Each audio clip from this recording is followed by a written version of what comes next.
Yo, Kembo, nataka nzambi ya mazulu, kinfumu kya kuyisa.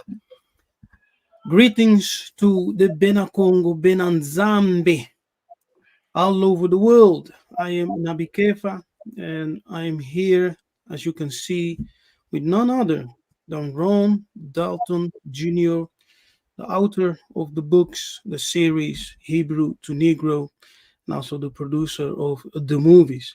I believe that this live broadcast will be something.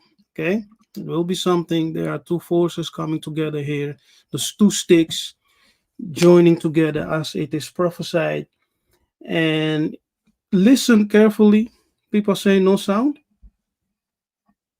We have sound. You can Echo. hear me, right? You're wrong. It's an echo. Oh, it's an echo. Uh, I can hear you, but you're uh, delayed. Your voice now is. it's still Uh yes. yeah. You see how my voice. It took like a couple of seconds to speak. Wait, maybe I should use earpiece. Maybe that I've not experienced this before on StreamYard, but you experience an echo. Everything we say has a 5 second lag. I have a 5 second delay. Mhm. Some say, okay, I think we're good. I think we're good. We're good. Yeah, we're good. It's we're No, it's a good. delay. It's a delay. It's a delay. I'm hearing like whatever you talk. I'm hearing it again. It's like Oh, not on my end. On my end, you're coming in very clear. If I can hear let me. anything, everything you say. Oh, Okay, people, if you are experiencing some delay or echo, just let us know so we can see how we can fix it. okay, People, if you are experiencing some delay or yeah, echo, I'm just hearing. let us know. I'm hearing you. See how we can fix it. People, if you are experiencing some delay or echo, yes, let us know. I'm hearing you. Do you have double pages open? No, let me see. I'm hearing you. Do you have double pages open? No. Let me see. Um, Do you have no. Yeah, just a few moments, please. Okay, let me see. Is that good? Let me see. Yeah, just a few moments, please. Is it your mic? Your mic that you're using? I always use this mic. I've never experienced Is it your mic? an echo, not on my end, at least. I always use this mic. I've never experienced an echo, not on my end, at least. I always use this mic. I've never experienced an echo, not on my end, at least. I always use this mic. I've never experienced an echo, not on my end. Yeah, now it's a triple echo. Yeah. How is it now? How is it now? Yeah, now it's a triple I echo. removed this Yeah. mic, but there's How still is an it now? echo. Can you go out and come in? Because the Yeah. echo is on your side. Yeah. But there's still an echo. Can you go out and come? Yeah, how people see? No echo, right? Hmm? There's no echo. Yeah, Byron, Mbote. Yeah, so I think the problem is on his hand. He needs to fix it.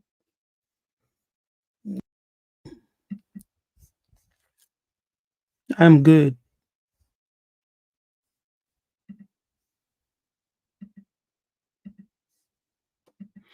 Okay, how's everyone doing?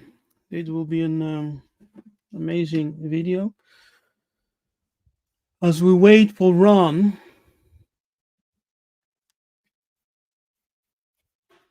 save questions for when we finish our dialogue. If you have some questions, of course, if you don't want to forget them, you can write them down and share them later.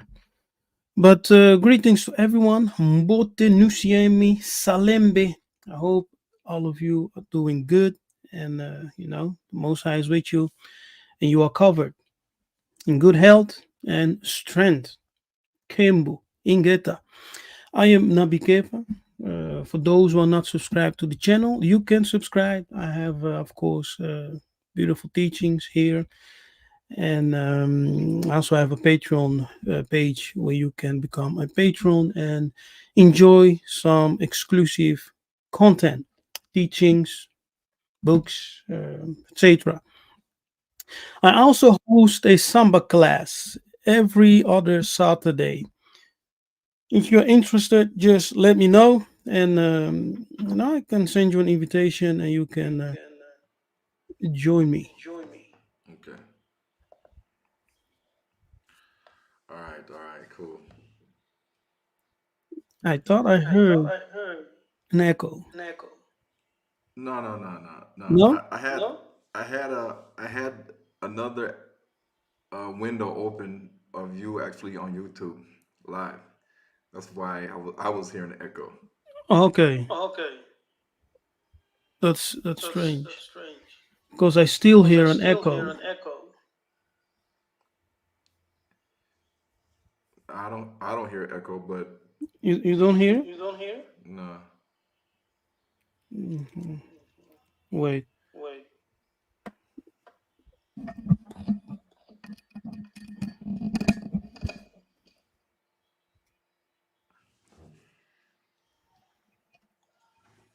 Mm.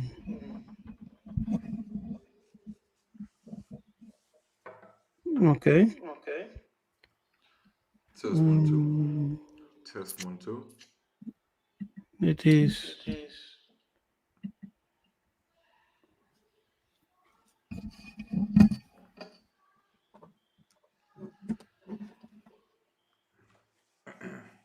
All right.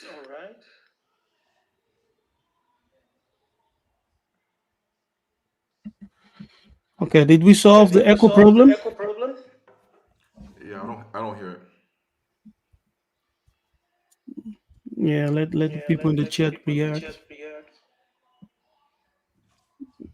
Yes. Let us know if you are no echo.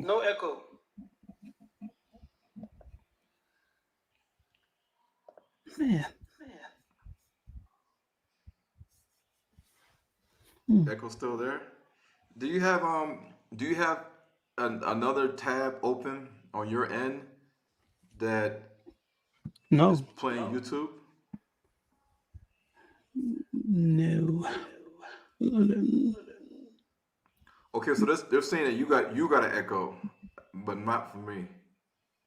Mm, that's very strange. Okay. Wait a minute.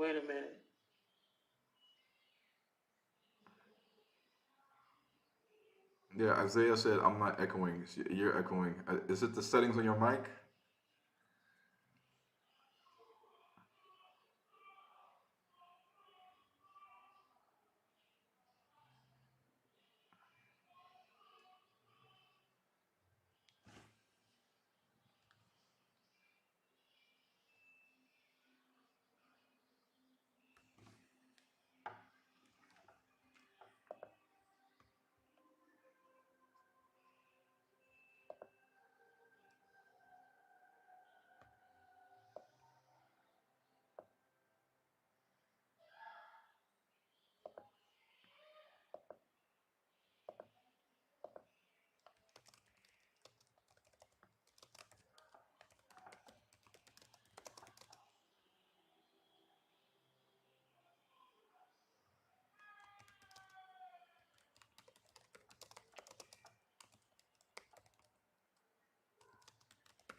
How is it now, How's Ron? it now, Ron?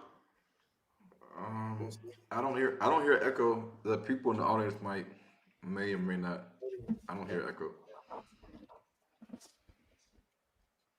Mm-hmm. Mm-hmm. No, If it's not bad, then maybe maybe it's yeah, still but Yeah, it's not but good. it's not good.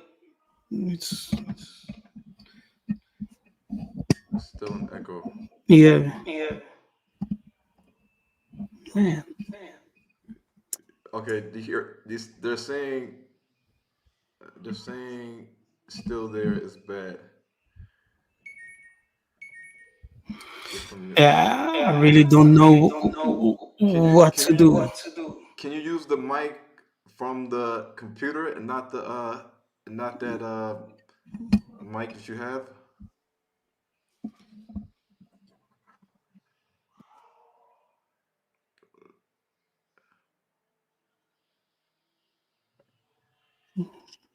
What about What now? about now? I, I don't hear echo. I don't hear echo.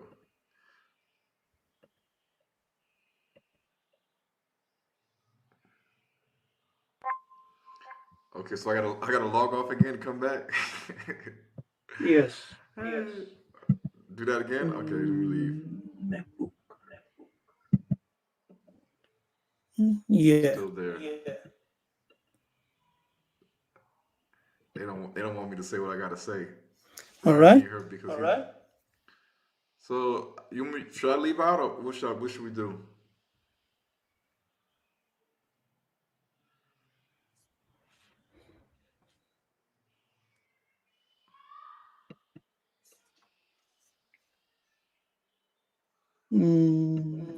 Now I can hear Now I you. can hear you. Yeah, they're saying Kefas, you're echoing. I'm not echoing.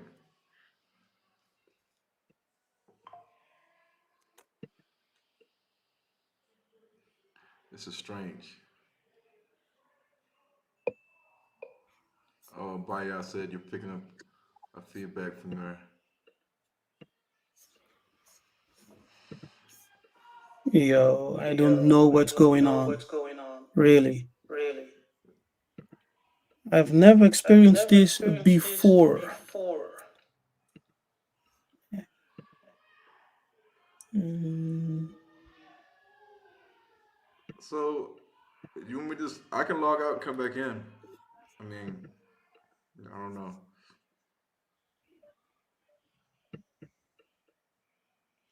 Are you logged in on another device? On another device?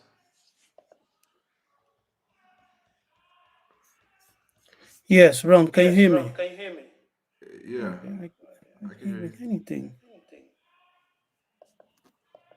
All over the world. I am Oh, Nabikeva, wait. Jeez. Hold on, let me. and I'm. Okay, now is the echo there? Is the echo gone now? Is the echo gone?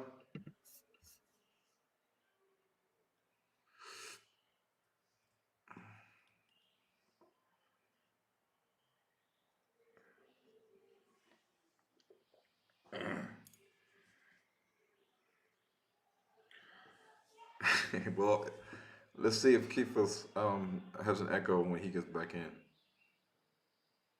They don't want me. They don't want to hear me uh call out some names. They don't want to hear me call some names and see what people are gonna do. Turn your mic up. Let me see. Hold on. Hold on a second. Audio.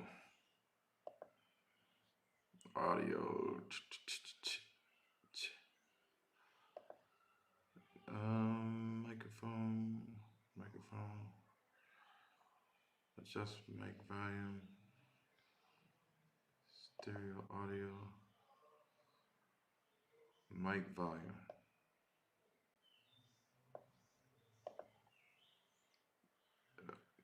Can y'all hear me okay? Can everybody hear me okay? Okay.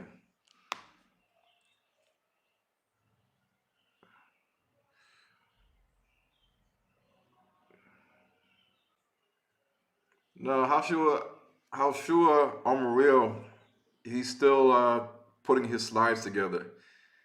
and I told him that whenever he has his slides up, then let me know when he's ready to debate, because he said he can prove that Israel, or at least Tel Aviv, is the Holy Land, and that's the place of Mount Zion, uh, in the desert. And I said, okay. I said, well, you can do everything you want, but it's not gonna matter. Ah, boy. Let me see. Hmm.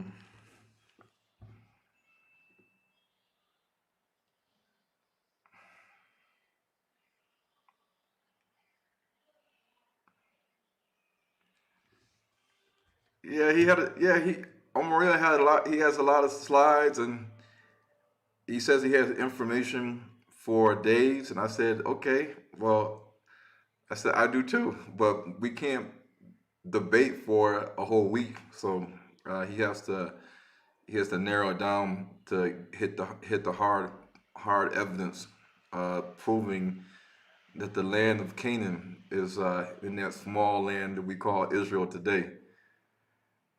The small land we call Israel today, the size of New Jersey. The size of New Jersey is the glory of all the lands. That's the glory of all the lands on earth. That's the best place in the world for us to be at. Nah. No. So I don't know what Kefas is at. Um,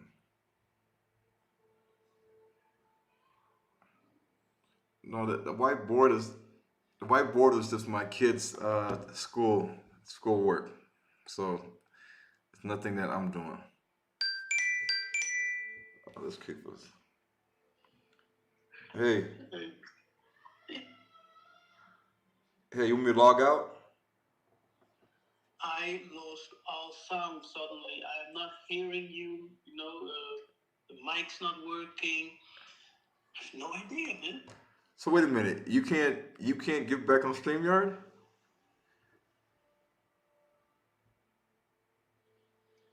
So, do you have tips how to resolve this? Because I'm still here, but my mic Wait, is you're on. you're in because I don't see you. Do I need to come out and then you? Oh, there you go. Here you go. Yeah, you Yeah, see, but you don't you hear see, but me. you don't hear me. No, I hear you. Yeah, can you hear Yeah, me? can you hear me? Yeah, I can hear you. You Yeah, can hear You me. can hear Yeah. me. I can hear you. I can hear Hey, you. I man. can hear you. I can hear you. Damn. Yeah. Can you Um, hear me?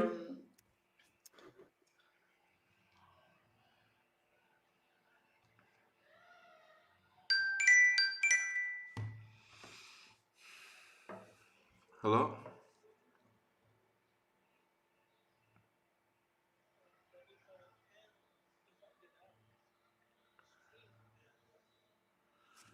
Um,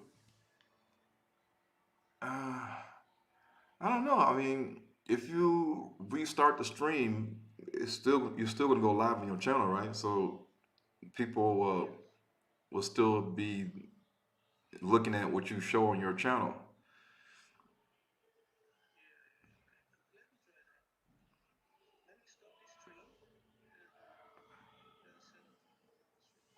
You okay?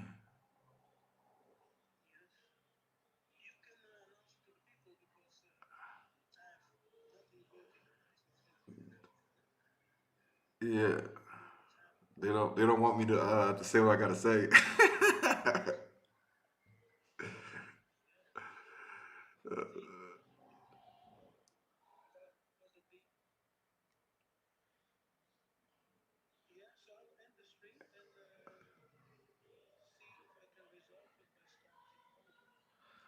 All right, so Keith said he's gonna restart another stream.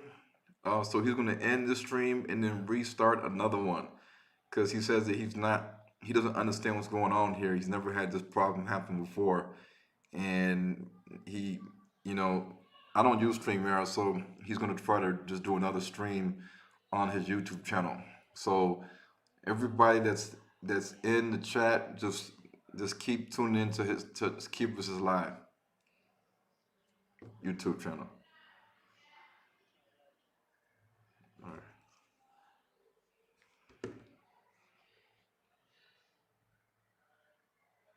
No, did y'all hear that? Did y'all hear what I just said?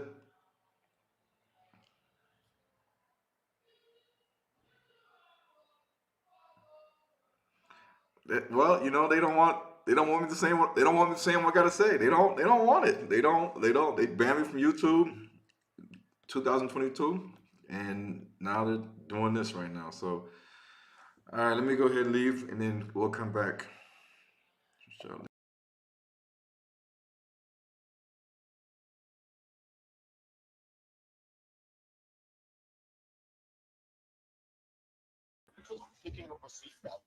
Yes.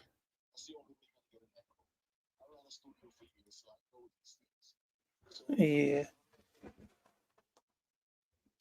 Mm-hmm. Mm-hmm. Mm-hmm. Yeah, no problem.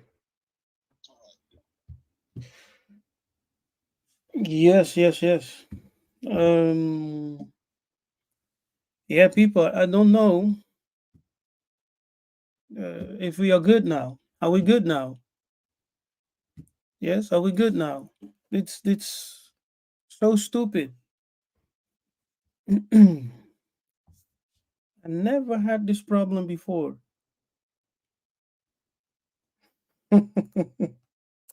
It's incredible, man. Oh, unbelievable. Son of a. Yeah. Ron, we're good now. Come back.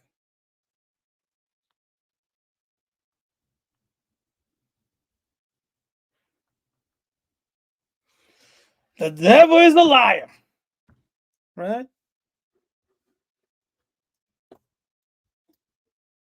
Kadi Pemba.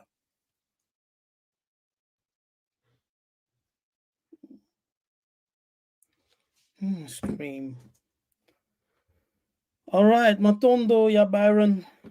You know, it's always good to have backup. Eh?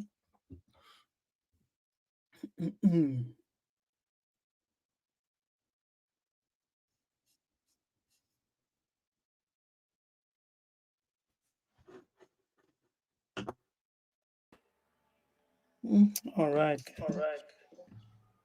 Well, All right, can you hear me? I can hear I you. can hear you. Yeah. The devil is The in the devil is machine, in the brother. machine, brother. As soon As as you came soon in, as the you echo came in, the returned. echo returned. Uh, What, right now? right now, Right now, I think we're I gonna think we're switch to gonna Zoom. switch to Zoom. Okay, wait. Let me change the audio. The echo is The back. echo is back. Let me change the audio. Okay, what about now? What about now? Yeah, What now about it's now? good. Yeah, now it's good. It's Oh good now? no, Oh no, not the same. not the same. The It's echo not The began good? when echo you came began when in, you came Ron. in, Ron. The devil is in The your devil is machine in your now. machine now. Um, audio. Let me turn the volume down. Hmm. Okay. And Otherwise, let me. use Otherwise, use EPs. EPs. Right? Right? Do I click on echo cancellation Yeah, click on Yeah, that. click on that. and anything else? No, that's it. Look at that. Voila. The echo is gone. It's gone. The echo is It's gone. gone. It's gone. Okay. All right. Oh Cool. man, crazy. Mm, All right. Will not be stopped. Okay, now let's start directly. We lost some time with this nonsense. Okay, people, good to have you all here. We are here with Yaya, Byron in the chat. Please, you can join if you want. You can also do some moderation. We are here with Yaya, Dalton Jr., and Byron. Let me know if you want to jump in I sent you the link, by the way, Byron. So you should have it in the WhatsApp. So you can jump in anytime you want. And if you can also do some moderation in the chat, it's appreciated. Yeah, Ron Dalton. Yes. Yeah, most of us, of course, know who you are, but can you just introduce yourself for those who are not aware of your Yeah. work, So my what you're doing? yeah. So my name is Ronald Dalton. I think a lot of people in the Israelite community they already know who I am. Um, and uh, author, creator of the movie and books titled Hebrews to Negroes Wake Up Black America, that got Kyrie in trouble, and he didn't say anything. He just Hmm. posted a link to the movie, and that's all it took. And immediately in that week, YouTube banned me from the platform. They just took me off of YouTube. And since then, there's been a lot of censoring and banning, and the ADL and the South African Jewish Board of Deputies is still actively trying to ban and censor the books and the movies, and even make it illegal to watch or to have in possession in the country of South Africa. And they in the South African Jewish Board of Deputies, they even said in the meeting that their counterparts is the ADL, and they said we follow you on social media, because I asked them, I said, can I record this meeting that I'm having with you guys and your lawyers, because you guys want the movie to be banned here in South Africa? And they said, oh no, no, we don't want you to do that, because we know we follow you on Instagram and Twitter and TikTok, and we know that you can use this as fuel and ammunition to get people riled up and excited, and I said, well, these guys are clever. They are so clever, because they know it.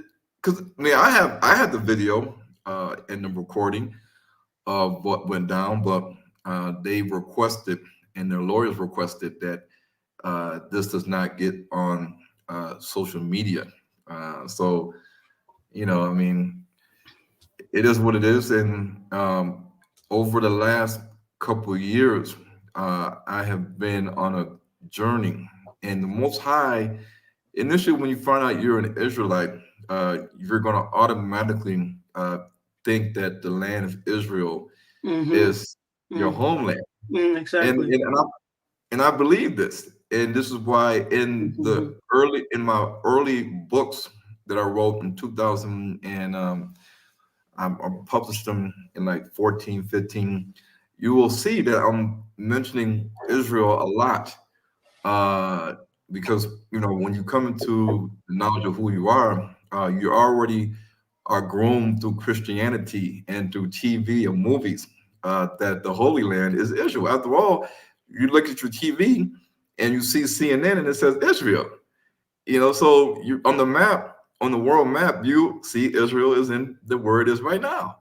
So the Most High, had to deal with me, and to you know, deal with me in a way that I started to ask questions, similar to how Hmm. Baya and others in America, we would just start looking Hmm. at things with critical thinking skills and logic, and then we would use reality.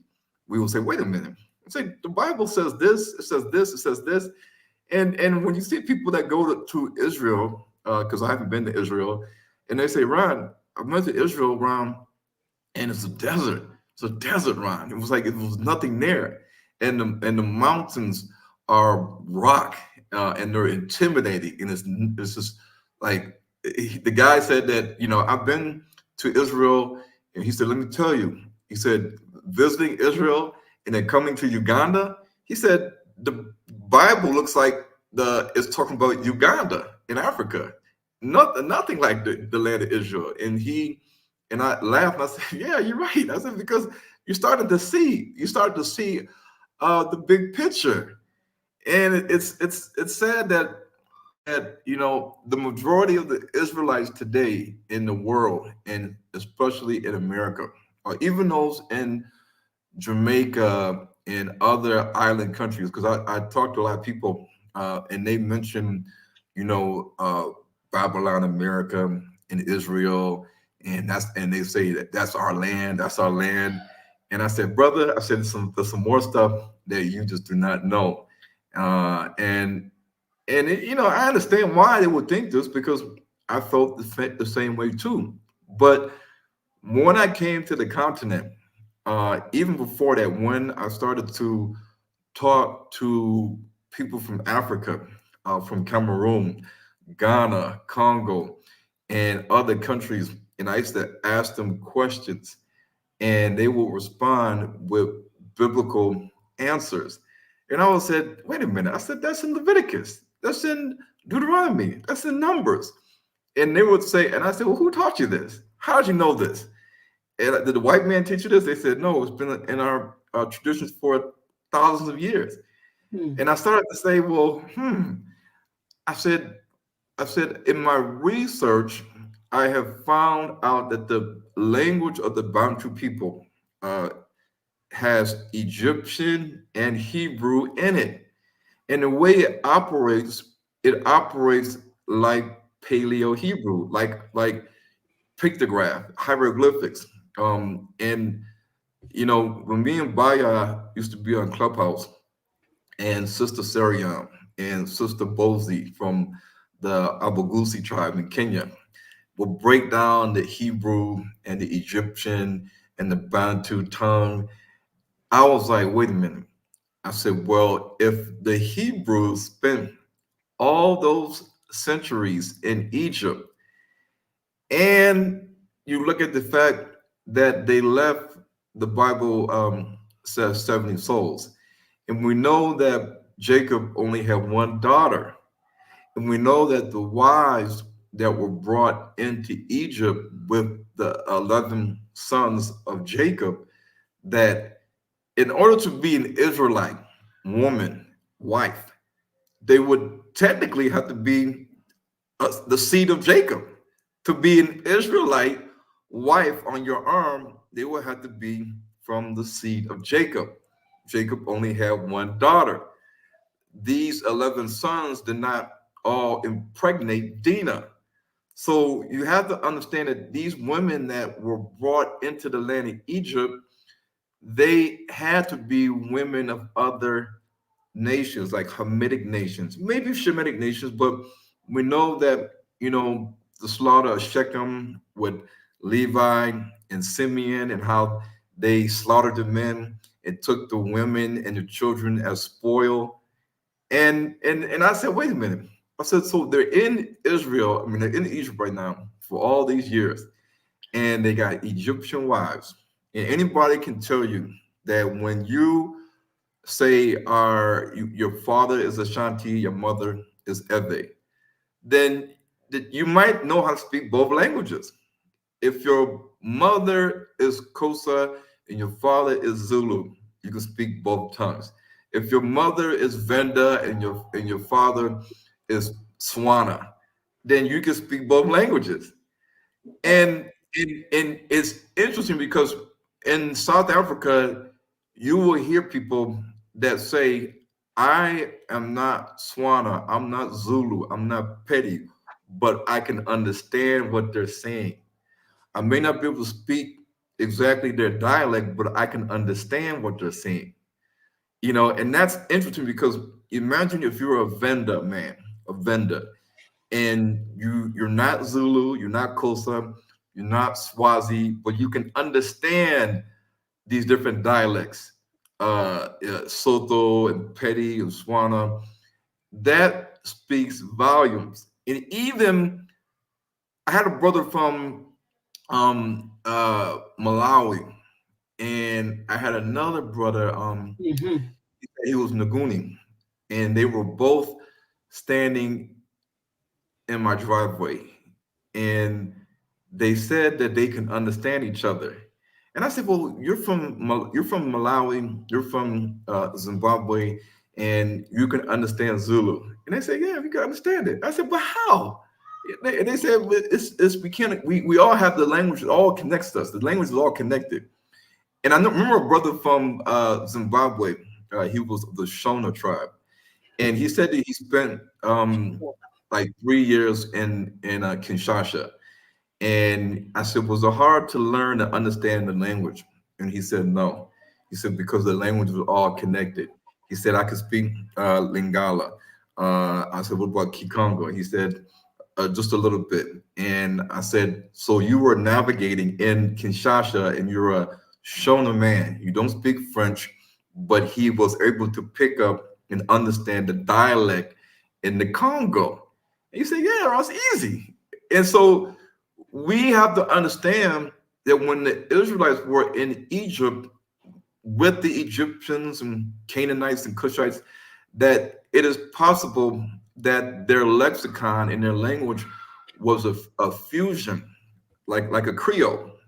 And what you see today when the Israelites left with Moses and the mixed multitude, because it makes it clear in the Bible that it says, and a mixed multitude. So we know that not only Israelites left with Moses, but other people, maybe an Egyptian man and an Israelite wife, or Israelite man and an Egyptian wife, and they all left. They all left and traveled south. And this is the reason why we see the language has the evidence. We see that the traditions and the customs has the evidence. We see that the DNA has the evidence that proves that the true Israelites, despite what we think, they didn't go to Northeast so-called Israel. And I thought about that. I was like, man, this is hard to believe. But then I started to really think about reality and how the Gentiles can really mastermind how they present the package of their so-called Jerusalem, their so-called Holy Land. And you got to admit that it is really, they really did a lot of covering all the bases so that we today, even to this day right now, many of us will probably hear what we have to say and still deny that the true land of Canaan is not in sub-Saharan Africa. And you got people that will say by well, technically, the land of Canaan is going to extend from Israel into Africa, going down, following the Nile boundary. And I said, okay, if that's the case, then where are the territories of the 12 tribes in Africa?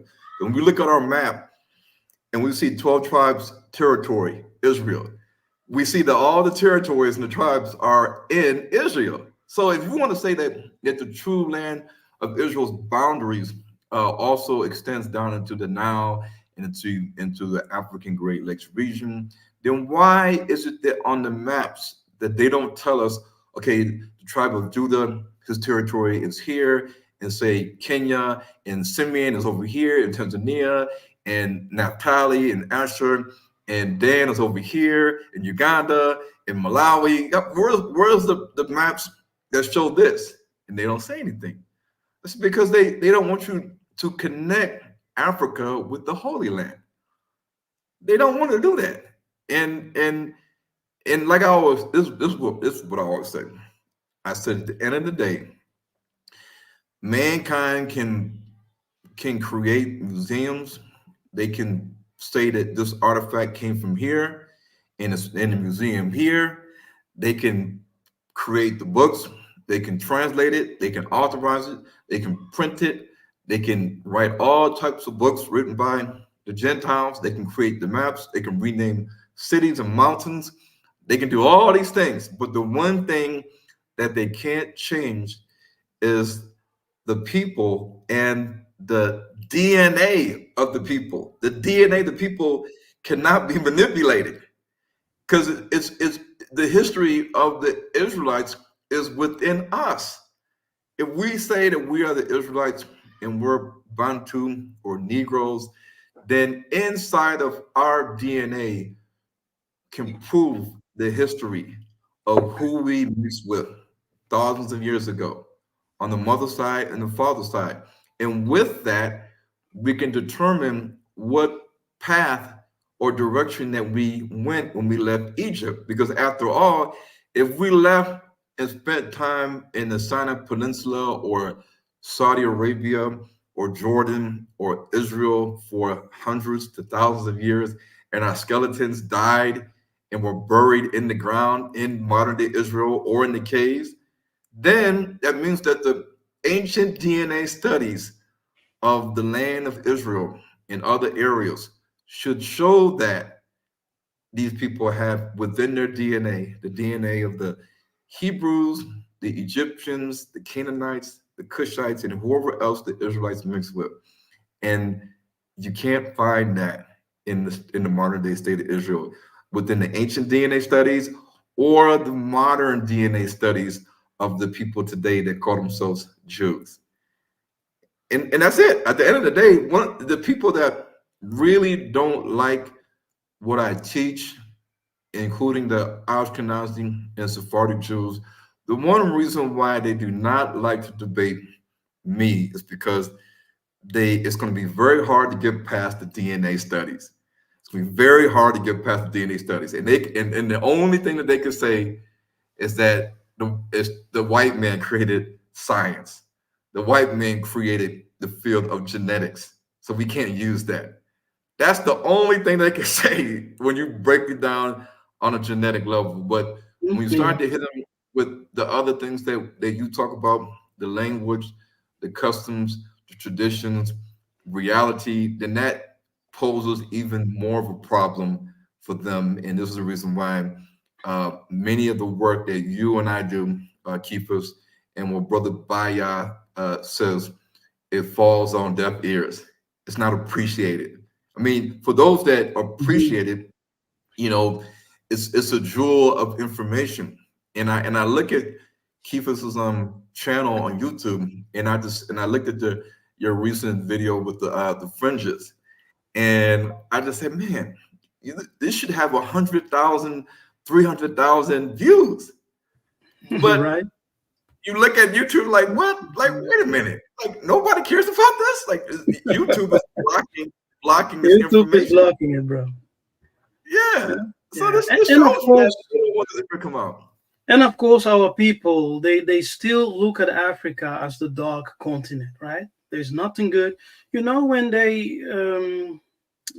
the disciples found Nathanael, they told him, "Hey, we have found the Christ." Yes, he's from Nazareth. What was their response? Can there come anything good from Nazareth? And that's what people have when they hear that Congo is the mother of our lands. You know, we are all Congo. Can there come something good out of Congo? Can there come something good out of those Africans? You know, no way. We must be continue looking to the so-called Palestine state of Israel. That's the land we should be focused on. That's all a lie. It's a lie. And there's something we also need to understand about our stay in Egypt. Because according to our ancestors and the tradition in Africa, you know, our ancestors, the Bantu, as I speak for the Bantu people. Many elders will tell you that the Egyptian and ourselves, we were one people until we separated. There came a separation, and we moved out. Yeah, that's the story of the Exodus.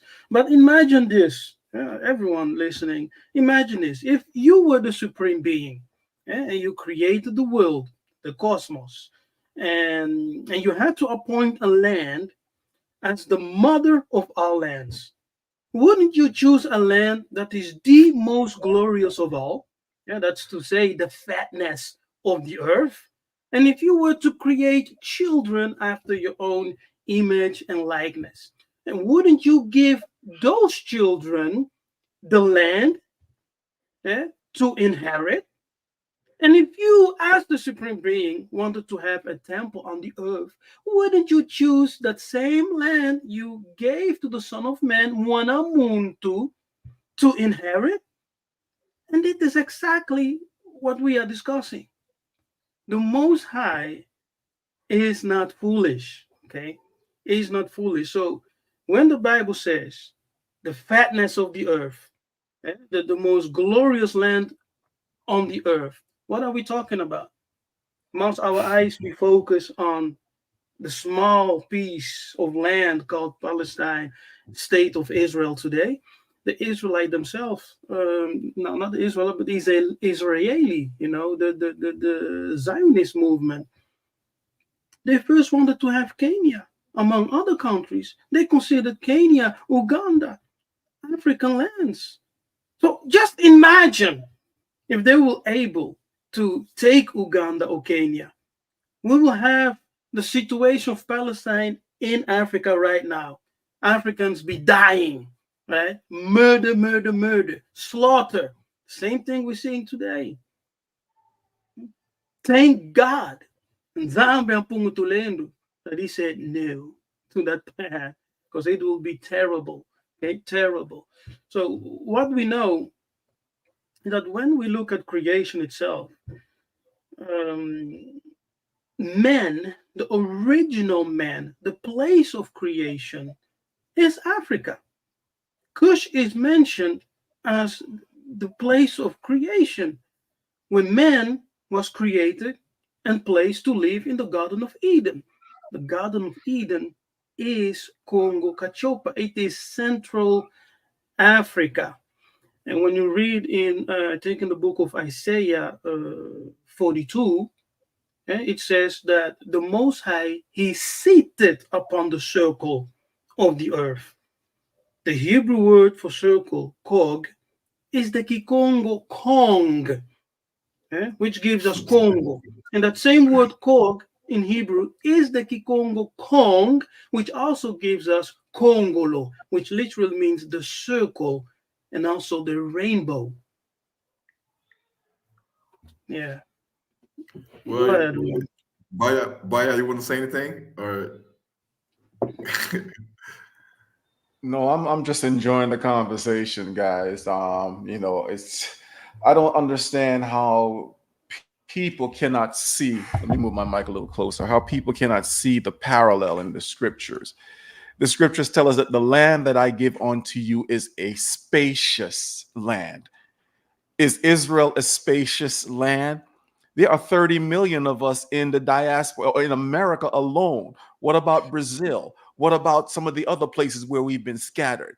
They can barely fit the population of modern day Israel in the land. That's why there's such a conflict. They're trying to take over more Palestinian land because there's not enough room for them. There's only 8 or 9 million of them. Exactly. So you think if the Most High knew, He told Abraham that your seed, your descendants was going to be like the sand on the seashore, but you're going to give us this little tiny piece of dried up land to do what? To do what with it? It's just they count on you not using. Ron always talk about using critical thinking. They're Mhm. counting on you to just take them at their word and just believe what they say, even though it doesn't line up. Johnny Cochran had that saying, which helped to get OJ off. He says, if it doesn't fit, you must acquit. And when you read the scriptural description of the land, it is a well-watered land. It is a land where you will eat and not have anything lacking. And all of these descriptions. One brother in the chat said, "Oh, this is just opinion." Come on, read the scriptures, and then look at what lines up more with the scriptures: Africa or this little tiny place called modern day Israel. So, thank you guys. I'm enjoying the conversation. Yeah. well, in No. regards to what Baya said, now the Israelites would be like, I don't care if Dalton says he's not using any scripture. Well, if you look at if you look at Israel right now, Israel right now is like what 9 million people. 9 million people. Now they came to Israel in 1948, so we don't know what the population was in the 1900s. And and this is in your Bible. Everybody can pull out their Bible. In First Chronicles chapter 21, it states that David ordered Joab to take a census in Israel. It says that in the scripture, in your Bible, it says that 1.1 million men were able-bodied warriors that can draw the sword. In 2 Samuel, chapter 24, verse 9, it says that it was 1.3 million. Now, if King David said in the King James Bible that these were men that drew the sword, it says men, men. Now, imagine you have 1.1 million men that are fighters. If they all had 8 kids like me, if they all had 8 kids like me, Yeah, that would bro. make that the population will be 13.5 million people. We know in those days that men had multiple wives, and they didn't have a depopulation agenda like China to restrict your children to 1 kid per household. So in those Yeah, days, if King David had a census and it was 1.1 million men that were fighters, imagine if these men just right. had one or two children. Right now, how could you say that the land of Israel has 9 million people when this is 3,000 years that have went by since King David did a census in Israel? It doesn't make any sense. Ron, talking about the army, right? The military might of the ancient Israelites with King David, etc. Do you remember the letter of King Leopold? Yeah, there is a piece in his letter that he says, do whatever it is in your power to remove the war fetish, something they don't want to abandon. The war fetish, of course, when you read it, it doesn't make any sense because you don't have any background, right? But when you do have the background, it makes a lot of sense. I will not go into it now. But, however, there is a book from Pigafetta in the 1700s, if I remember correctly. Not earlier, 15, when the Portuguese was started coming into Angola. So he writes that when they entered Angola, they were shocked because the Angolan people, every man had multiple wives and they had hundreds of children, right? People Mhm. had like 70 children, 50 children, 80 children. It was crazy. So he was shocked. And he said at the age of 12 or 13, all the young boys will start their military training. Yeah? And that's the reason King Leopold said he commanded the priests, the missionaries, he said, do everything in your power to make them abandon the war fetish. Because we were people, strong people, people who knew how to fight and to defend their own house. So when you remove the power of fighting, eh, you get Christians. with even you see with that you we understand the fertility of the Israelites.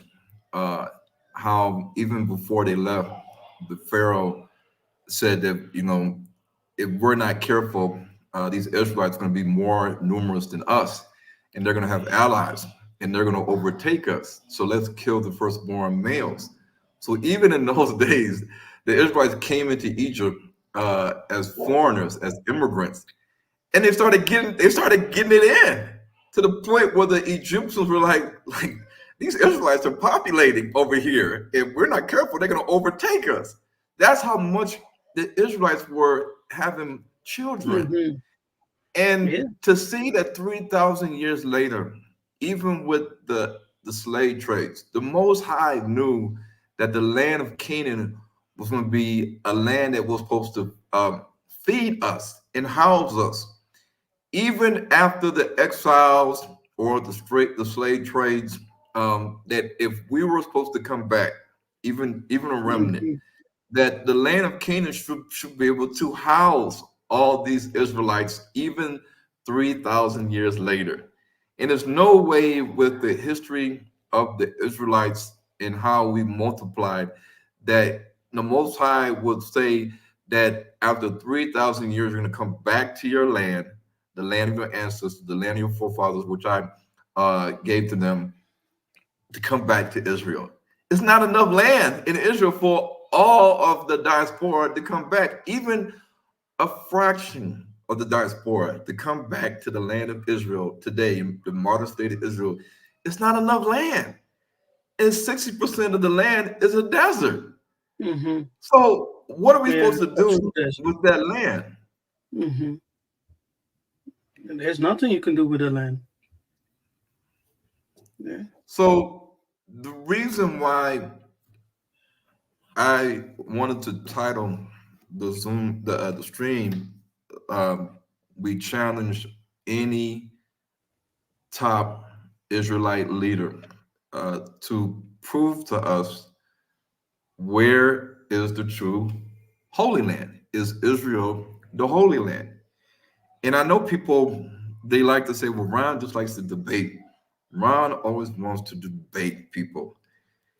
And the thing is, when you look at the word debate, the word debate is a formal discussion on a Mhm. particular matter in a public meeting in which opposing arguments are put forward, and it usually ends in a vote. So the people that are listening to all the Israelites every day, day in and day out, Israelite channels are posting videos.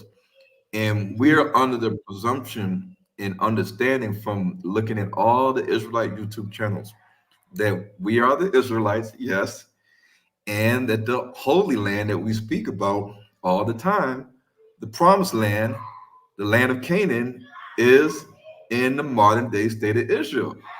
If that's the overall consensus through the majority of the Israelites in America, then I'm saying that's a problem. That is a problem. Because if the majority of the people that come to the awakening and they understand and know that they are the Israelites, now they're looking to modern day Israel as that's not their land, it's our land.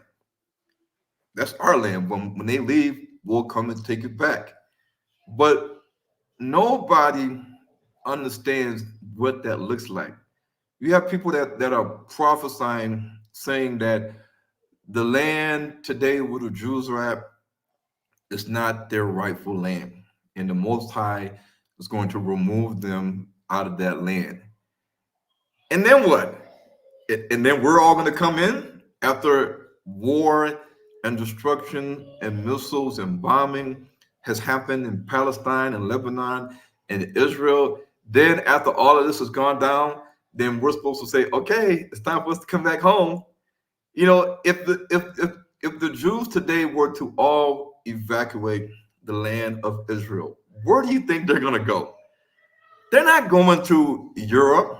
They're not going to the UK, to France, to Belgium, to Spain, to Portugal, when the people there are already tired of the immigrants. They're tired of the Arabs. They're tired of Sharia law. They're tired of seeing different faces from the Middle East and Africa and Europe. The Caucasians are getting tired of it. They're rebelling now. They're protesting. It's a lot of conflict. People from Africa are leaving Europe. So are all the Jews in Israel, if they had to leave, are they going to America? America's going through what's going through right now. Are they going to Canada? Are they going to South America? Are they going to India? Are they going to China? Are they going to Russia? Are they going to Ukraine? Are they going to Kazakhstan, Uzbekistan, Turkmenistan, Uzbekistan? No. They most likely they're going to come to Africa, because that was their first choice in the beginning. They're just throwing around Uganda, Kenya, Ethiopia, uh, putting out different countries. Egypt, no, we need, Palestine. So we have to use critical thinking. There's nothing wrong with having a discussion, which, Mm. on StreamYard or Zoom or on a live, it seems as though it is a debate. But the people need to hear the information that myself and Kefas and others can share with the audience, with the YouTube audience. And I think that just like the Christian church does not want you to come in there and take over their teachings. Because imagine if I'm in South Africa and Rima Bible Church, mega church, and Soweto Grace Bible Church, mega church. If I go in there and I say I would like to teach next Sunday and the Sunday after that, and each Sunday for the next 2 months, which I've done in certain some churches. If they allow me to do that, that means that all the historical teachings that they've been teaching the black people in Africa and even white people in the audience and Indians, now they're going to see a different side of history, of biblical history. And believe me, they're going to sit there and it's going to make sense. It's going to be like, oh, it makes sense. No longer will they be leaving the church, and you can stop somebody leaving the church and say, hey, Mhm. uh, Noah had 3 sons. Which one are you? Which one do you come from? And the black South African Zulu, whatever, they say they had to think about it. And I say, okay, Noah had 3 sons, right? On the ark. Yes. Ham, Shem, and Japheth. Yes, they understand that. Which one of these 3 sons do you come from? Your tribe, your people. And a lot of people will have to think about that. And then they say Ham. And I say, okay, which son of Ham? I've heard people say Cush, Canaan. I'm like, who told you that? How do you know that? Can you prove it? They can't prove it. And so this is a problem where we don't know who we are. When we go to church every Sunday and we look at the news and we see Israel fighting and we see Iran fighting Israel, and we look at these things and say, oh, this biblical prophecy, it's the end of the world. And but the pastor understands that even though what I'm saying makes sense and it is truthful and I can back it up, they're scared. Deep down inside, they're sitting there listening. They're listening to what I got to say. They're just listening and shaking their head. They know that after I'm done talking, they're gonna say, "Unfortunately, at this time, we can't allow you to do that. Either the congregation's not ready, it's too controversial." They have all types of excuses of why they can't let somebody come and simply present and teach new information to their congregation. And so they're guarding the information that their flock receives, and they're doing them a disservice. And this is how I see a lot of the Israelite camps, congregations, assemblies, churches, synagogues. This is what they're doing too. They're hiding and shielding their members from not getting different information that contradicts what they're teaching because they Mhm. don't want to lose their Mm. followers. They don't want people to start asking questions. They Mm. don't want to deal with these things. They don't want to deal with it. So why would you respond if Ron Dalton calls out your leader, your camp, your organization, your church, your bishop, your pastor? Why would you agree and say, okay, we'll debate Ron on our platform that has hundreds of thousands of views?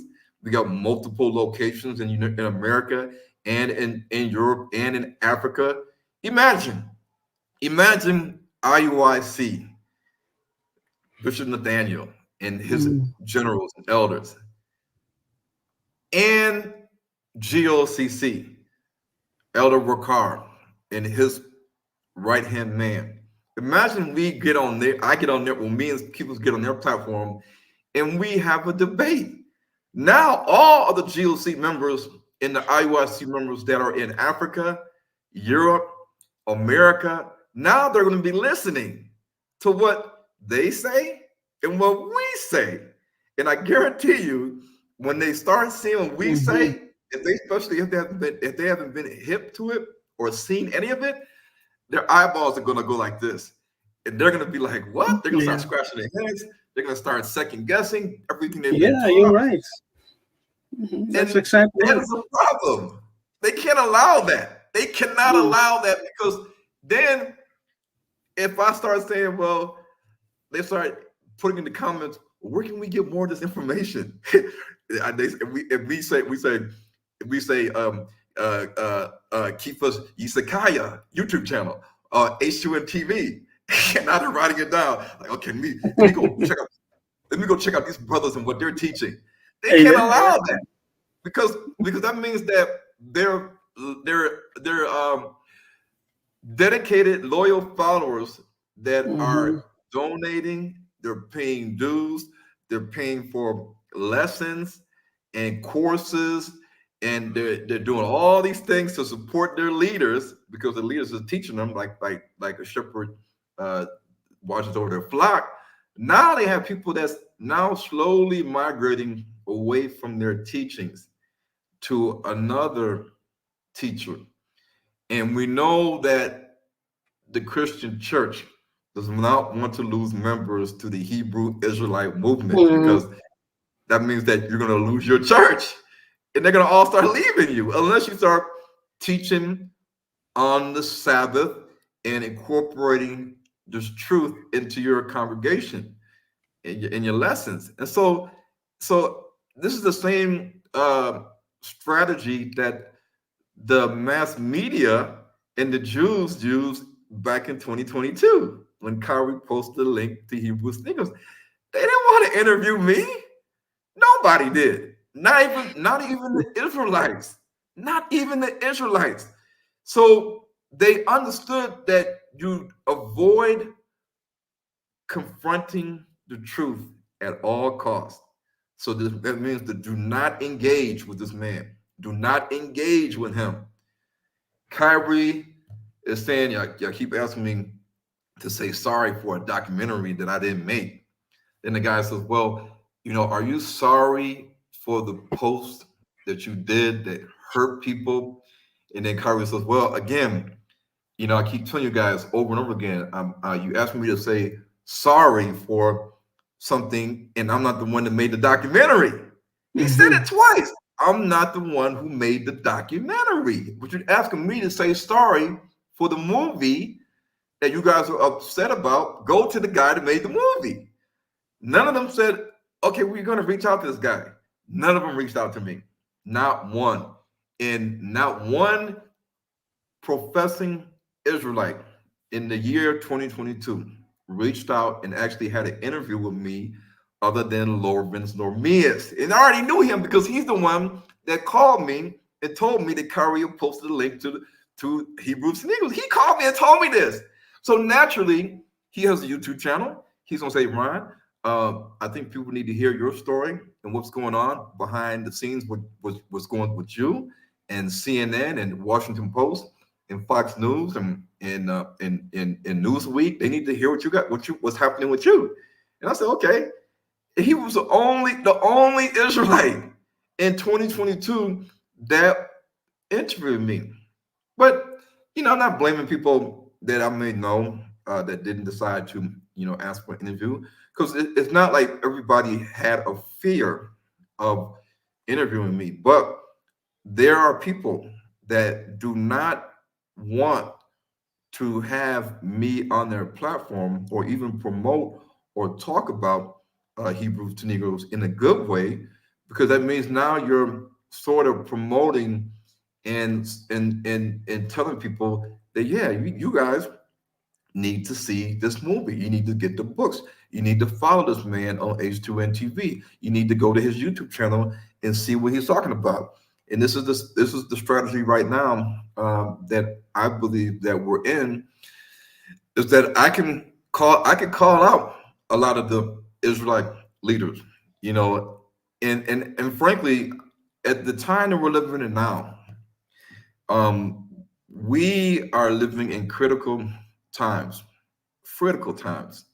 If you don't understand where America is headed, we can complain all day long about the migrants coming in to all these cities. They're getting free rent, they're getting free cash assistance, free food card money, they're getting the ability to vote, they're getting the ability to get loans, to get housing, they're getting the ability to get all this education, they're getting all this stuff, the migrants.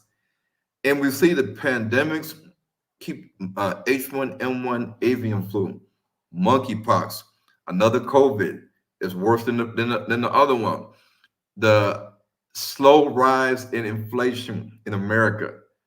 We haven't even hit hyperinflation. People talking about the BRICS coming up. They're meeting in Russia, and 159 countries are going to sign up to BRICS Pay.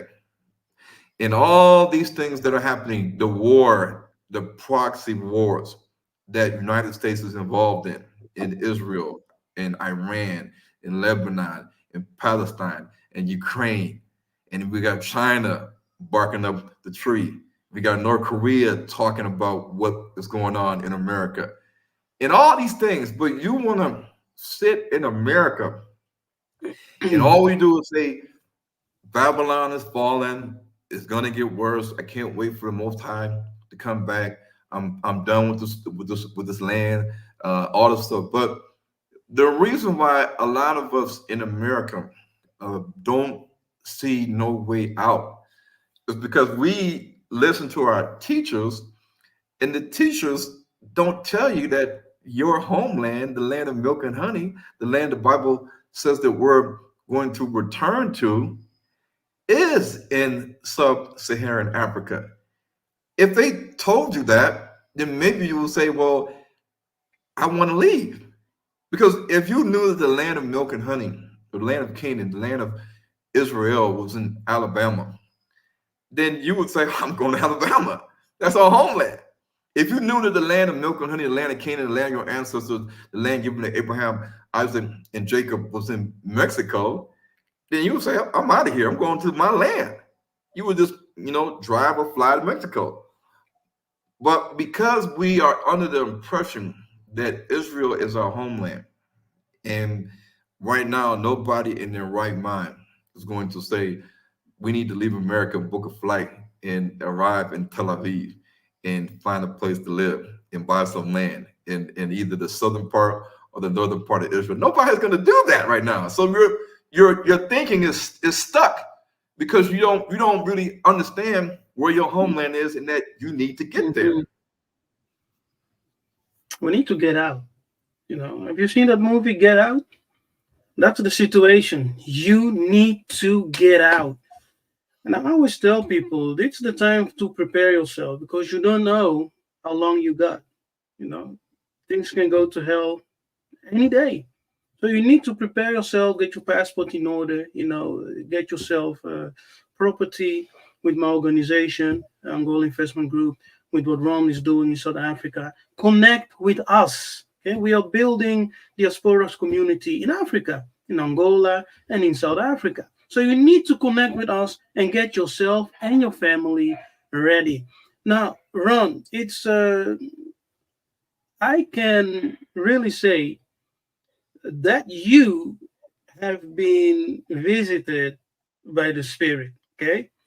And the clouds of witnesses surround you because no one can accept the truth unless the Spirit reveals it, because we have many ideas, many thoughts, people have, many opinions and things like that. But this is the truth. That is the truth. And the truth sometimes is stranger than fiction. But it is the truth. Um, I want to move to the Exodus. And I will tell you just shortly about how we as Mukongo understand the Exodus as it's told in tradition. Yes, but before I go there, listen, anyone who is listening to us and you feel in your spirit from, hey, there is something to this. That's the Spirit, the Holy Spirit, the Spirit of our ancestors revealing the truth to you, knocking at your door and saying, son, mwana muntu, open your eyes. Yes, we want to illuminate you with truth. And because all truth comes from the Spirit, comes from the fathers. Kim Pavita in the 1700s, she was a Mukongo warrior, a woman, a prophetess.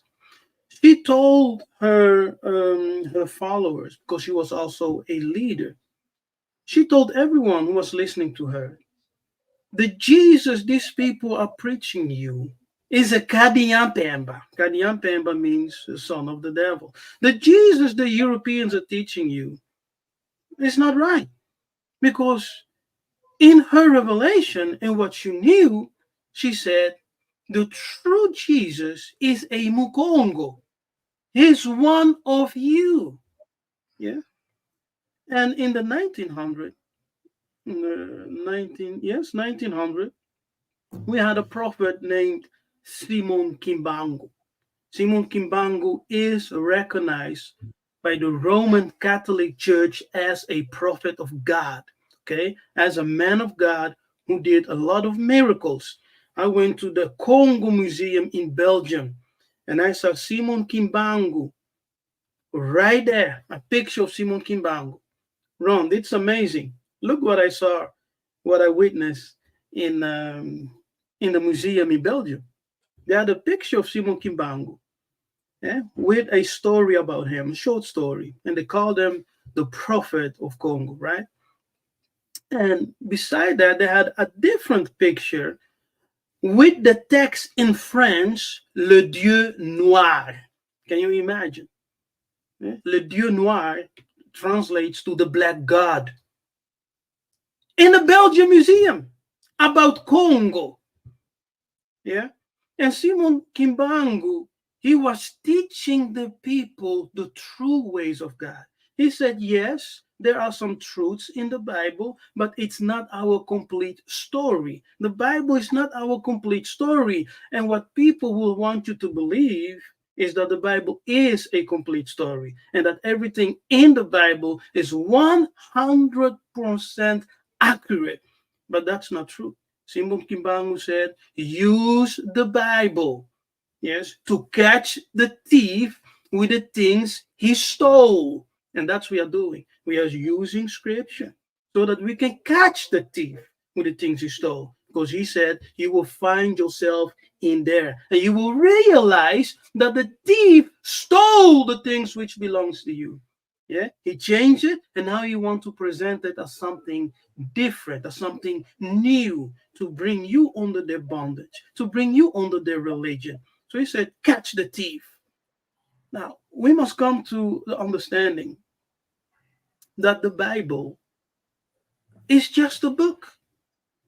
And that's very hard. I know people will fight back. They'll say, no, it's the word of God. The Bible is just a book. Okay? So therefore, Simon Kimbangu said, the day will come that we will take that Bible and we will throw it away. You will not be needing it anymore. Yeah? And then we will have our own book. That's Simon Kimbangu. After him came a different prophet, another one, the same geographic location, Angola, Congo. His name was Simon Toko. Simon Toko, according to the cabal of the world, yes, the powers that must not be in the world, they nicknamed him the African Messiah, the Black Messiah. Many people don't know the story of Simon Toko or Simon Kimbangu. They don't know. But the Congo know. But because of Christianity, people don't pay much attention to it.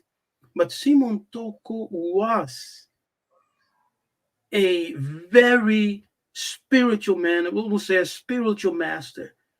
He did the most unbelievable things. Okay, the Roman leaders, the Catholic Church, wanted to eliminate him, and they tried several times to eliminate, to kill him. One day, they took him into a hospital, and they opened his chest and took his heart out, thinking that they have killed him.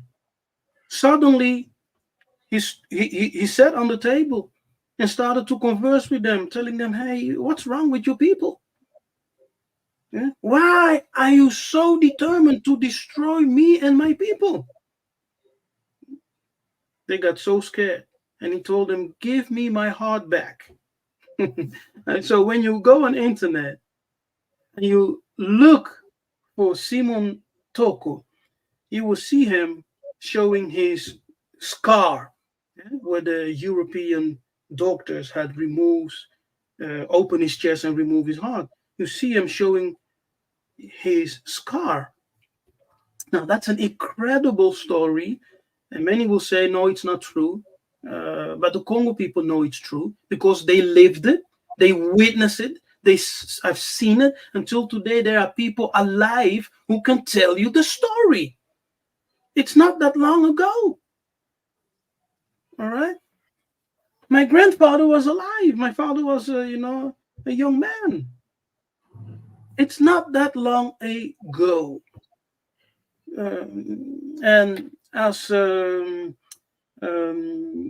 because of the ministry and the things they have done today, they have a church named after them. Yeah? So you have the Kimbangist church and you have the Tokoist church today. Yeah? And they know the stories of Simon Toko and Simon Kimbangu. Yeah? So Kimpavita, Simon Kimbangu, Simon Toko, all of them told the Congo people, the people of Angola and Congo, they told them, listen, you guys are the children of God. What does it mean to be a child of God? It means that you are the chosen people. You are the original people. Yes.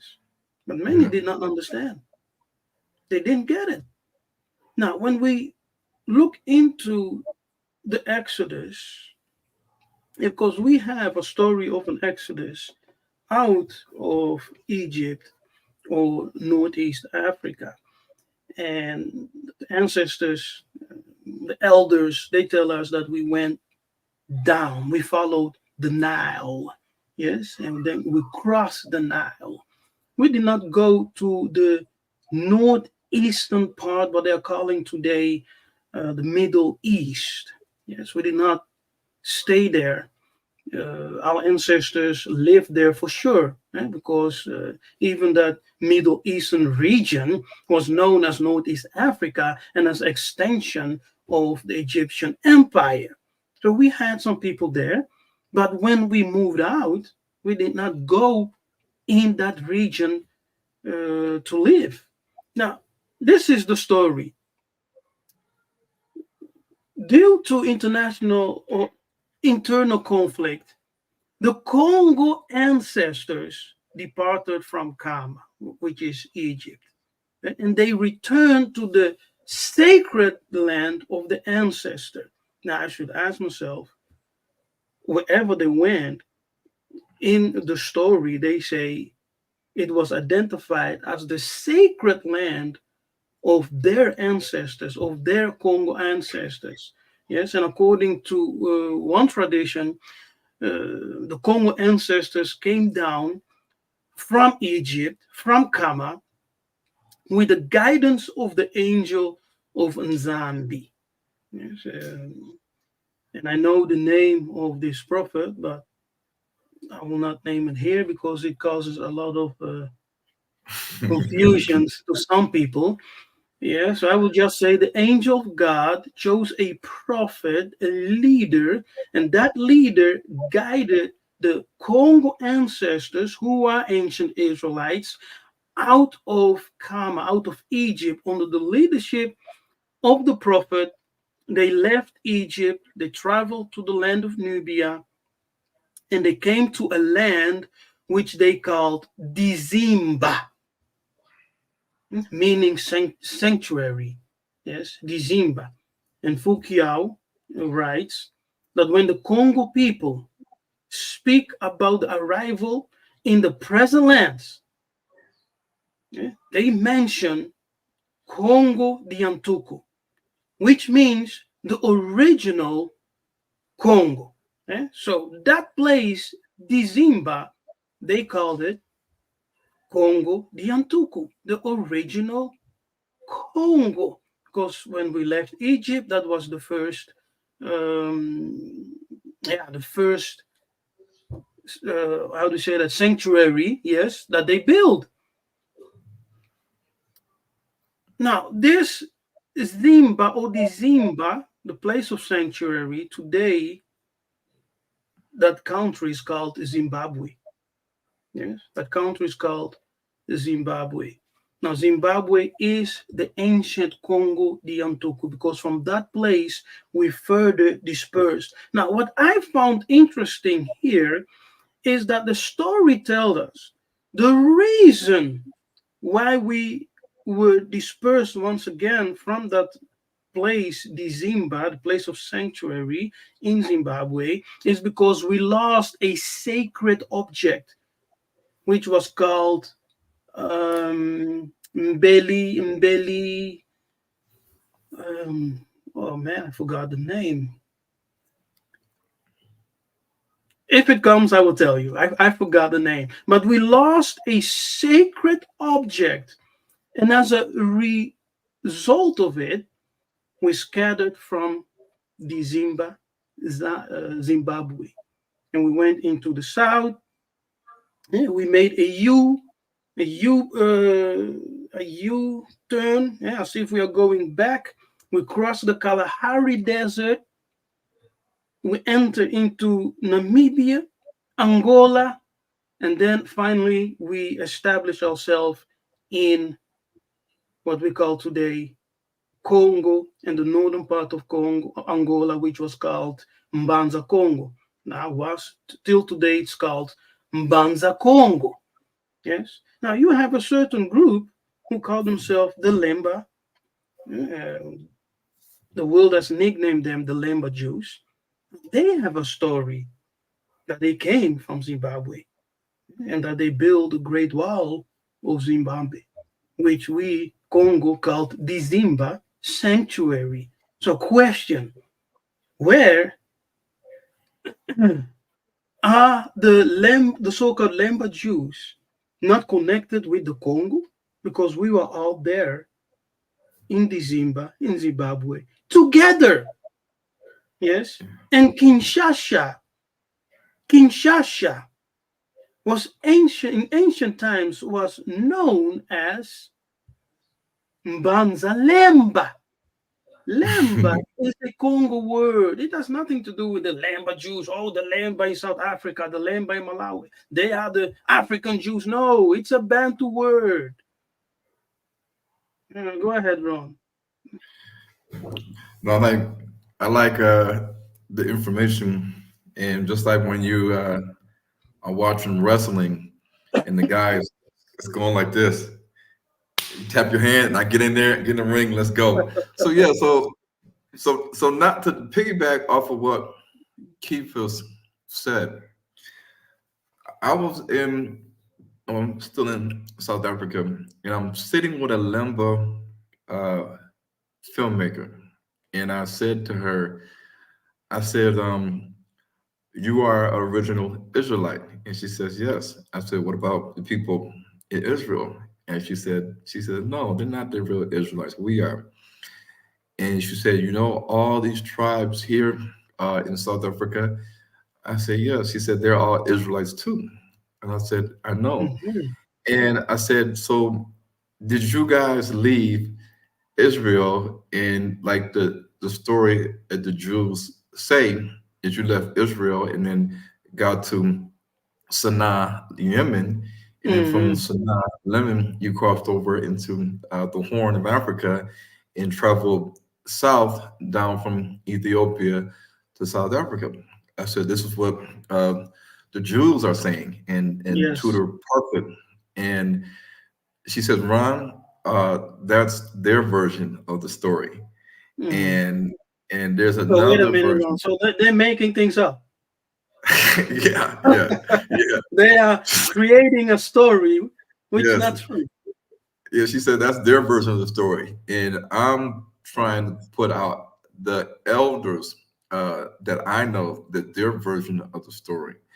And I said, what's your version of the story? And she said that we never went to Israel, and we went south. We left Egypt and went south. And I said, south where? And she explained how they came to Central Africa, Central Africa. And I said, you know what?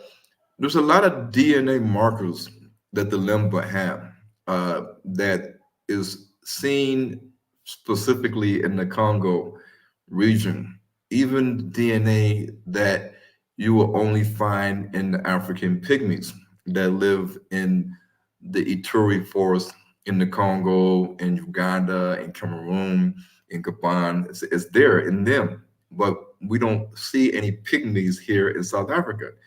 And she said, that's interesting. And she says, Ron, I wondered that too, in regards to the story that they have teaching on TV by the Jews in their documentaries, uh, trying to connect themselves to us and what the elders tell me. And she said that the totem for the Lemba people was the elephant. And I said, well, the elephant is not in Israel. And she said, there you go. And I said, well, then how did they assign this animal as their totem? And I said, they didn't just do this recently today. She said, no, this has always been with them. And I said, well, the elephant, you can find the elephant in Central Africa, in South Africa. And she says, yes. And I said, well, it makes sense because when you look at the DNA, a lot of the DNA studies of the Lemba, the Remba, the Venda, even the language of the Lemba people, it is a Bantu language. It's not an Arabic language or Aramaic, modern Aramaic language. And they look like Bantu people. And she says, yes. And so this filmmaker is trying to put together a documentary that's going to tell the other story of the Lembas and their connection to Israel, because a lot of their history overlaps with the Venda people in Limpopo in northeast South Africa.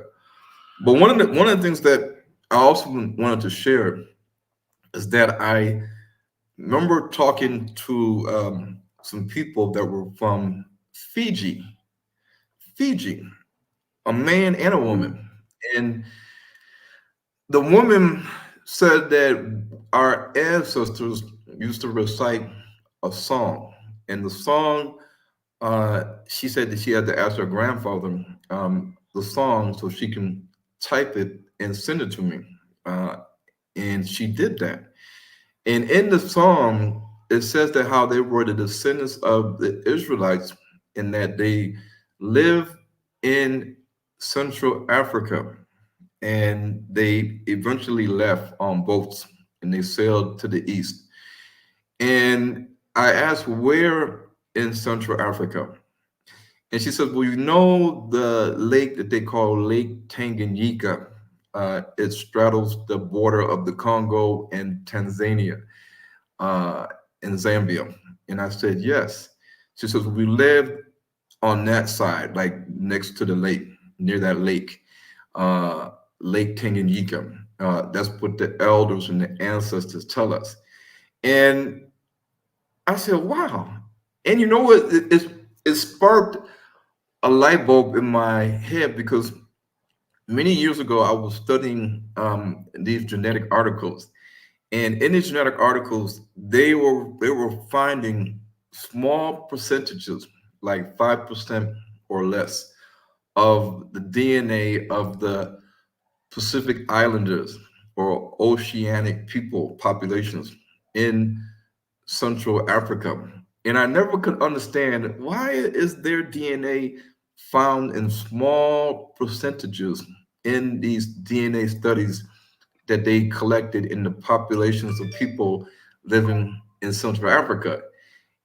And this was on the maternal side, and in some cases on the paternal side. And now it starts to make sense. But even more than that, Kefas mentioned the Portuguese and the Belgium. And when you look at the history of slavery, and you look at the kingdom of the Congo or the kingdom of the Dongo, and you understand the role that the Portuguese and the Dutch had. Now, a lot of people, and I touch on this in the movie Hebrews to Negroes 3, Sound the Alarm on H2N TV. And what happens was, South Africans know the history of how the Portuguese and the Dutch were influential in getting slaves from Angola and bringing them to South Africa. But not even that.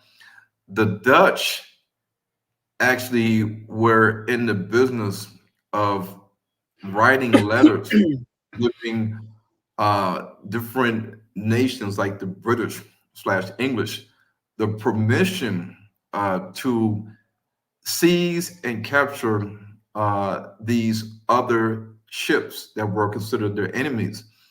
And so, if the Dutch wrote you a letter of marque to a British privateer or English privateer, and the privateer or the owner of the ship, he had this letter, then that meant that this English ship could intercept and take over a Portuguese ship that had slaves on it Mm. from Luanda, Angola.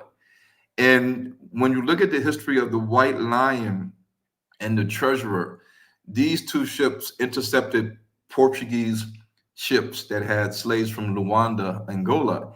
And when they intercepted these Portuguese ships, they then took the human cargo from the Portuguese ships on their ships. And these ships landed in the Americas. The White Lion landed in, I think, Point Comfort, Virginia. And this is 1619, where they say the start of slavery in North America started. So the White Lion was a ship that was ordered and given permission by the Dutch to capture the slaves taken by the Portuguese and reroute them to the Americas or North America. But in those days, in like the 1400s and the 1500s, the main slave traders were the Spanish, the Portuguese were doing work for the Spanish, and the Dutch. So when you look at how many of the Mhm. slaves that were taken to the Spanish and Dutch and Portuguese colonies in the Caribbean and in South America, you understand and look at the history of the slaves and their traditions and their language, and you can automatically connect many of them back to the Congo, even in Haiti, even in Jamaica and other in Cuba and other Brazil. You can see the connection back to the Congo. And when we were at Elmina Castle in Ghana, Cape Coast, Ghana, on the wall in the slave castle dungeon, they had Dutch writings. And I asked the guy, I said, what kind of language is that? He said Dutch. And then we walked around, and on the wall, they had some words written on the wall. And the words were uh, uh, uh, was it Genesis 15, where it says, and you shall be in another nation that you don't know, and you will serve them for 400 years, and after 400 years you would leave. That scripture was on the wall, and I said, wow. I said, why would they do this? Who would do this? And I took a video of the wall that had that scripture about Abraham and his particular descendants. And when you look at and I'm sure Baya knows about this. When you look at the movie that Barack Obama and Michelle Obama produced, you cannot deny that in that movie you can see it as big as day. They're sitting there on the beach, and this freighter ship comes up on the beach, and it has the word "White Lion" on it. And then you look at Julia Roberts and where are they getting their groceries from? And it's the Point Comfort grocery store. And then you look at the radio that the guy's driving the car and he's turning his radio, the frequency, and it's 1619. So there's so many things in that movie. When I watched it, like I watched it before I left the conference we did in Tampa and went back to South Africa. I watched it and in Detroit, and I said, "Wow!" I said, "Look at this!" And Barack Obama and Michelle Obama produced this movie, "Leave the World Behind." I said, "You can't make this stuff up." And everything they had in the movie is like a play on what is going to happen in America. They're literally telling you in front of your face what is about to go down. And we don't understand when looking at that film, looking at what's the white lion. Like if I was a regular black person, I would not know what in the world the word white lion meant and if its significance to the slave trades. But because I had it in my movie and already released it, I said, "Man, you can't make this stuff up." They even know about the white lion because I put it in the movie.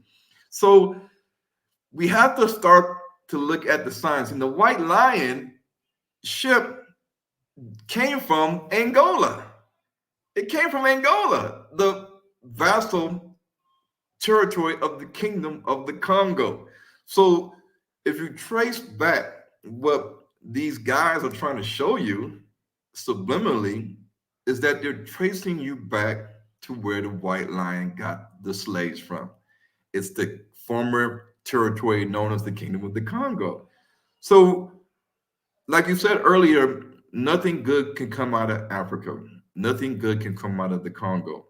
And the Congo kingdom is one of the most overlooked, overshadowed, mysteriously known that, a lot of the stuff is written by the Europeans so that you like, okay, well, the kingdom of Congo, did it just start in the 1300s? No, it's been around way before that.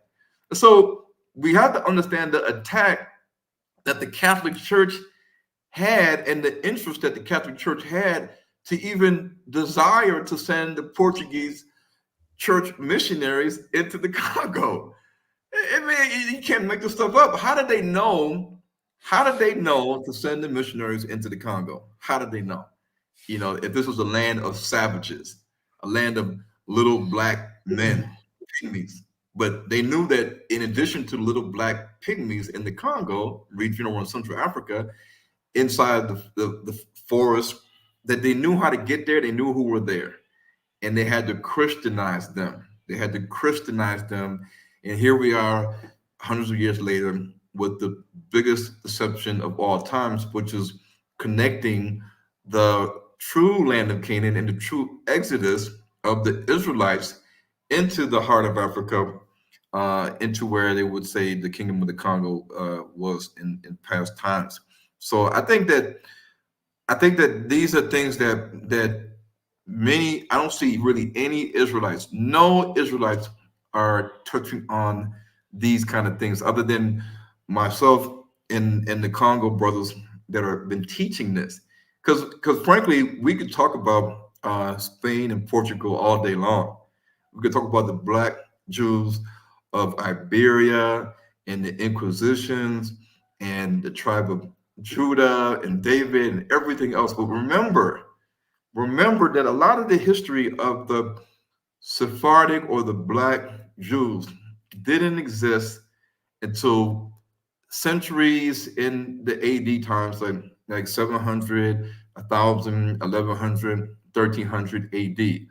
Prior to that, nobody really had an idea of how they got there. How did the Black Jews get there? How did they get there? Did they wander through Germany and France and all these other countries, and then landed in what we see today as Portugal and Spain. How did they get there? That's the question. Did they leave Israel and get on boats and travel on the Mediterranean Sea and then landed in Spain and Portugal? Did they travel through North Africa to get there? If they were black, what is their ancestry? What is their DNA? And can that DNA tie them back to a certain select tribe, like the Mukongo people?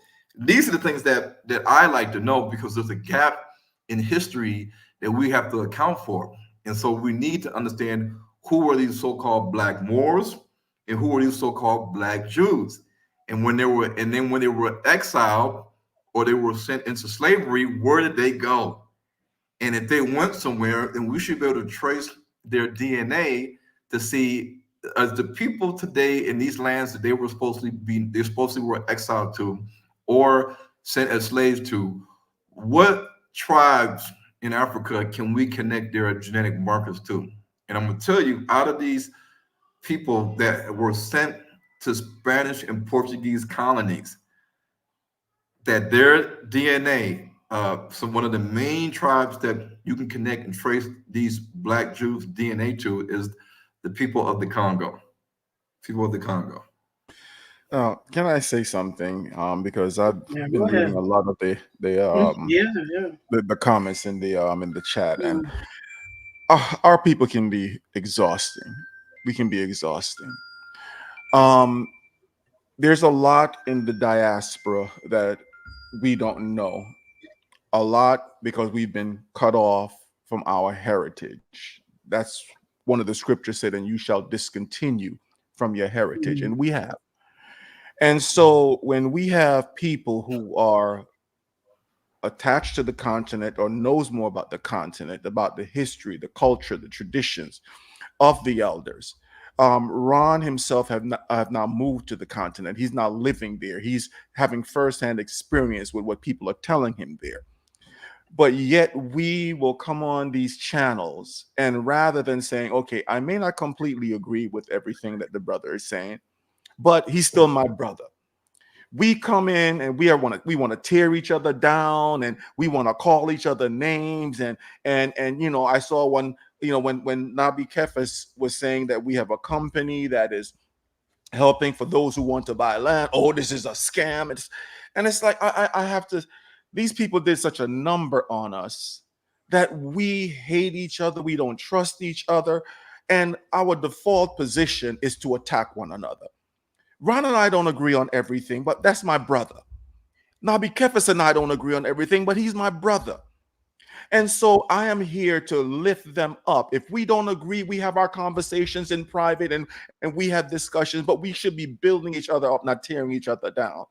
Now, the topic of where the Holy Land is, I can say that I may not know specifically where Jerusalem is. And there are people that I listen to different arguments, but I know one thing I know for sure. It is not that little tiny piece of land up there in Northeast Africa. That's one thing I know for sure. Even one of the scriptures that we all talk about, where the Bible says in Joel chapter 3, I believe he said that I'm going to deal with these nations for what they did to my people and for parting my land. When was Israel, the state of Israel, divided up? There's not enough of it to divide up.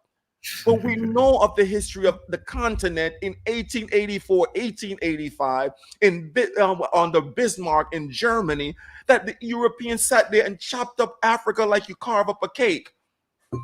And it's still 54 divided countries even until today. But we still claim that Israel is the Holy Land. These people, yes, they are very slick, and they know how to manipulate maps. They know how to manipulate history. They know how to manipulate all of these stories.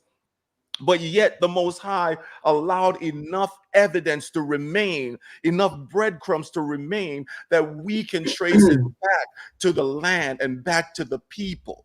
So I'm just saying, family, rather than attacking one another, rather than tearing one another down, we should learn to listen. Sometimes we need to humble ourselves and listen and learn some things, okay? Because when Babylon fall, which we're all in agreement that this place called Babylon at some point is going to fall. then we have to know and we have to be prepared to at least leave this place. And where are we going to land? Israel? Where are we going to put all of our people? So if you're not in agreement, I understand. We can agree to disagree, but let's not tear each other down. Okay, that's the main point I wanted to say is let's not tear each other down. All right, Yeah. thanks. Matondo. Yeah, thank you, yeah, Byron. And for those who know me, of course, I do some teachings online, on YouTube. I have some recorded teaching that I upload, but I also do live broadcasts like this. And when I teach, I don't just go into the Bible. I share our traditions and I show you scriptures that very well correspond with what I'm saying. Okay. So if you're coming here and you're saying, where are the scriptures? Where is this? There is no video, no teaching on YouTube where I don't give you scriptures. And I don't always want to share scriptures, but I've made a habit that when I teach to share scriptures for you, because you will not believe the things we are saying unless you see scripture. And I understand. But Simon Kimbangu said, listen, children, and he called us his sons and daughters. Listen, Banakongo, the day will come that you will say, hey, that scripture that I was reading, drinking it as who knows what, it's actually not 100%. When you come to that realization, it will shake the foundation of your life completely. Okay? The Bible, as I always say, contains the words of God, contains the words with our prophets, the African prophets wrote down. But it has been changed, manipulated, remastered, reworked. Can we go to the owners of those manuscripts and get the original copies and make our own translations? That will be something, right? But the powers that be will block everything we as Africans want to do because they don't want us to be empowered. They don't want us to empower our people, to elevate ourselves in our country. They want us to stay there down below. Now, when you read, for example, now let me give you scripture. Right? Where are the scriptures? When you read in the book of Deuteronomy 28, okay? Most of you, when you read Deuteronomy 28, you go directly to the curses. Boom, curses. Pa, pa, pa. Where are the blessings? Where are the blessings? Why not discuss the blessings? In that same chapter, we are told that we will be the head of the world. Yes, we will be on top. And then it said that we will have the power, the finance, the resources to lend to every nation without lacking anything. Africa, Sub-Saharan Africa, Kongo Kachopa, the heart of the world, is the only landmass that can literally lend millions, billions to other nations, and they will still remain on top. You understand what I'm saying? Yeah. Which other nation in the world is capable of that? None. We have all the riches. We have all the natural resources. The diamond, the gold, the silver, the cobalt, the oil. It's all there. And there are still some natural resources which are not discovered yet. And our prophet said, those things which are the most precious, no European will ever discover them. People don't even know what is hidden, yes, in the Amazon of Africa, of Congo. They don't even know. Go ahead, Ron.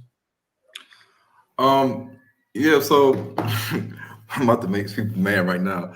All right, so if you look at people, they want scripture, and when you give them scripture with reality, Mm-hmm. with facts, then Spook. they don't have nothing to say. When you Mm-hmm. give them reality that they can see, they can touch, they can go visit, they can dig, they can put it under a microscope, they can go to a scientific article or journal. When you give them scripture and analyze it with reality, this is where the Israelites, you lose them. You lose them. You lose the Israelites. Not as you lose the Israelites when you use scripture and then give them extra biblical facts, research, information, and reality. You give them when you give them a reality check that coincides and supports the scripture, then you lose them. It's like they just like disappear because Mm-hmm. they can't handle all the evidence, all the facts, all the research. All the Israelites can do is recite scripture. And they don't want you to do nothing but think and listen to their interpretations in the Bible, and that's it. And you're sitting there like a person without a brain in your cranium because you're using their brain. They're doing all the interpretation of the scripture, and they're not giving you any tangible facts, information, or research to back up what they're saying, and it doesn't coincide with reality. But you don't understand and see that because you're so blinded by the way that they talk, the stuff that they say, the clothes, the appearance, the whole shebang. But here's the real deal. Is your YouTube leader banned from YouTube? Does your YouTube leader have a book and a movie that the Jews are actively trying to ban and make it illegal? On top of that, why is it that when Israelites usually bring up my name and they say something about Ron Dalton and they can make fun of something, they can make a comment. Why is it that when I come back with a retaliation, that nobody wants to debate Ron Dalton? So if people think that Ron Dalton is crazy, he doesn't believe the whole white race is Esau, then have me on your channel. Let's debate this. If people say, well, Ronald Dalton is crazy, he's claiming all these people in Africa that are Hamites are Israelites, then instead of just talking this stuff, let's debate. Let's debate. Ronald Dalton's crazy. He's saying we need to leave America. He's saying that Africa is sub-Saharan Africa is the land of Canaan. Have you seen his new movie? Don't bother watching it. It's garbage. He's promoting this Africa thing, the Bantu people, the Israelites. Okay, if you don't like it, if it disagrees with your doctrine, then just debate me.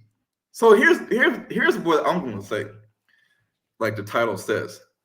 So all the top Israelite leaders that are teaching the opposite of what we're saying here, it's good to have a discussion to go over opposing arguments, opposing views that the Israelites that are listening to us on YouTube, they're getting information from somebody, and it's their leader, their teacher, their moray, their bishop, their pastor, their captain, whoever, prophet, priest, general, whatever their name is called. Those that are in these camps, like IUIC, Bishop Nathaniel, if you, I challenge you to a debate, IUIC, the top, I want the top guys. The top, oh, we don't do debates. Well, if your leaders believe in what they teach, they stand by their teachings, They can say we've been in the game longer than Ron Dalton. Our research runs deep. We know what we're talking about. What we teach is the truth. Then everybody that's a follower of IUIC, then ask them, why won't you debate Ron Dalton? And they can say it's nothing edifying in debates, but we have to get to an understanding of where is the true Holy Land. If we know we are Israelites, then why is it that we have a confusion? People might say, well, you guys are confused. But if we are confused and we don't know what we're talking confused. about, Ron, yeah, we're if confused. they think we're confused and it's an easy win, these guys don't know what they're talking about. These guys are cuckoo for Cocoa Puffs, and it's so easy to debunk these guys. Then debate us and mop the floor with us. So, like I said, I challenge IUIC's leader. I challenge GOCC's leader. I challenge ISUPK's leader. I challenge GMS leader. I challenge Sakari's leader. I challenge Pastor Dow. I challenge the Watchman Reports and his wife, and any other Israelite, Israel of God, Pastor Bowie, Pastor Omar, all these teachers that are teaching right now as we speak, even those that prophesied and are teaching that the Holy Land that we see today is our land. And when the people that's there now, when the Most High removes them and they leave, then it's our turn to go back to that land. That I don't understand. I don't understand how we can literally look at that land in this day and age and believe that this is the land they're supposed to be in. And even those that are in Dimona, even the Israelites that left Chicago, they went to Liberia, they went to Dimona, and they're in the southern Negev region of Israel. And it's the desert. They know it's the desert. Nobody can deny it's the desert. If they were to stand outside with their phone, outside of their compound, and just do a 360-degree pan with their phone, you would see the desert. You wouldn't see no tall, gigantic mountains with, the Bible says, fat pasture, a good fold. You're not going to see these things. You're not going to see a high summit, a high mountain, the mountains of Israel, where man and beast are going to eat off the fruit of the trees, off the land. They're going to eat and lie down. They're going to rest and dwell and be safe and live in tranquility. No. So even those that say that, well, Africa is Eden, and if we're talking about the second Exodus, why aren't we talking about getting back to the motherland in Israel? After all, the people in Dimona will say that they already started the second Exodus. They will say that they already started the second Exodus because they're in Israel. But the majority of us are not in modern day Israel. We're not in that region of the world. So if we say no, we don't want to go to Israel, no thank you, because the real Holy Land, the real land of Canaan is in sub-Saharan Africa, then they're going to say we're crazy too. So even the Israelites, the Black Hebrew Israelites in Dimona that can speak Hebrew, I don't care if you can speak Hebrew. A Chinese man can learn how to speak Hebrew. The Turks can learn how to speak Hebrew. The Europeans can learn how to speak Hebrew. If you're in Israel long enough, you can learn how to speak that modern Hebrew. It's easy. And we don't have to read the Bible to understand all the traditions and customs and say, okay, the Israelites keep telling me, keep the commandments. The Israelites keep telling me, brother, keep the commandments. Well, if you go into Africa, you're going to see that they're keeping the commandments of a lot of what's in the Bible because it's their custom. It's their custom. And I'm going to show you guys some things on the presentation. But we have to, in these days and times, there has to be somebody that stands for the truth and somebody that speaks boldly and challenges all of those that are sitting around teaching these things. It's like you're the king of a country, and you got people that are pagan worshipers, or they're teaching a crazy doctrine that doesn't line up with your history or what your God prophesied and said, and what the ancestors and the elders wrote down, and what they passed down as knowledge to their generations. And they're teaching some bizarre, strange history, like, nah, Ron's crazy. We came from the planet Saturn, and these space aliens created us, and we need to go back there. The UFOs going to come and get us, and all stuff. You have, if you're a king or if you're a leader of that nation, you're going to have to call this out and say, no, don't listen to these people saying these things. Because the more and more the people start to continue to teach incorrect doctrine, then the more people are going to believe it, and they're going to sit in America and say, well, my teacher said that the UFOs are coming. Ron says we need to get to Africa, but my teacher says wait for the mothership to show up, and then it's time to go. My teacher says Africa is the land of Ham, and all these people in Ghana, in Nigeria, in Cameroon, in Congo, in Gabon, in Angola, in Zimbabwe, in South Africa, these are all Hamites. Ron's crazy. Don't listen to him. So we have to understand that it's the teachers that's teaching a lot of this wrong doctrine, wrong historical lessons, and they don't want to debate, because then the scriptures and the information, the facts and the research and reality then proves all things. And you're going to be left with people looking at their Bible, they're reading the scripture, and they say, okay, I'm done. Go ahead, Ron. And then you can say, okay, you just read the scripture. You didn't give us nothing else to go with it. We know that we live in reality, and the Bible is not a mythological book. It's not a fairy tale. It's not some epic folklore. It's a real book about history. Whose history? Our history, our ancestors' history. So then this book should line up with reality. Reality. After all, you say you're an Israelite. You say your DNA test says E1, B1A. Okay, so let's use all these things to prove all things. But the leaders, they don't want to address these topics. So they simply avoid them. And even if I call them out, even if I say, Bishop Nathaniel, I challenge you to a debate. Ricard, Pastor Dowd, the Watchman, Pastor Omar Tiabu, anybody in the Israelite camp, anybody that has a large Israelite church organization, even the head minister of information, Sar Ahmadil Ben Yehuda, he knows who I am. He was on one of my Zooms, and he was saying something in the comments. And he is the minister of information of the African Hebrew Israelites of the Mona. And when he was in the comments, I said, brother, just simply debate me. Just debate me. And he didn't have nothing to say.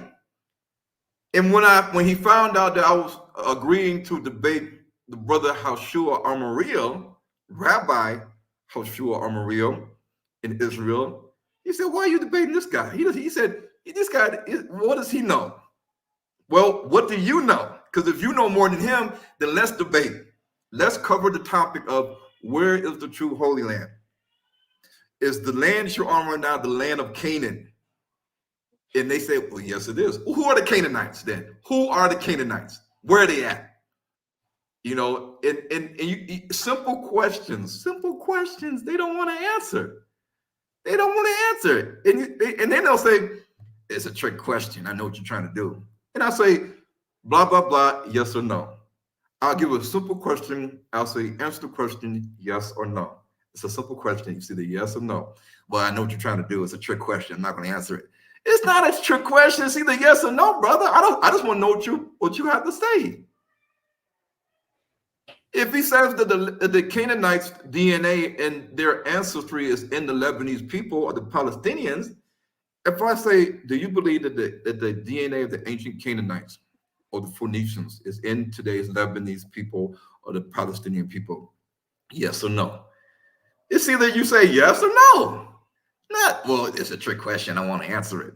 These are the kind of tactics that Israelites do. Even when you do a debate, they don't want to answer the question because they know where you're bringing them into.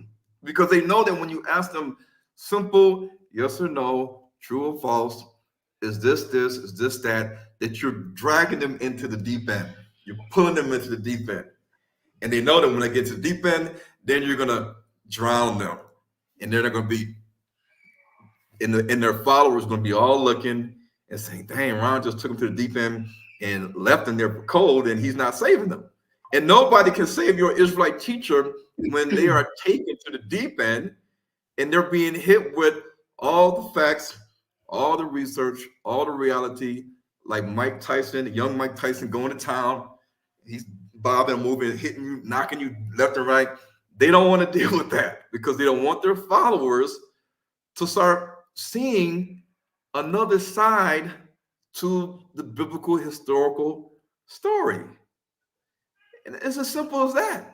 And when I do my presentations, I give scripture and I give reality, which I'm going to show you guys some of this stuff today.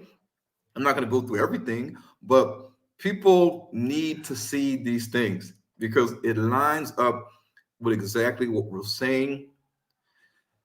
Is that you, in regards to the Bible, one of the things we all know is that we can't say that the King James Bible that we have today is exactly the same words that Moses wrote down thousands of years ago. We can't say that it hasn't changed that one bit, that whatever Moses, Joshua, and the prophets wrote down, that is exactly how the Greeks and the Romans and the Europeans and the Gentiles left it. Exactly for us. Exactly the way it is. They didn't change not one thing. We can't say that. Because if you look at the Old Testament, when it was put together, in terms of books, you're going to look at the Greek Septuagint. The Greeks. The Greeks are responsible for that. And none of the Dead Sea Scrolls is going to be written in Proto-Sinaitic or ancient Hebrew that dates back to the time of King Solomon and King David. We know this. Because why else would they call it Herodian Hebrew and Hasmonean Hebrew and Greco-Roman Hellenistic Hebrew in Aramaic and Greek? Why would they call the Hebrew of that time of the Dead Sea Scrolls? Why would they give it that timeline? Mm-hmm. 2nd century BC, 3rd century BC, 1st century BC, 1st century AD. Well, we know when the Persian rule started, and we know when the Old Testament ends in terms of the years. So how in the world, what happened between these times and then the times that we have today that are the canon that's been authorized and translated by the Gentiles? And I'm going to show you how the Gentiles tried to change a lot of things, and they were sloppy in their handiwork. And you can pick up the sloppiness in their handiwork that proves that they knew that the wilderness in the land of Canaan was a different area than what we believe it to be today. So when people say, well, the Israelites are teaching that we wandered in the wilderness of Saudi Arabia for many years, and then we went to Jordan, and we got into Israel. Well, we can believe that all day long in the stories of the Gentiles, but what does reality say? What does our DNA, and I don't have to use DNA for everything, but what does our DNA say? What does our DNA say?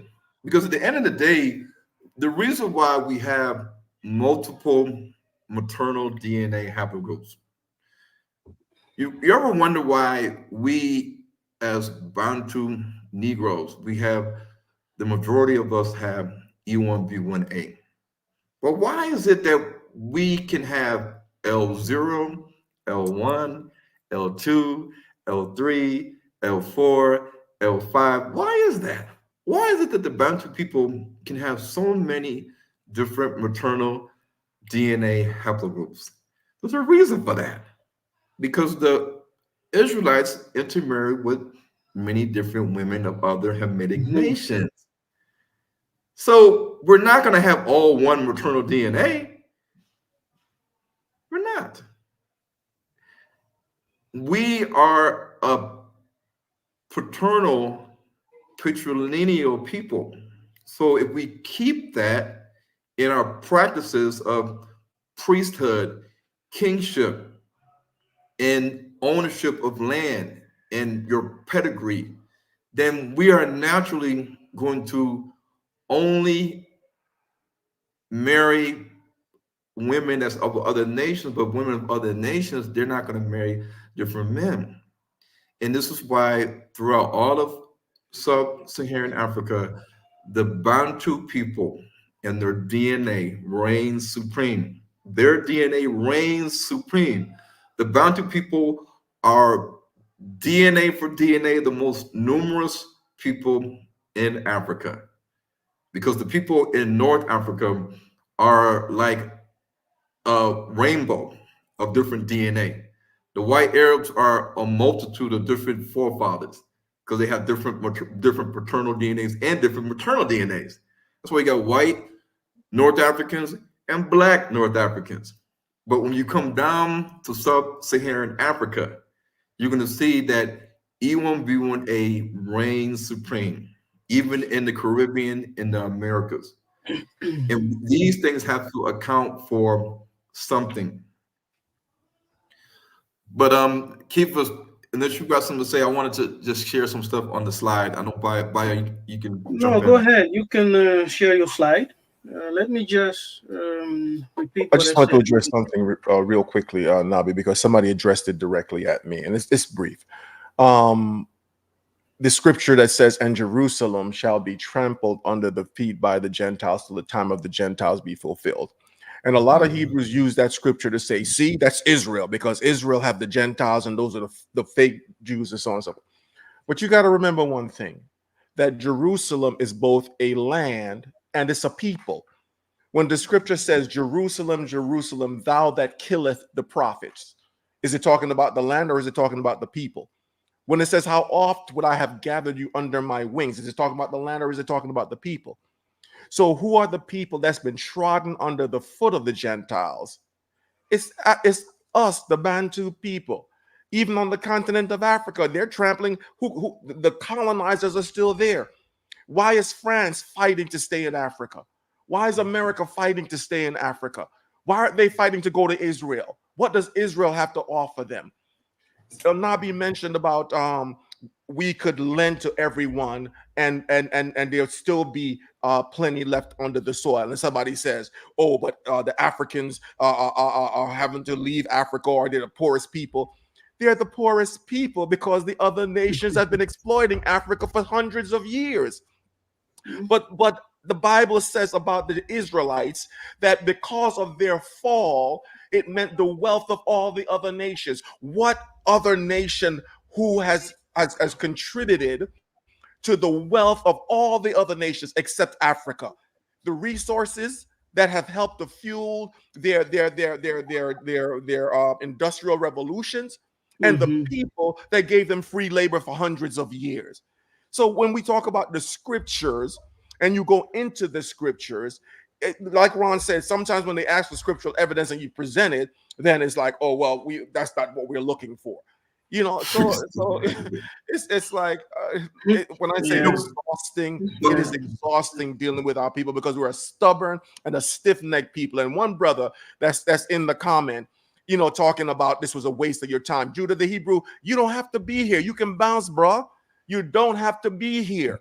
Go do your own channels, deal with your own people. But if you're not in agreement, don't come here and be disrespecting. If you don't know what Ron teaches, you don't know what Kefas teaches, then come and learn.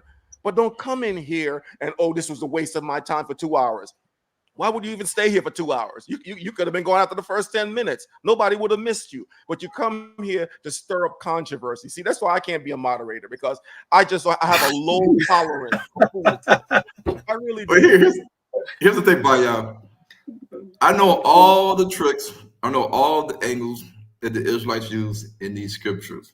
Now, when the scripture Christ says, "And Jerusalem should be trodden down of the Gentiles," automatically we're thinking that the white man is going to come and replace all of the people in the land of Canaan.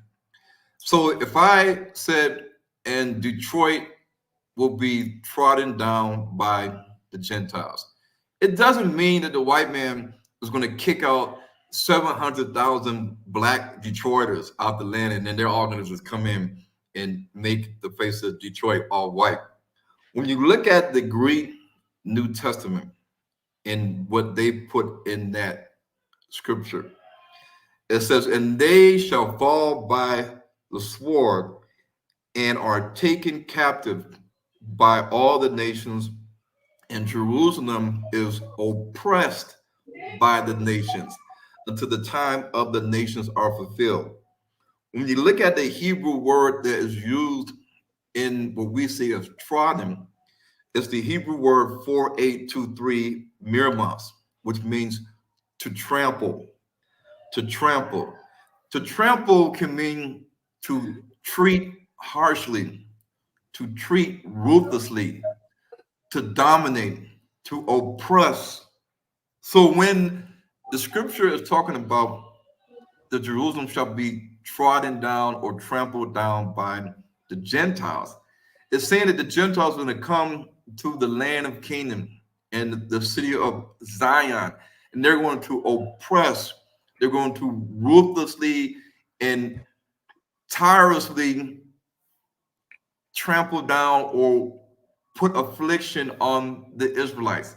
It doesn't say that they're going to kick out and replace all the Israelites out of the land. And that's the thing you got to understand. Trampling, Mhm. trodden down is basically talking about another nation coming and oppressing, dominating, treating the other people harshly, ruthlessly. And that's exactly what the other nations did when they came to the land of Canaan. They came ruthlessly, they came with harshness, and they oppressed and dominated. So they trampled over the people. The people were just minding their own business. And they came with the sword and the gun. In those days, they didn't have the word rifle and AK-47 and Glock and SIG and all this other stuff. They're going to use what we will say is a weapon. So they came with the sword, they came with weapons, and they subdued the Bantu people and exerted their will over them and did what they wanted to do: slavery, rape, murder, taking land. All these things is what the scripture meant when it says trampling, trodden down of the Gentiles. We automatically look at this and say, we got you here with that scripture, but they don't understand the etymology in the scriptural context of the verse. And this is what you have to do in a lot of the scriptures in the Bible to break it down and show how it connects to Africa and how it doesn't connect to modern day Israel. And that's exactly what I want to show in the presentation. Yeah, go ahead. And what you what you described is exactly what King Pafita said. She warned the Congo people. Yes, she warned the Angolan people. She said, if you listen to what the missionaries are telling you, because they are deceiving you, yes, you will enter into a harsh time where you will become slave, you will become poor, and they will oppress you until the end. It's the exact same thing. And Simon Kimbangu, he said that many of our people will die outside of Africa, Yep. because of stubbornness, not wanting to listen. Yes. And in his speech of 1921, in his prophecy, he said, the time will come that you have to return to the land of your ancestors. Yes, the blessed land, the land of God, the holy land. You have to return. If not, you will face destruction. Yeah. That's the Mhm. prophecy of Simon Kimbangu. So he actually called people. Back then, he told people, and when the children return, receive them, because they will say, "Hey, I am a child of Congo. I'm a child of Angola." He said, "Receive them because they are your family." And that's why I embrace my brothers, right? That's why I embrace Ya Byron. That's why I embrace Ya Ron Dalton Jr. And many who are connected with me. We have to embrace each other. And I really take offense when people come here and say, "You African people are just promoting your voodoo things." We are not promoting any voodoo. Uh, we are not recruiting people for a scam. We're just here to present truth. Whether you believe it or not, it's up to you. But a day will come, the day will come that you will put, Kosimba Mutuna, you said that Kosimba Mutu, you will put your hand on your head and you will say, "Ah, Antuka." Those people will write. Okay? That day will come. Because Simon Kimbangu said, "Boko kufa na poto." You will die there in Europe because many of you will not listen. That's exactly what we're witnessing today. Yeah. So my advice, don't just go into prayer. Don't just go and do your research and read, but also listen to people. You may think we're crazy, but just listen for a while and then come to your conclusion. Okay, Ron, go ahead. You can share what you have. And the main reason that a lot of your Israelite teachers are not going to debate me is because they don't want to have me on the same screen streaming live to all their followers, because this is not just a regular video. They wouldn't promote this as a regular video. They're going to promote this as uh, Bishop Nathaniel versus Ron Dalton, Hebrews to Negroes. Elder Rakar versus Ron Dalton, Hebrews to Negroes. Pastor Dow versus Ron Dalton, Hebrews to Negroes. The Watchman and his wife versus Ron Dalton, Hebrews to Negroes. Pastor Bowie versus Ron Dalton in Hebrews to Negroes. Pastor Omar Theobald versus Ron Dalton in Hebrews to Negroes. And any other top Israelite leader that people are listening to on a daily basis with thousands of followers. Remember, if that's the title of the stream, that it is a debate, that means that all of their listeners, all of their followers and listeners from the whole world, from Africa, Europe, in America, the Caribbean, they're going to be tuning in. And they're not going to say, "Well, who is this guy? Who is this guy bringing out all this stuff?" And then they say, "Well, what is H2NTV.com? What is this? Let me go check it out." They don't want their followers to see and to hear the things I have to say. There are thousands, 20, 50,000, 100,000, half a million. They don't want them to all see that. Remember, these are people that are the leaders of their flock. They have many members across the world that listen to them, that depend on what they say. They live by what they say. They do everything that they ask them to do. So to have somebody on there that's going to challenge their leader, like Goliath challenging the Israelites, and saying, "Well, if y'all can't defeat me, then we're going to take over your kingdom." That's like a warrior coming to another kingdom and saying, "If I can defeat your best man, your best warrior, then I take your wife as my wife, and I take your kingdom." And the king says, "Yes, if you can defeat my best man, then you can have my wife or my daughter, and you can have the kingdom. I'll bow down to you. We will be under your servitude, and your kingdom will take over our kingdom. If you can be our best man, And in some of these movies that they have on Netflix, you have these Viking guys that come here from Norway and Sweden, and they say, "I challenge your best fighter. If I can defeat him, I want your daughter in marriage, and we're taking over your kingdom." And they defeat the guy, and then they're looking like, "Oh my God, what are we gonna do now?" And the guy's like, "Pay up. Give me your daughter. Give me your keys to your kingdom. Let's go." The people in the Israelite community, they don't want to deal with this, because they want their followers with a one-track mind, like a horse that has things on it. They want them focused and looking one way. They don't want them turning their head the other way, turn their head the other way. They're Mhm. gonna say, stay focused on what we're teaching you. Don't look that way around, Dalton, and keep this. Don't start looking in that direction. Run. That's exactly why they will likely say, we don't do debates. He's not worth our time. This is silly. It's nonsense. Yeah, but I'm calling you out. I'm calling you out. And the people that follows you, they're gonna say, well, damn, well, Ron just called you out. I thought you would debate anybody. Well, they won't debate anybody. They won't. Keepers, they won't do it.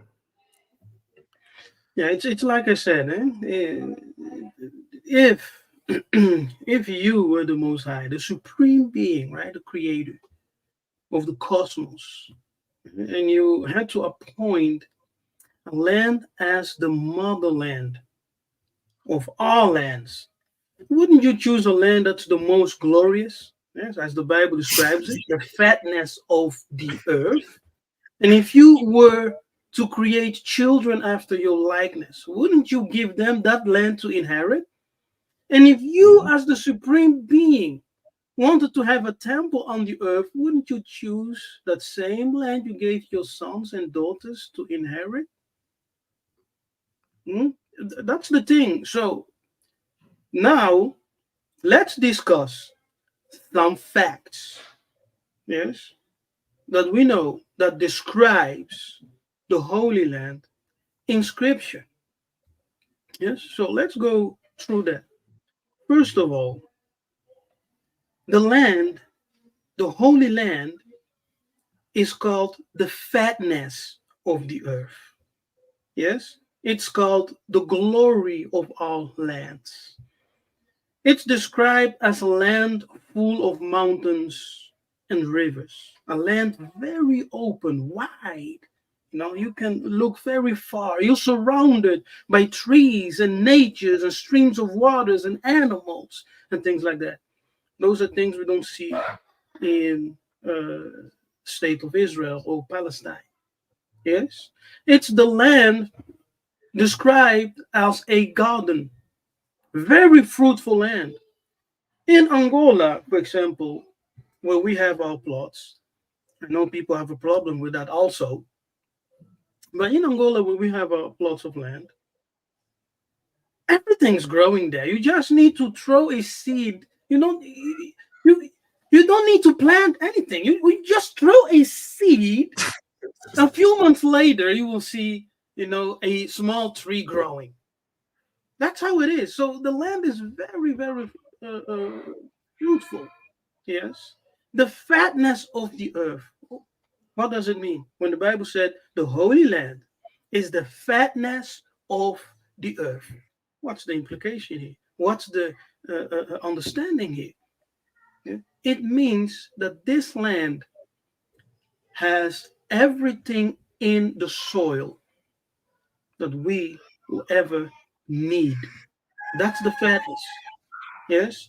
Therefore, we see in sub-Saharan Africa, in Central Africa, we see all the diamonds, all the gold. Angola is full with diamond, by the way. Yes.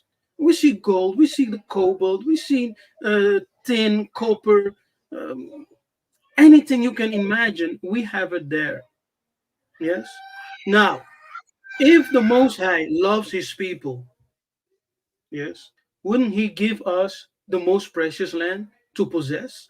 If he said, I'm bringing you to a good land, yes, a fruitful land, a land full of riches, where the mountains possess diamonds and gold and iron, where's that land? So we need to locate that land. And as we read scripture, we locate Central Africa. That's the only land that fits the description. That's just one. Now, two, it's the land where life began. The Holy Land is the land where life began. Congo Kachopa, yes, Central Africa, the Great Lake region. mm, Those are the region where our ancestors said life began there. The garden was in that area. Life began there. Now, what do we see in science, in anthropology? They have discovered and confirmed that indeed that area was the habitation of the first humans. They have found the oldest human remain in Kenya, East Africa. Yes. Two, three, in our culture, even when you read the Bible, I think in the top of my head, Genesis 13, it tells you that Abraham traveled south. Yes, he traveled south. So he followed the Nile and went into the central part, the interior of Africa. That's point three. Now, from our tradition, we know that our ancestors always traveled up and down. Yes, they always went up from the Nile River and also went down following the Nile River. Now, when we also look into the animals, the biblical animals, what do we see? 90% of the animals who are described in Scripture can only be found in Africa. When we are talking about the original habitat of those animals, yes. Now, of course, through migration and commerce and whatever, many animals have been taken out of Africa, to the Middle East, to the West, to Europe. So you will see a giraffe in Europe, but a giraffe is not indigenous to Europe, right? Or nor an elephant. So when we look at the animals mentioned in the Bible, such as the elephant, for example, the elephant is an African animal. Yes. Uh, Let me give some room for Ron, because I know you wanted to go into this. Miss, I think you wanted to go into this. You're muted. Open your mic. Okay. Yes. Present share screen. Yeah. And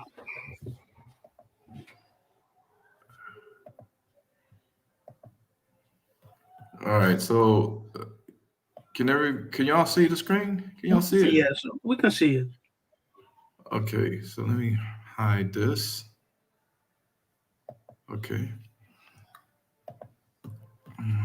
All right. So if you look at what's happening today. Many people are just simply putting their head in the sand, just trying to ignore everything that we've been saying or the things that they might be thinking in the back of their head, like starting to wake up and think like we think, but they're still holding back because they can't let go of Israel and Jerusalem being the Holy Land. But knowing who we are is not enough. We need to know where our homeland is. Knowing where our homeland is could change your life trajectory in terms of, are you going to stay in America? Are you going to go to Israel? Are you going to go to Jordan? Are you going to go to Sub-Saharan Africa? So we can't keep putting our head in the stand and thinking it's going to go away because the prophecies are not going to go away. They're going to continue the way it says it's going to be. So just like I said earlier, the other leaders, the other Israelite leaders, other than myself and Kefas, and those that are teaching that Africa is the Holy Land or sub-Saharan Africa is the Holy Land, they're not gonna risk the same thing that the Jews and the ADL and the mass media did not want to risk, which is the truth getting out and people steering in a different direction to get the truth. In this case, steering to h2ntv.com since the Jews banned me from YouTube uh, 2 years ago. So it's important that we understand that knowledge is one of the things that they don't want us to have. And we are ignorant sometimes in the fact that we don't have a lot of this knowledge, although we have teachers trying to teach this truth, but many people reject this truth, this knowledge. That's going to cause us problems. And no matter what you may believe and think, your Israelite teacher can't save you. Your president can't save you. One of the things is we're divided over many things, historical teachings about who we are, where our homeland is, who's part of the 12 tribes, where did we go, are we supposed to leave, or are we supposed to stay, is it a flea doctrine, is it not a flea doctrine, all this stuff. But we will see as time plays out how people are going to suffer and be Yes. destroyed because of a Mm. lack of knowledge and good teaching. And unfortunately, Satan is deceiving even the Israelite leaders to this day because Yes. they want to keep teaching their agendas. Mm. So, in a sense, we are still asleep. Yes, we know we are Israelites, but we're still asleep because when we were all Mhm. awoke and we will understand that our homeland is over here and we need to get back home. And hello, what's the problem, Mm. guys in Africa? Can we get some type of assistance or some type of meetings going on to where we're not just talking about building a African nation, a Black Wakanda, but we're also addressing the fact that the children of the diaspora want to come home, and we had too many barriers with the visa system that's keeping us from coming home. So that should be the number one priority in many of the countries in sub-Saharan Africa if we are all on the same page and we know that we are the Israelites and we need to come home, those that are scattered. Mm. So, because of the Gentiles' trickery, craftiness, and their ability to stay 1,000 steps ahead of us, they had to put in things to stunt and control the awakening in our movement. They had to set up passport visa laws. They had to set up the education system. They had to set up boundaries of different countries. They had to start setting up laws. Now you're under our law now. And they had to set up the religious system and religious teachings of the Catholic Church so that you don't get too far ahead of yourself in finding out who you are and connecting back to your homeland and relocating back to your homeland. This is all by design. These are all the strongholds in Africa and America, and now with the Israelites that are keeping us from connecting all the dots. So no matter what is your religious leader, whether he's a white, black, Israelite teacher, a Muslim, at the end of the day, if they're not connecting all the dots, they're not a threat because they're not getting to fulfilling biblical prophecy. So we have to understand that who has written our history? Who has written our history? Who gave us the history of the 400 years of silence when the book of Ezra, Nehemiah, and the Persian captivity sort of just stops in the middle of the movie? We don't know what happened after that. We just know that the Bible picks up in the New Testament, and we assume that the Second Temple was completed. Who completed it? Did the Israelites still stay in the Southern Kingdom? Did the Northern Israelites come back? Because 400 years went by, and now we have the Greeks and the Romans telling our history, and that's it, the end. And we got to accept that. Because guess what? You have a Greek Old Testament, you have a Greek or an English or a Latin New Testament. So there have been people that have tried to give us some clues, but we still don't all agree on the same thing. So it's important to know our history because the history of who we are should connect us to understanding what's going on right now in the present and the future. And I'll show why. So nothing matters more than our identity, but also knowing our identity means we also have to watch our enemies, master ourselves, and fulfill the things that we're supposed to do. Because once you know who you are, you should do all things in accordance to who you are, according to the Bible, the prophecies. So in the Bantu culture, we see in the book of Numbers, this is an example.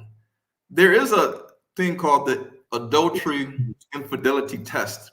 It's a Torah custom practiced by Bantu people, E1B1A, not the European Jews.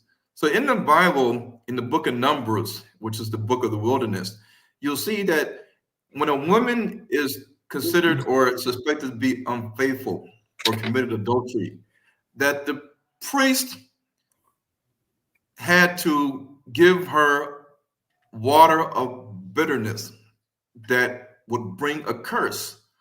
So that if she was truly an adulteress, that when she drank the water, then she would get sick. She would have a curse upon her to where she would get sick, or she wouldn't bear children, or she would die.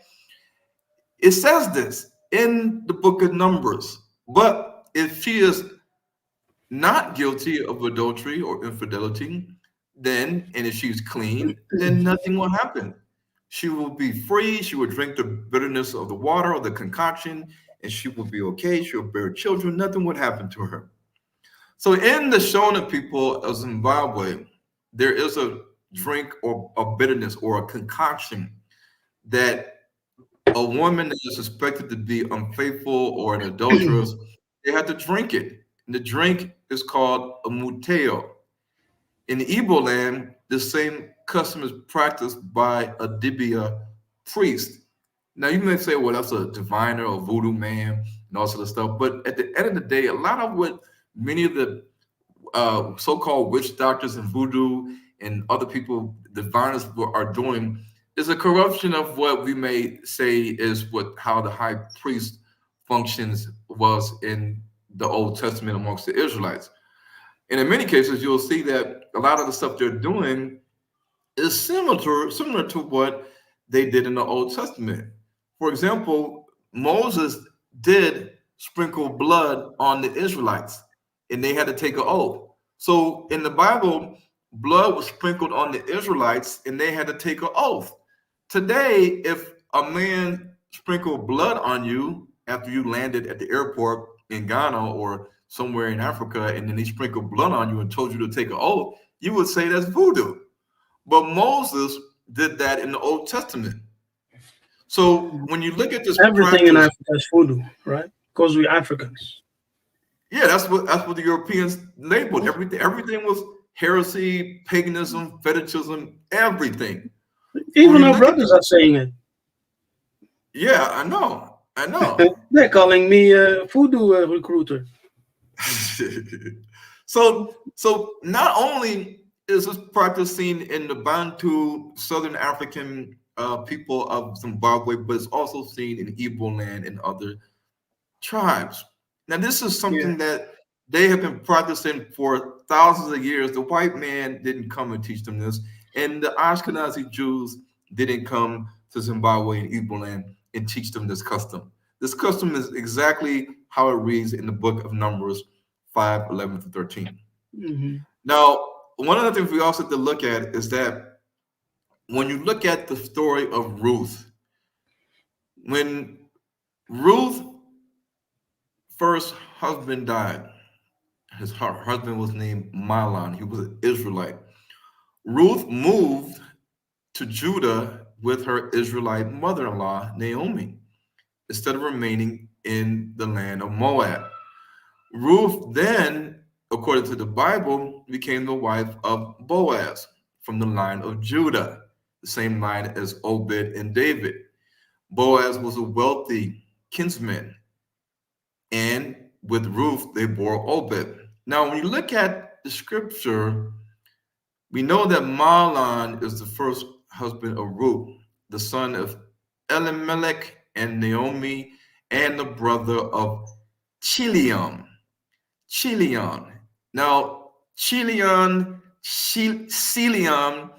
you see, in many, and I had to understand this, that in Bantu cultures, you can pronounce it and spell it with a CH, or you can put a TSH. A TSH. So it's instead of Chilion, it's Chilion. These are names that we see in South African culture, especially in the Vendas in Northeast Limpopo or Northeast South Africa. Now, Naomi, the Israelite, told Ruth that at harvest time, she had to wait until the men were sleeping and to quietly go to Boaz and to put part of his covering over her feet and lay there. This was a customary way of asking a man to provide the protection of marriage, like a covering. A man covering a woman with his robe or a garment was a symbol for marriage. It was like a marriage custom, like the man providing a covering for the single woman. This is seen in Ezekiel 16:8. When Boaz wakes up, she says, "Spread the corner of your garment over me, since you are a kinsman redeemer." Ruth 3:9. This signaled Ruth's willingness to become his wife. The Bible says, and when Boaz had eaten and drunk, his heart was merry, and he went to lie down at the end of the heap of grain at the threshing floor. And she came softly and uncovered his feet and lay down. Now, guess what? At midnight, the man Boaz was startled and turned over, and behold, a woman lay at his feet. Now, this was a sign of a respectful, virtuous woman. And in the Bible, you'll see that Ruth's mother-in-law, Naomi, told her to put on a raiment and wash yourself. So she told her to take a bath, wash up, anoint yourself, put on perfume, whatever, put on a garment, and then get down on the floor. But she told her to do not make yourself known unto the man, meaning that the man must not know that you're there.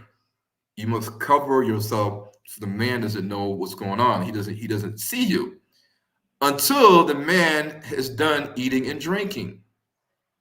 And when the man woke up, like I said earlier in the last slide, he woke up and there was a woman laying at his feet. Now, how did Boaz not know that a woman, a human being, was laying at his feet? How did he not know that? I mean, anybody should know if a dog or a human being or a cat or anybody was laying at your feet. Well, we may not know the whole gist of the story of how it went out play for play, minute by minute. But guess what?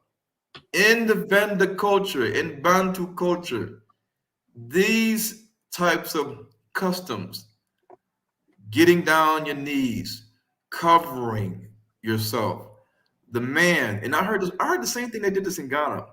You cover yourself. In the same story of how Jacob wanted different wives. You have Rachel, you have Leah, and he loved one more than the other, but then he had to work longer for one so he can get the other. And this was like a trick. Jacob may have felt like he had been tricked into not getting the wife that he wanted, but these type of traditions and ceremonies is practiced during marriage ceremonies, where they kind of play the same trick on you that Laban did with his daughters when Jacob wanted to marry Rachel and Leah. And in the case of Ruth In Boaz, we see the same style and type of customs where a virtuous, righteous woman presents herself at the feet of her husband as a sign of respect. And for the man to understand that he is her covering in marriage, then the same covering ceremony custom with a twist is practiced in Africa, in South Africa. And this is just a short clip about it. They got a translator too because Kefas wanna live Brenda speaking people, so obviously they need to get somebody who can translate. I like how negotiations. The jacket inside. So yeah, and then language barrier is a real thing. Especially when two cultures are coming together, but it's a beautiful fusion. So we know we're waiting for babies. Guys, so we're covering over our heads and they want to confuse the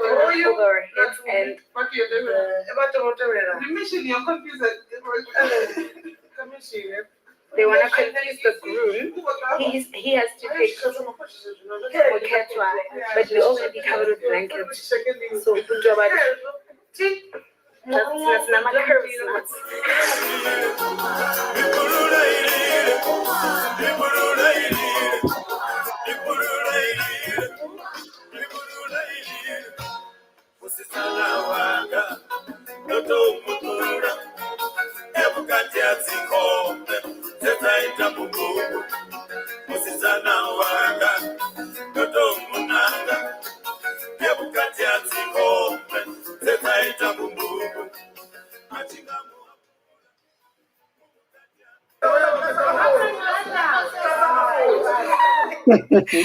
Yo, Ron.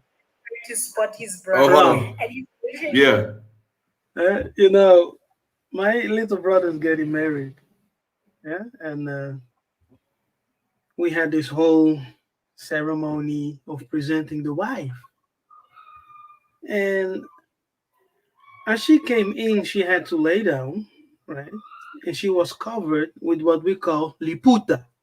And liputa is just a something women wear, like a cloth, right? So they cover her with the cloth, and she was completely covered. And then as he came, they asked her, where is your woman? We don't see her here. And he had to go place himself before the woman who was covered. Yes. And that was actually the sign that the marriage was accepted. And then we entered into the, how do you call that? Negotiations. Negotiations, yeah. Yes. Negotiations, The negotiations, the dowry. Yeah. So, and in our tradition, it's the uncle who does the negotiation. So the uncle of, the woman. And so he did the negotiations, and my uncle also did the negotiation for my little brother. And man, I didn't want to interrupt, but But this is the same thing in the Bible. Isaac has to send like an uncle or an elder to find a wife for Jacob. Yes. And they have to. It's all in the Bible.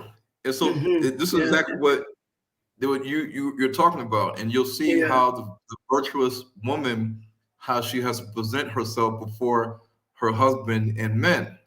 Looking for the cafe, like wash over the cafe mo guy mo or you choose a pila like tato really.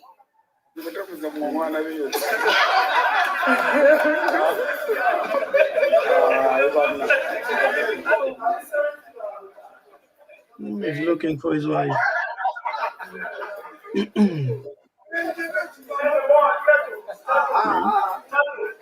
He's looking for his wife. Where is she?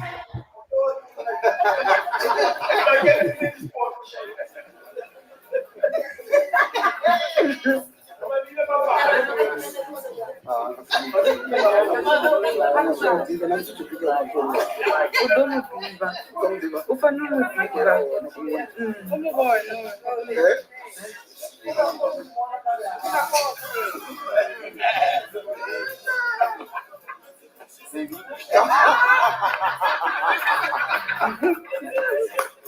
come on. Look, did Tata just find Mukedra? I low-key feel like he saw her long before. 1, 2, 3, 4.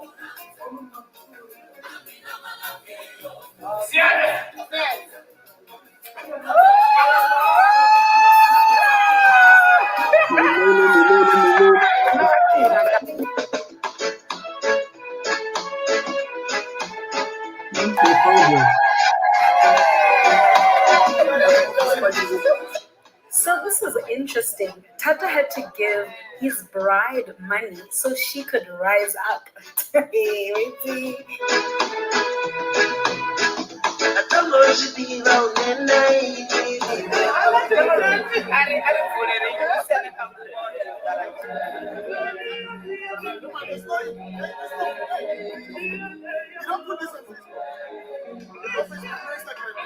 What?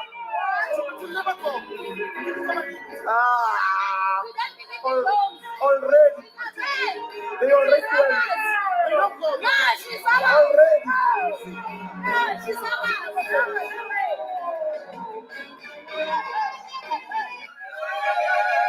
Zonaka is the two Zonaka, I just want to Papa, Papa,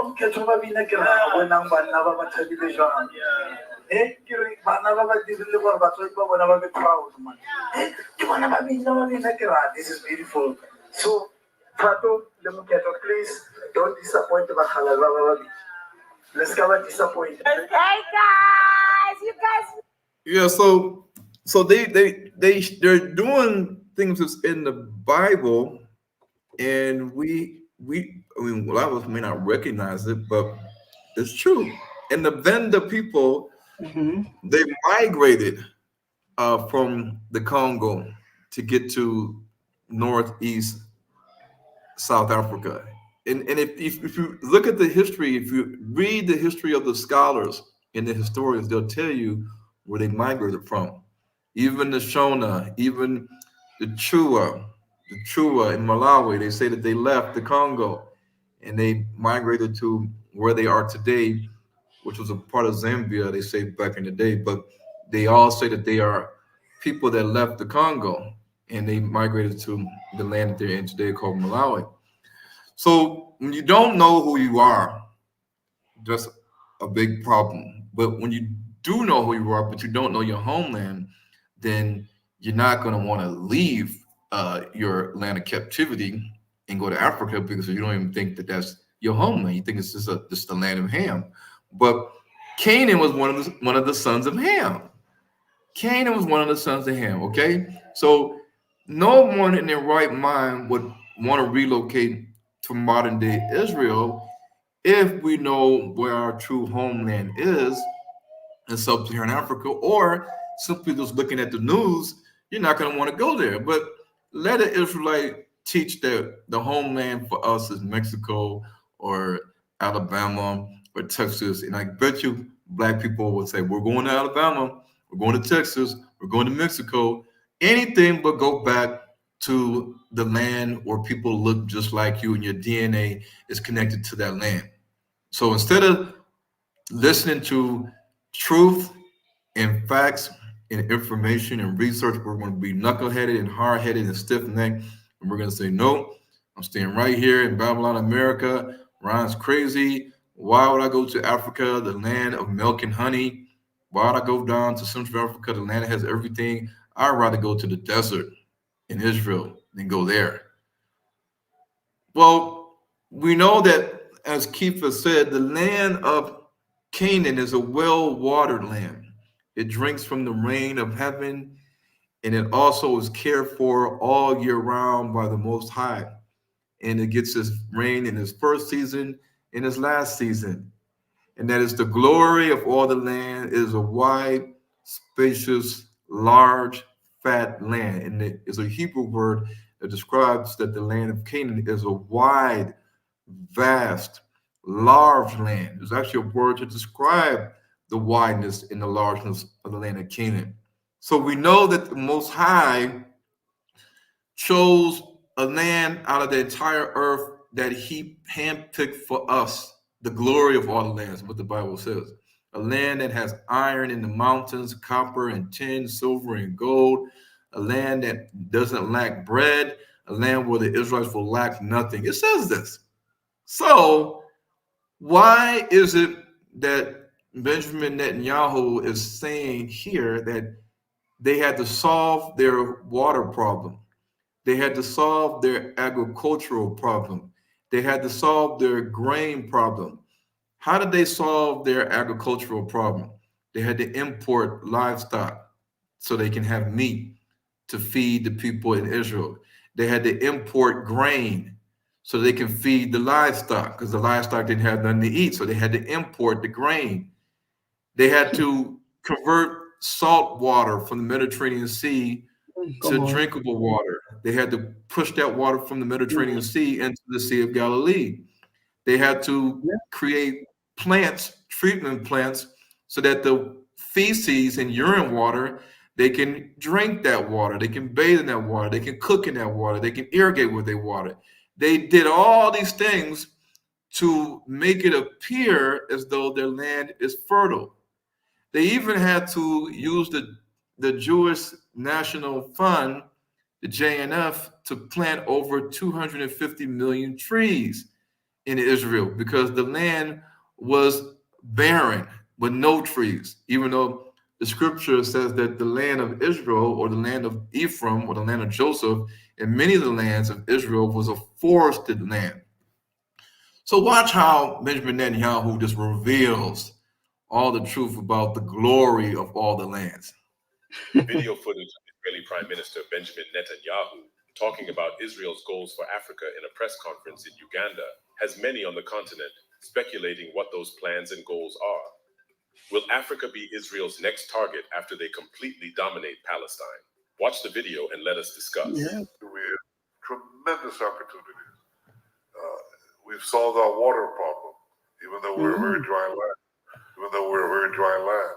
Even though we're a very dry land. Even though we're a very dry land. Even though we're a very dry land. Even though we're a very dry land. Even though we're a very dry land. We've solved our agricultural problem. We produce with great productivity. We produce with great productivity. We produce with great productivity. We produce with great productivity. Vegetables, dairy, vegetables, dairy, vegetables, dairy, vegetables, dairy, vegetables, dairy. We are eager to share this technology in so many fields with our African friends. We are eager to share this technology in so many fields with our African friends. We are eager to share this technology in so many fields with our African friends. We think that Israel now is the best partner. Okay, so when you look at the land of milk and honey, as it describes it in the Bible, we have to look at, okay, let's put that to the test. Who is a major producer of honey worldwide and in Africa? Well, we know that Ethiopia, Tanzania, Uganda, Kenya, Rwanda, Cameroon, and these are not just all the countries that can produce honey. They're producing honey in the Congo, in Malawi, South Africa. You just don't see this on the list. So when you look at the overall producers of honey in the world, you see China is at the top, Turkey's at the top, you see Iran and Argentina, you see all these other countries, United States, Chile, Australia, Cuba, Portugal, but you don't see Israel on the list. Why isn't Israel on the list if it's a land of honey? You see Tanzania, Angola, Kenya, the CAR, you see Rwanda, you see Cameroon, you see all these countries, but you do not see Israel on the rankings of a land that's producing all this honey and exporting honey all across the world? Because Israel doesn't have honey. If Israel doesn't have flowering trees and flowers and vegetation, then how can it have honey? The bees have to have their beehive and they have to produce the honeycomb. And somebody has to get these things. Now, back in the day, they didn't have these bee technologies where they can just slide down the honeycomb and slide it up and get all the honey. And the guy with the bee suit is standing around getting all these things, this honey from the boxes they have. Back in the old days, how did they get the honey? Well, in Africa, you had people that would climb the trees to smoke out the bees to get the honeycomb and the honey that's there that the bees help produce. And when the Bantu people came to Africa, in Malawi, for instance, the Chua people called the little short people, they called them the Akafula.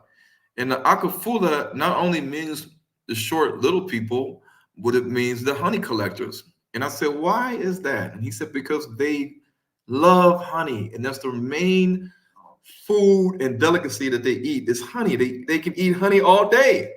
And I said, how do they do it? They get it from the trees because it's abundant in Malawi. And he said, yes, Ron, this is true. So when we look at the livestock, milk comes from livestock, like goat milk and milk from a cow. We see the livestock is abundant in many countries, not just the ones listed here, like South Sudan, Nigeria, Ghana, Gambia, Mali, Chad, Tanzania, Kenya, Congo, Angola, Ethiopia. Livestock is just about in every sub-Saharan African country you go to. I don't care if you go to Botswana, you go to Zimbabwe, you go to South Africa, you go to Mozambique, you go to Zambia, you're going to see livestock. You'll see big game livestock and short livestock, goats and sheep. Even in ancient Egypt, they had livestock, and the Israelites did leave with livestock when they were in the Exodus. The Israelites were farmers and pastoralists, which is what the Bantu people are. The Bantu people are not hunter-gatherers. They're not people who run around killing animals and then eating it, but they are mainly farmers and pastoralists. So when we look at overall sub-Saharan Africa, you see that the areas that are dominated with cattle per square kilometer is in sub-Saharan Africa. And obviously, when you look at the Congo and you see the Congo is heavily forested with the tropical Congo rainforest, well, the Congo rainforest is a dense forest where these little black people can navigate through the forest and go underneath branches and leaves and trees, and you don't have to whack it and cut it down because they're little. They can navigate like little animals through the bush, through the forest. But in the savanna and grassland areas of Africa, you see all this livestock, and this livestock produces milk and produces meat, and the livestock actually has fat pasture to graze on, like the Bible says. And in the Congo region, especially in the eastern region, you'll see mountains. They have mountain farms where the cows are eating and grazing off the mountain, and the mountains are covered in grass. We go to Israel, the mountains and the hills they call mountains are rock. So one of the things I want to break down, and I'm not going to go through all of this because I did this already, is one of the interesting things is that Stan Lee, he made and created Marvel comic books. And in this 50-year-old comic book, this man named Moses Magnum, he was an actual superhero. He overthrew the ruling family of the African nation of Canaan. After he overthrew the African nation of Canaan, which was part of the kingdom of Wakanda, Moses Magnum had plans for Canaan. He used his corporation to revitalize the Canaanite economy and industry. He held a press conference christening Canaan as the new African-American homeland. He opened the borders to any African-Americans who felt marginalized in the United States and wished to return to the motherland where they could be treated as equal citizens without any racism or strife.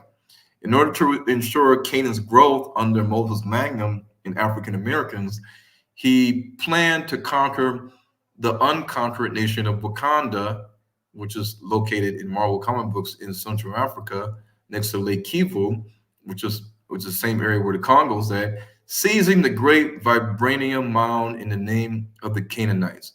However, in his quest for bringing African Americans back to the land of Canaan, he had to battle with Black Panther and T'Challa and Deathlock and Luke Cage.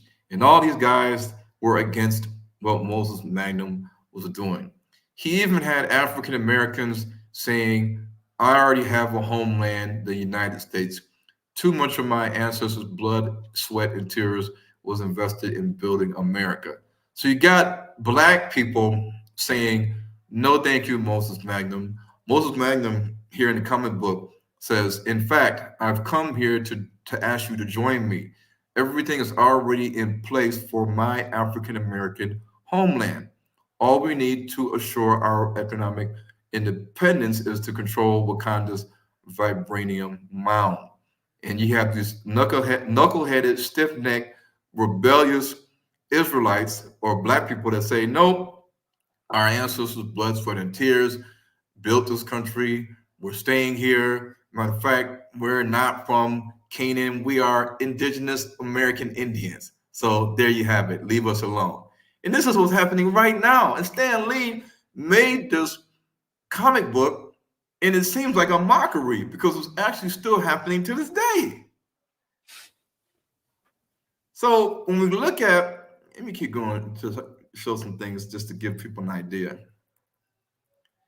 When we look at, okay, good. When we look at what's happening in America, we know that the two sticks coming together spells the restoration of Israel. We know that the dry bones, they speak and they say that our bones are weathered, our hope is lost, and we are divided and cut off from our parts. So this is the state of the Israelites in Africa and in the diaspora. We are cut off from each other.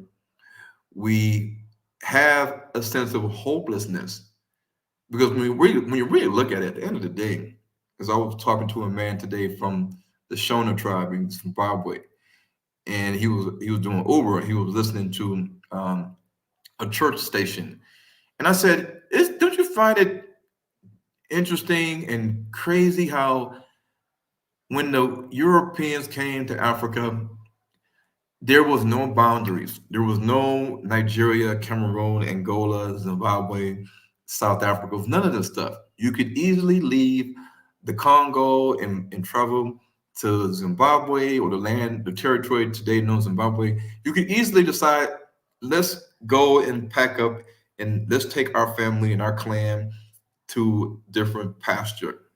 You could do that and nobody will stop you. You could trade back and forth with other villages and clans and tribes and kingdoms. You can do this. You can barter. You didn't need a license. You didn't need all this permission.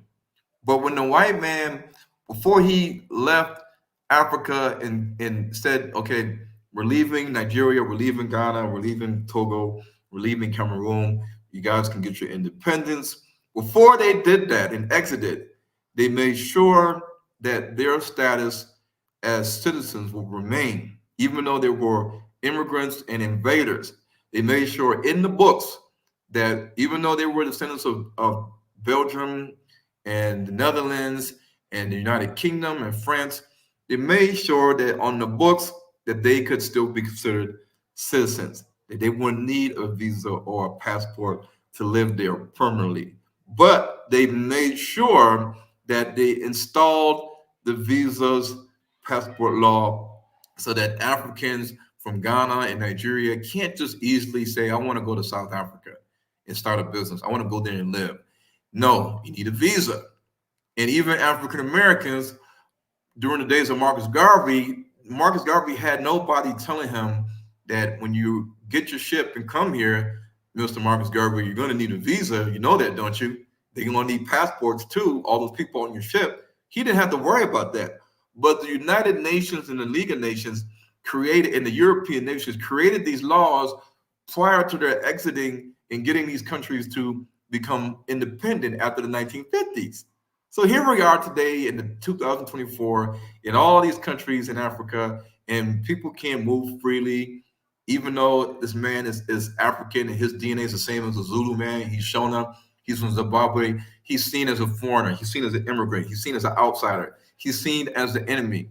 And African Americans coming back to Africa, some people might see that we're coming to take jobs. We're coming to take land. We're coming to steal this and steal that. And it's not fair because the Europeans instilled this law in us to keep us from coming together. So they know that once we understand who we are, once we understand who they are, once we understand where our homeland is, and once we understand that we need to get back to our homeland, because the Bible tells us that, then we connect all the dots. And now we're starting to hammer and knock on the doors, telling people to let us in. So this is what it's all about. And staying in America, thinking that the land of Canaan, the Holy Land, Jerusalem, is in Utah, it's in Peru, it's America, it's in Israel, all this nonsense. Okay, you guys stay in America. You guys get comfortable in America. You guys believe the land of Ham and the Hamites are in sub-Saharan Africa. And stay in America and experience what the movie Greenland showed us. You experience what the movie 2012 showed us. Tsunamis slamming into the East Coast, tsunamis slamming into the West Coast, earthquakes, tsunamis, all the things in the book of Revelation talks about. Wars, bombs going off, missiles going off, war, all these things. Lockdowns, can't leave the country, famines, hyperinflation. Talks about barley and penny and the cost for food is going to skyrocket in the book of Revelation. It says this. So when you have hyperinflation and the cost of everything is skyrocketed, that means that you can't afford the food. So now you're going to starve where? In America. It's not your land. It's the land of your captivity. Many people are going to find themselves caught in this land of captivity, going through exactly what the Bible describes as the Great Tribulation, because they didn't take heed and they didn't listen, because the church and the Israelite leader didn't tell them that your true homeland that you can survive on is in sub-Saharan Africa. So while we're looking at the TV, looking at Israel, looking at Iran, looking at Hamas, and Hezbollah, and Lebanon, and Palestine, Ukraine, and Russia, and also looking at Candace Owens and Andrew Tate and Tristan Tate, we are distracted. The Gentiles are, meanwhile, leaving America, they're leaving Europe, they're leaving all these countries and all the countries and nations from Afghanistan, Pakistan, and the Arab nations, and China, and Russia. They're all coming, even India, they're all coming to Africa. And they're setting up shop, they're setting up their home, they're getting ready to survive for what's coming. So here's the thing, I'm gonna keep going. When you look at, and I'm not gonna cover this, I want to cover some really important stuff here. One of the things we have to realize is that Ezekiel 38, it prophesies that in the future, that the land of Canaan is going to have new invaders. A land that was already been colonized and conquered by weapons, aka the sword. It says in Ezekiel 38 that we're going to have new invaders to cover the land like a cloud. This time, it's not going to be the same people that we've learned in the Bible in Greek Roman history. It's not going to be the Assyrians coming. It's not going to be the Babylonians coming. It's not going to be the Romans coming. It's not going to be the Greeks coming. This time, Ezekiel 38 is mentioning different nations. Nations such as Gomer, Magog, Meshach, Tubal, Madai, Togarmah, even Hamitic nations such as Put and Cush. Now, why would these nations all want to come to the land of Canaan, the land of peace, rest, and safety? And when they come to the land as a cloud to cover the land, why are they all coming? What is going to be happening at that time that's going to want them to all come? They're coming to steal, plunder, and to survive by any means necessary. We have to understand that the children of Put, they all did not stay in Libya. Some of them migrated and fled into the other Maghreb countries, including the Sahel countries. So amongst the Bantu people that are in certain countries like Burkina Faso and Mali and Niger and Chad and Mauritania, you're going to have a large population of Putites, people of Putite descent. They have a different DNA than us Negroes, and they are there. They are mostly Muslim, They have a different DNA, so it means they have a different lineage. And it says that these people, including the Cushites and the Persians, are going to come against the children of Israel, and the children of Israel need to be prepared and be on guard. They're coming for land, they're coming for livestock, they're coming for mineral resources like silver and gold, and things that the Bible couldn't mention at the time because it didn't have a name, such as coltan and cobalt, aluminum, graphite, all the stuff of that nature. The children of Cush are centrally located in Sudan, and they've been scattered amongst their cousins, amongst the Great Lakes, amongst the Bantu people. So we have to understand that this nation is also a nation that's not of the Bantu tribe and lineage, but it does say that the children of Cush and Put are going to be part of this alliance. It's going to come to the children of Israel in the latter days, to a land that is brought back from the sword. When the people, and the word Bantu means the people, are gathered from many nations against the land of Israel, which has entirely been desolate. And the word desolate in the Hebrew, and even going back to the Semitic Assyrian root word of the word desolate, means an uninhabited, solitary, uncultivated land or a grassland. That's what it means. It doesn't mean a desert. And it says that the Israelites shall come forth out of the nations, and they shall, or come out of the Gentiles, and they shall all dwell securely.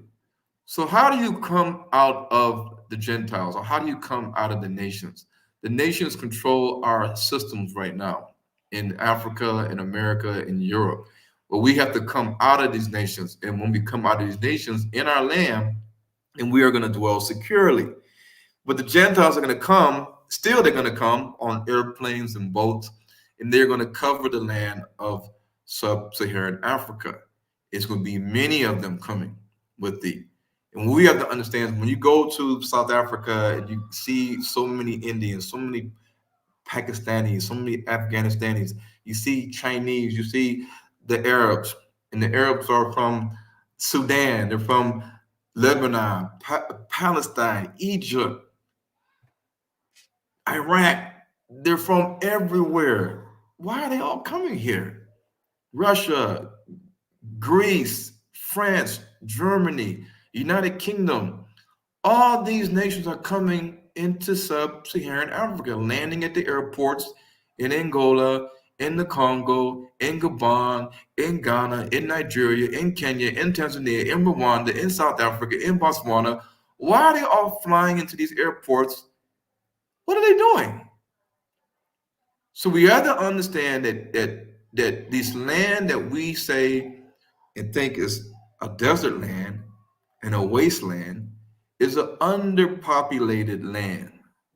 It's an uninhabited land. It's a land that's just sitting there resting, uncultivated. Like Kefas said, you can throw a seed in the ground and it'll grow. Well, somebody has to throw the seed in the ground.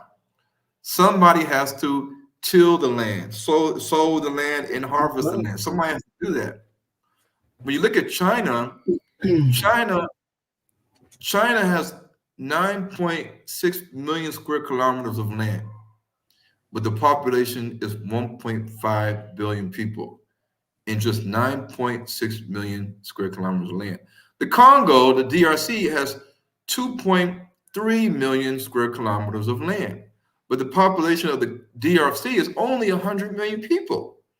So even if we multiply 2.3 million times 4 to kind of get to 9.6, and even if we multiply the 100 million people that's there now in the DRC times 4, we're only going to get 400 million, which is way less than 1.5 billion people. Look at the square kilometer size of India and how many people is in India. Then add up the square kilometer size of Angola, the DRC, RC, Gabon, Botswana, Zimbabwe, and see how many people are in this total square kilometer territory. You're going to be surprised, because you're going to say there's a lot of land in Africa that is uninhabited and is uncultivated. It's just sitting there waiting. Israel in comparison, is 21,671 square kilometers. The population is 9.3 million. Remember, in the days of King David, he took a census and all the warrior men was counted at 1.1 million. That was 3,000 years ago. And the Israelites practiced polygamy. 3,000 years ago, the population in Israel with King David of just the fighting men was 1.1 million. We're not talking about other men, young men, older men, women, and children. So we had 3,000 years later, and the population of Israel is only 9 million? Look at Swaziland. Swaziland is almost the size of Israel, and it only has a population of 1 million, 1.2 million people. It's uninhabited. You can drive through Swaziland and say, man, does anybody live here? This land's desolate. There's nobody here, Ron.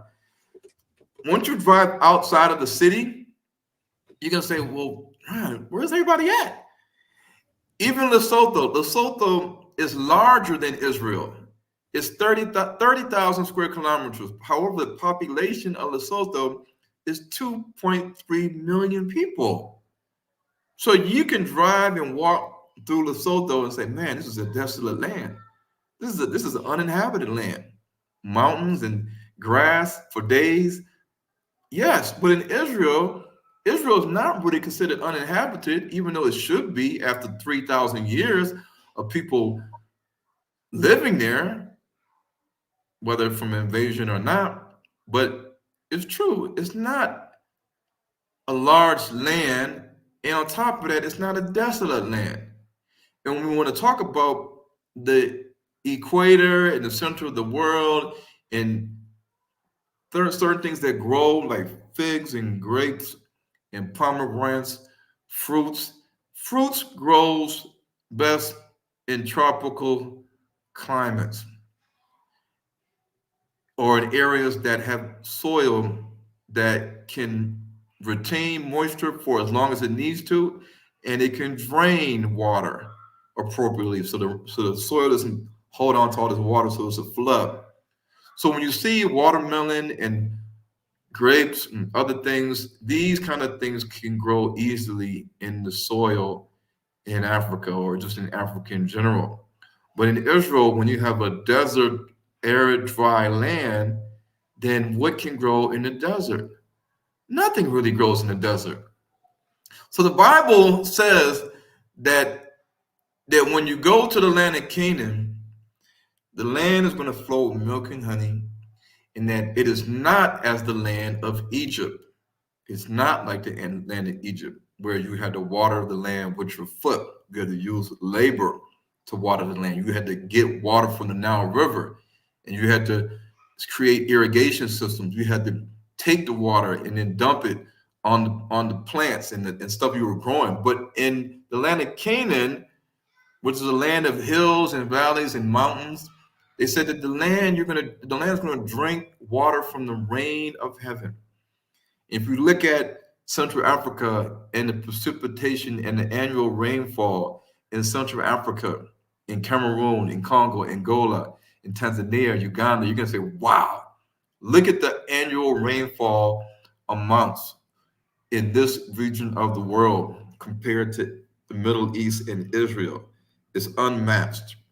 And the Bible says that Yah is going to care for this land from the beginning of the year to the end of the year. It doesn't look like a desert land being cared for. And if you want to say that the desert is proof that it's Israel, well, there are deserts in Africa. You have the Kalahari Desert, you got deserts in Eritrea, you got deserts in South Africa. You do have areas that are deserts, and there are camels in the desert, and there's donkeys in the desert. So there's things that are also in sub-Saharan Africa that you would say, well, it's not there, but it is there. But nevertheless, the Bible states that in this land, you're going to get your rain in due season, the first rain and the latter rain, grain, wine, and oil, grass in the fields for thy cattle, so the cattle and mankind can eat and be full. You can't do this in Israel where you're importing cattle and you're importing grain to feed the cattle. This is what we saw in the video. And this was just a picture of Jericho. This is Jericho. Jericho, Israel.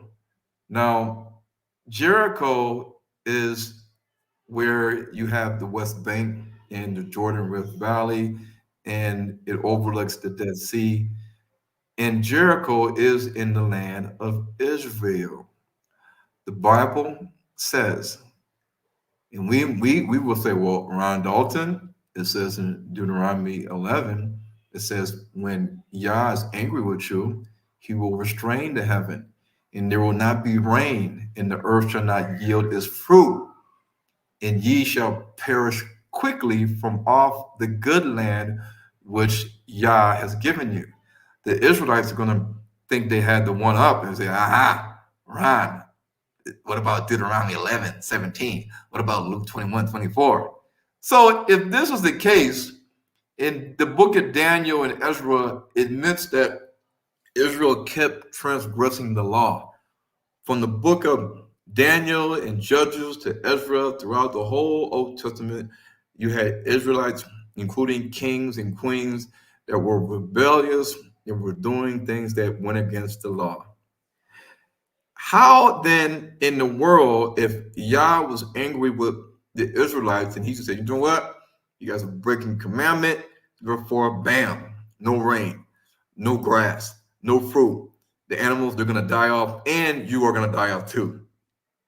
But how then did the Israelites have so many animals to slaughter for sacrifice every year, every feast day, holiday, even when they had to help with the Levites to keep them fed and taken care of, even those that had to do their own atonement of sins and present animals and certain offerings to the priests so they can atone for certain sins and breaking of the commandment. How are they able to do this when the Israelites had this land cursed and it was a desert and they had no grain for a grain offering, no fat for a fat offering, no meat for a meat offering, no animals for any offering?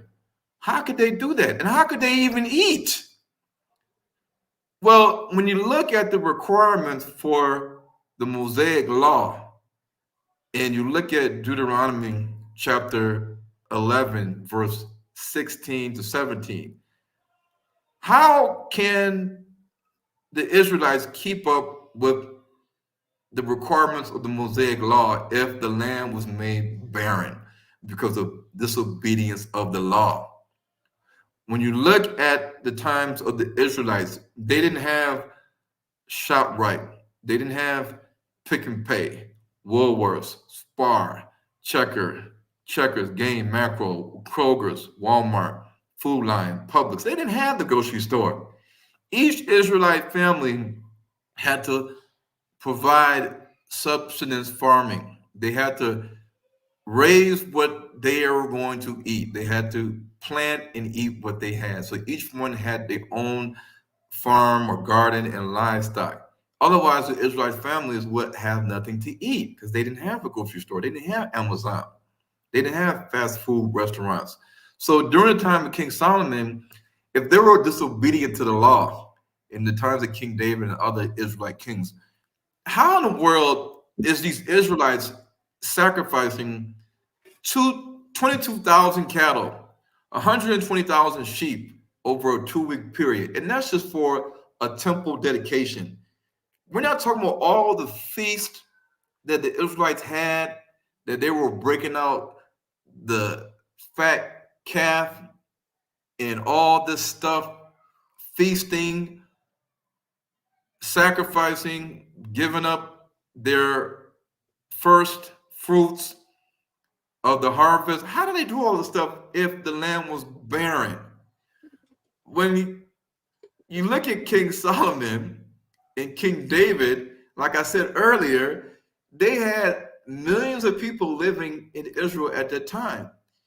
And it would be reasonable to assume that the national population of Israel could have been 3 to 4 million people back in the days of King David and King Solomon. So they were supposed to all feed 4 million people, men, women, children with a barren land? No. So we have to not just look at the scripture and say, aha, I got you. This is the reason why we need to accept Israel as being the Holy Land, because it's a desert. The Bible says that it should be a desert. But the Bible says that the Jordan plains and the land that he gave Abraham and Lot was a well-watered land, including the land of Moab, or the land of, we would call today Jordan, or the land of Moab and Ammon, east of the Jordan River, was also the land of Manasseh, Gad, and Reuben. So did Yah make their land a desert? Did God make their land a desert? And if the land turned from a garden of Eden, lush glory of all the lands, into a desert, when did it happen? Did it happen when they were in the land? Did it happen when they were kicked out of the land? Did it happen during the Greek and Roman and Arab invasions according to what they tell us in their history? And why would anybody want to leave their land and conquer and live in a desert land? One of the things we have to look at is that in the Bible, the land of Israel, or in many places, Mount Carmel and Bethlehem, also known as Ephrath, means fruitful. And this land is a land that has trees or woods. It says it in Psalms 132:6. It says, behold, we heard of it in Ephrath, we found it in the fields of the woods. So Mark Twain, he came to Israel in 1867. In 1867, he said, when he came to Israel, he said, the further we went, the hotter the sun got, and the more rocky and bare, repulsive and dreary the landscape of Israel became, or Palestine. There was hardly a tree or a shrub anywhere. So the land was not forested. The land did not have all these trees and forests. So then how could you have bees? How could you have honey? How could you have this? Even the olive and the cactus, those fast friends of a worthless soil, had almost deserted the country. So Mark Twain said that when he visited the Holy Land in his book called The Innocents Abroad, that it was a deserted, barren, worthless soil country. And here you see in 1901, the Jewish National Fund, before they even had 1948, in 1901, the Jewish National Fund already started planting trees throughout Israel. Where do they get the trees from? They got the trees from America and other places. And they started flying them into Israel and planting the trees, because they know that in order to have certain things, you got to have trees. And in order to fit the description of a lot of things the Bible talks about, that you got to have some trees. You can't just have no trees at all, because then you're going to look at the Bible and say, well, the word for a forest in the Bible is yar. And if we go to Israel and we see no trees, then what happened? After all, the Israelites or the Jews are in the land now. We are in the land. So the land should be bearing all this fruit and trees and grasslands and fat pasture, and all this stuff should be happening because we're now back home to the motherland. So we know that in Psalms 132:6, the word for woods is yar. Yar is the word for forest or woods. We know that in Africa, there's plenty of forest land and woods. And we know that in Africa that we have many types of animals living in the forest, like forest elephants and lions and leopards, okapi, gorillas, peacock, forest buffalo, all these things that are not seen in the Sinai Peninsula, they're not seen in Saudi Arabia, they're not seen in Jordan. This film called My Tree is a documentary that Jason Sherman did, explaining how the Jews planted over 250 million trees in Israel because Israel had no trees in 1901. But scholars and historians in the 1940s documented in their books, like Mm. Mark Twain, that Mm. in Central Africa, they had lions, Leo Panthera azandicus. The Congo lion was called Leo Panthera azandicus, like the word azandia. They had African wild dogs, spotted hyenas, forest buffaloes, forest elephants. And from the reports of the natives, they even had bears. Bears spotted and reported by the locals in Kenya, Uganda, Ethiopia, even South Africa.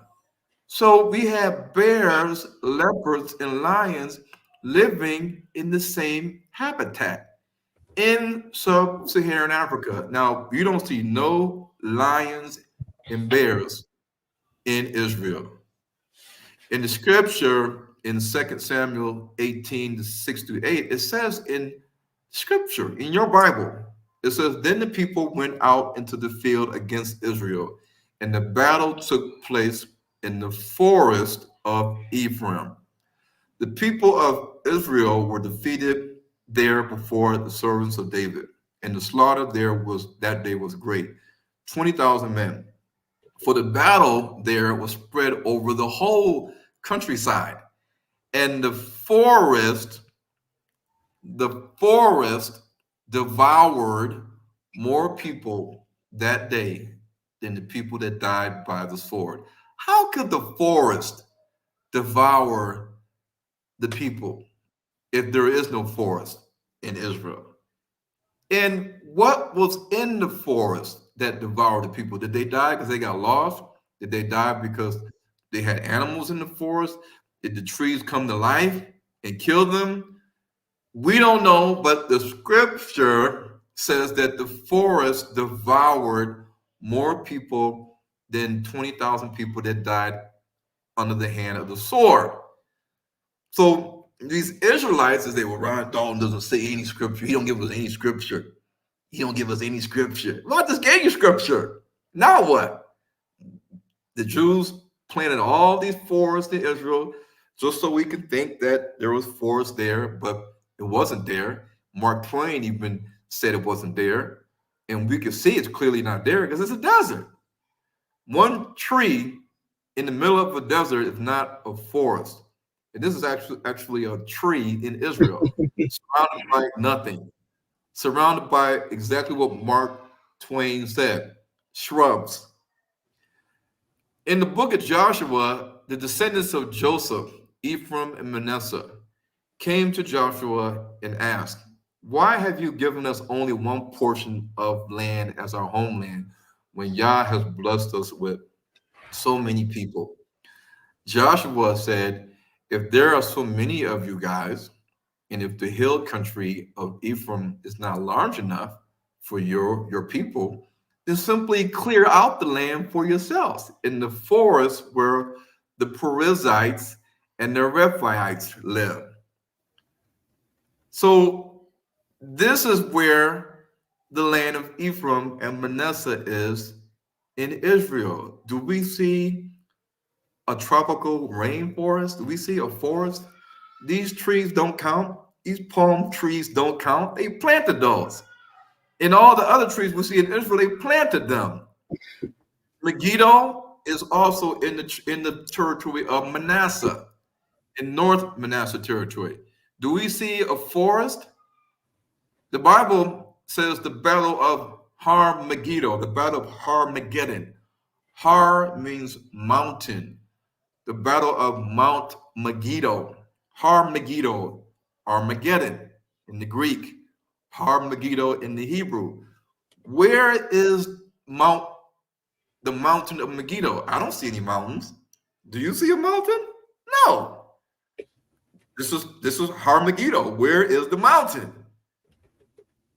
So when we look at reality, this mound this mound that they call Megiddo is only 21 meters above sea level.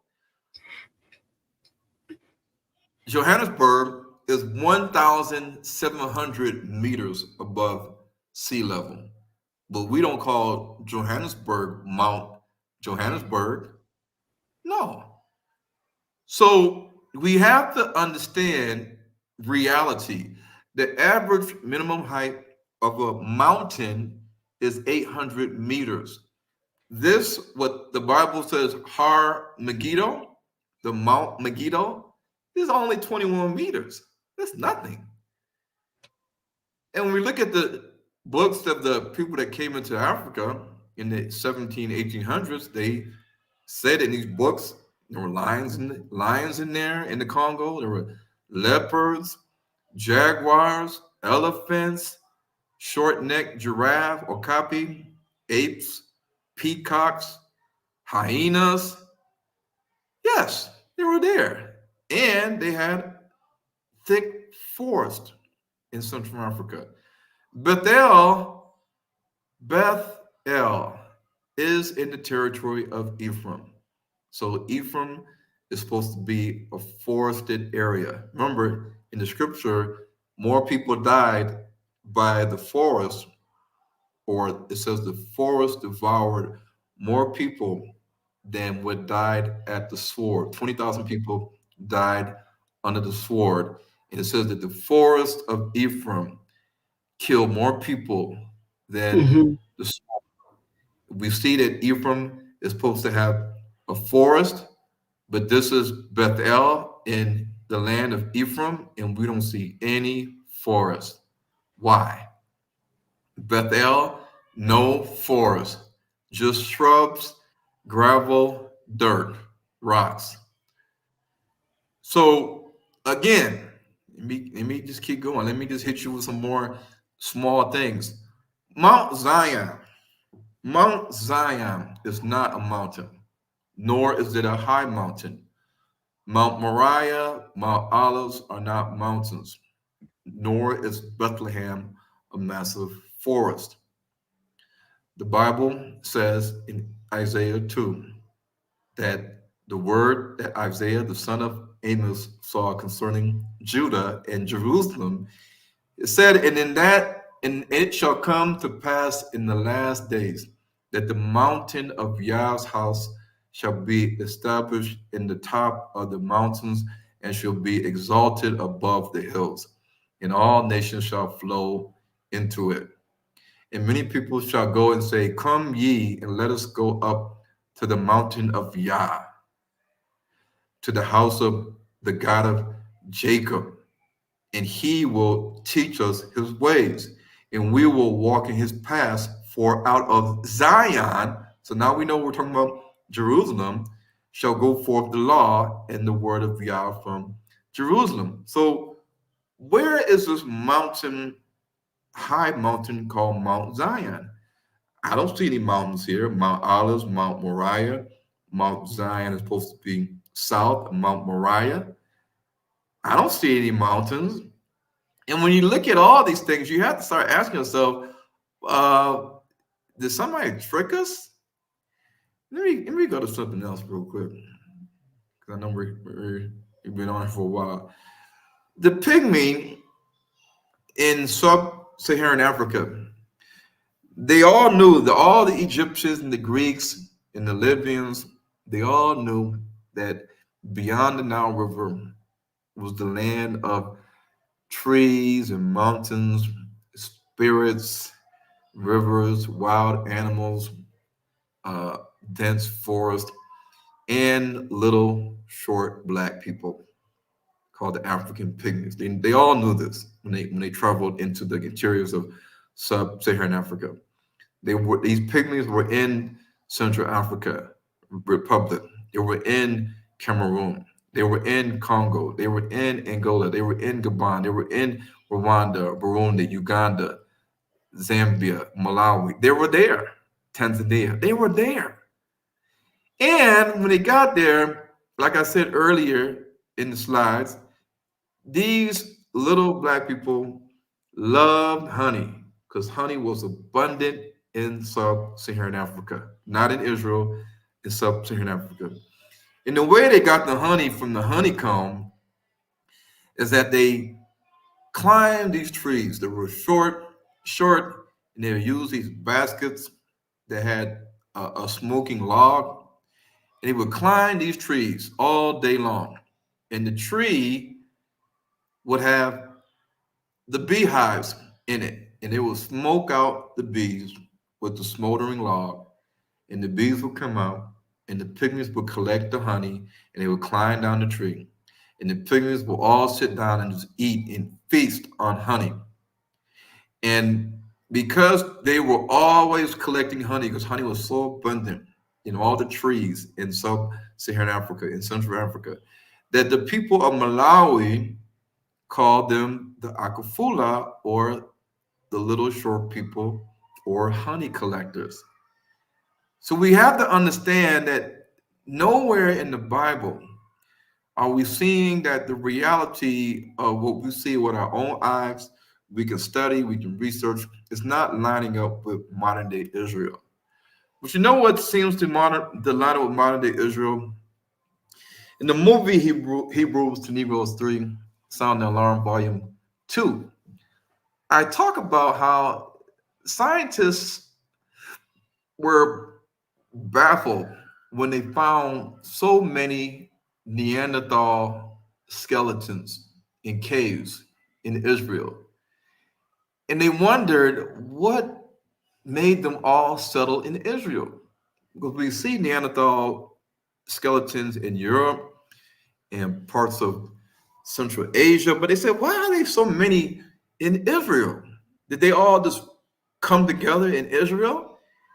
And they said that out of all the countries in the world, and when you take into consideration the square kilometer of Israel in relation to all the Neanderthal caves and the Neanderthal skeletons that they found, they said Israel is number one in finding Neanderthal caves and skeletons. And they said that not only did they find these cave-dwelling, hairy Neanderthal people inside the caves in Israel, but they found their skeletons and their tools outside of the caves in open air settlements. And not only that, they said that they found evidence of Homo sapiens, human beings, living amongst the Neanderthals, even to the point where they started to investigate these hybrid skeletons that had the phenotypical traits of a Homo sapien skull and skeleton and a Neanderthal skull and skeleton, to the point that they knew that the Neanderthal people that lived in caves was intermixing and marrying and having kids with the Homo sapien women and men. One of the known facts that I point out in the movie is that Sephardic Jews and Ashkenazi Jews, and even the Druze people, D-R-U-Z-E, in Lebanon, Palestine, and Israel, they have a high percentage of the maternal Neanderthal DNA X. So on the maternal side, on the mother side, the Ashkenazi, Sephardic, and Druze people in Israel have a higher than normal percentage of carrying the maternal Neanderthal DNA haplogroup X. But scientists, geneticists, will not give us the Neanderthals' paternal Y DNA haplogroup because they give us an excuse. They give us an excuse that the Neanderthal man could not bear any sons, and therefore you cannot track his Y DNA haplogroup, because they easily could have called it haplogroup Z, because there is no Y DNA haplogroup Z. They could have called it Z, but they didn't want to give you that because they said, well, let's just tell these guys that the bloodline descendants of the Neanderthal man. We can't give them that information and tell them that these people here that are living in the particular part of the world actually are the direct paternal descendants of the lineage of the Neanderthal man. We can't give them that. So let's just give them the woman, because that will mean that there are people walking this earth that have a direct paternal connection to a pre-flood, non-Homo sapien, cave-dwelling man named Homo neanderthalis. Now, what does Seir the Horite mean in Hebrew? Seir means hairy, shaggy, and Kor or Hor means a cave or a den. So when the Israelites describe this person in the Bible named Seir the Horite, it basically meant a hairy cave dweller. And Mount Seir was his homeland. And who left the land of Canaan and went to live with the Horites? It was Esau. And Esau did mix with these cave-dwelling Horites. And they had children, and that child was called Amalek. Mm. The Bible says in Ezekiel 35 that Child. it says that there was a prophecy against Mount Seir. Why is there a prophecy that we need to be worried about and understand in Ezekiel 35? Yeah, can you hear me? Yeah, I can hear you. Oh, okay. So in the prophecy, it states that because thou hast had a perpetual hatred and hast shed the blood of the children of Israel by the force of the sword in the time of the calamity and in the time that their iniquity had an end, that I will prepare thee unto blood, and blood shall pursue thee, since thou hast not hated blood, even blood shall pursue thee. Bloodshed means war. It means fighting, battles, death. That's what happens when you shed blood. The history that the Gentiles give us of the land of Israel, from the Greeks and the Romans, we see that ever since they gave us the history of the so-called land of Israel, there has been invasions, fighting, wars, even to the Romans and the Arabs and the Crusades. Even until this day, there is always wars and fightings and bloodshed over this land. So is this land really Esau's and the Horites' Jerusalem? Because Bantu people are not known to walk around carrying the Neanderthal DNA. Let's just keep going. I'm gonna start to wrap it up. I'm gonna hit on 2 points real quick, just to make you guys think. Make you guys think here a little bit. One of the things we notice is that in the DRC, we see all these hills and mountains with all this grass, thick grass, growing on the mountain. This is called fat pasture. Fat pasture is grassland for grazing. Remember, we are the Most High's flock. The Most High is our shepherd. If we are his flock, then he needs to provide us with a good fold to stay in. Because after all, you have sheep, and the sheep go into the sheepfold. The sheep are safe in the sheepfold.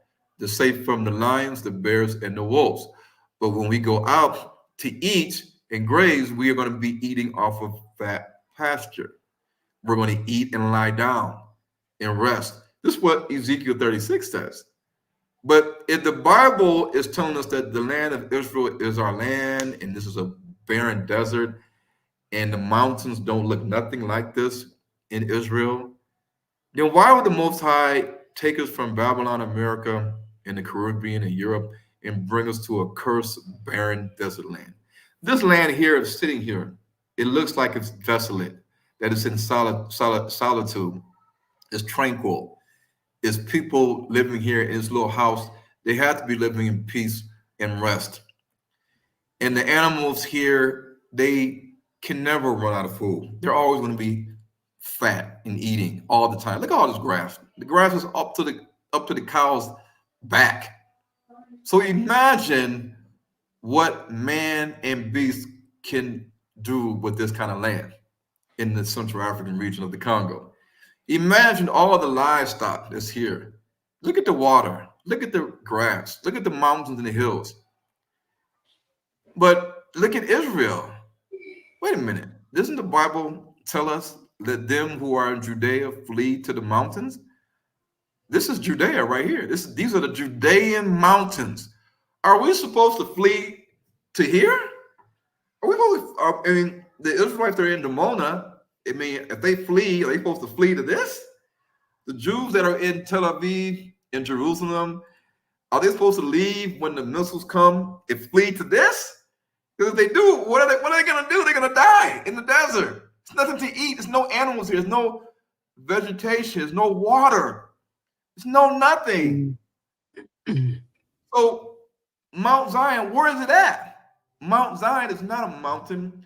It's simply a city that has an elevation of 765 meters. The minimum height of a mountain is 800 meters. A mountain is a landmass that projects conspicuously higher above its surroundings and is higher than a hill. A hill is a rounded natural elevation of land lower than a mountain. So Mount Hermon is larger than Mount Zion. The Bible says Mount Zion is the highest of the mountains. It's a high mountain. Even Mount Olives is higher than Mount Zion. Johannesburg is 1,753 meters above sea level. Pretoria, 1,300. Nairobi, Kenya, 1,800. So why don't we call these cities Mount Nairobi, Mount Pretoria, Mount Johannesburg? This is Mount Olives. It just looks like a high elevation point in the land. This was Mount Zion. I don't see any mountains. Do you? Mount Olives. Do you see any mountains? Do you? No, I don't see any mountains. I just see a land that has a little bit of a high elevation point in a valley, just like Johannesburg, Pretoria, Nairobi. This is Mount Zion. Where's the high mountain that is described in the book of Isaiah in First Enoch? Isaiah 40 says, O Zion, that bringest good tidings, get thee up into the high mountain. The high mountain. Enoch 1, chapter 24, it says, and he answered, saying, this high mountain, which thou hast seen, whose summit is like the throne of God, is his throne, where the holy great one, the Lord of glory, the eternal King, will sit, and when he shall come down to visit the earth for goodness. Revelation 14, behold, on Mount Zion stood the Lamb. What did Enoch say? When he shall come down to visit the earth with goodness.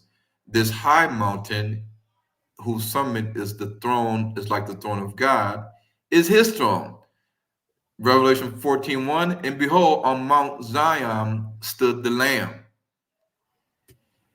It even says in Isaiah 2, we went over this already, that the mountain of the house of Yah shall be established as the highest of the mountains.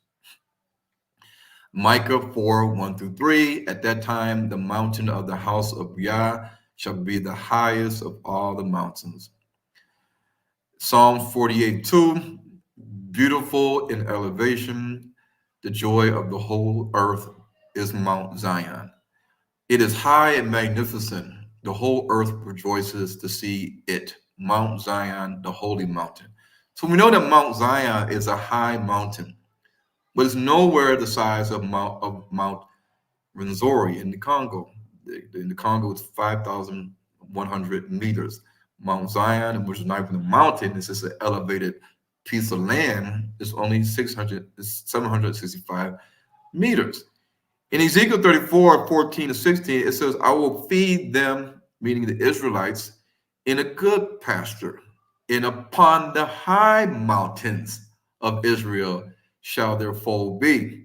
There they shall lie in a good fold, and in a fat pasture shall they feed upon the mountains of Israel. We know that the word elevation is the Hebrew Strong's word Noth, and we see the word Mount Zion right there. The word Har means mountain. And we need to look at one last thing. One last thing I'm gonna get done. The animals. Let's get two animals here. One animal is the giraffe. In the giraffe, in the Greek Septuagint came before the Latin Vulgate in the Old English and KJV 1611. The Greek Septuagint, again, Israelites, came before the Latin Vulgate, the Old English Bible, and the King James Bible, in the English version. So in the Greek Septuagint, in the book of Deuteronomy chapter 14:5, I'm giving you scripture. It says here in verse 4, it says, "These are the animals which ye shall eat." Where? In the land of Canaan. "The calf of the herd, the lamb of the sheep, the kid of the goat, the stag, the doe, the peregrine, and the wild goat, and the camelopard." You said, what is a camelopard, Ron Dalton? Well, if you look at the Greek, you'll see that every scientific name, family, genus in the animal kingdom is named after Greco-Roman Latin words. So in the Greek, the scientific word for giraffe is camelopardus or pardalis. So the Greeks also said that the word camelopard is a giraffe because to the Romans and the Greeks, the giraffe looked like a camel, but it had spots of a leopard, and therefore they named it camel, which goes for camel, and pard, which is leopard. In Greek, the word pard means leopard. In Greek, the word camel means camel. So this is the word that they have for giraffes. Now, there are no giraffes in Israel. So why would the Most High tell us in the Greek Septuagint, and when you get to the land of Canaan, you can eat the doe, the stag, the goat, the sheep, the calf, and you can eat the giraffe? Why would they say that? And giraffes eat acacia trees, which are in Africa. The majority of all the acacia trees in the world are seen in Africa, but the Europeans wanted to trick us.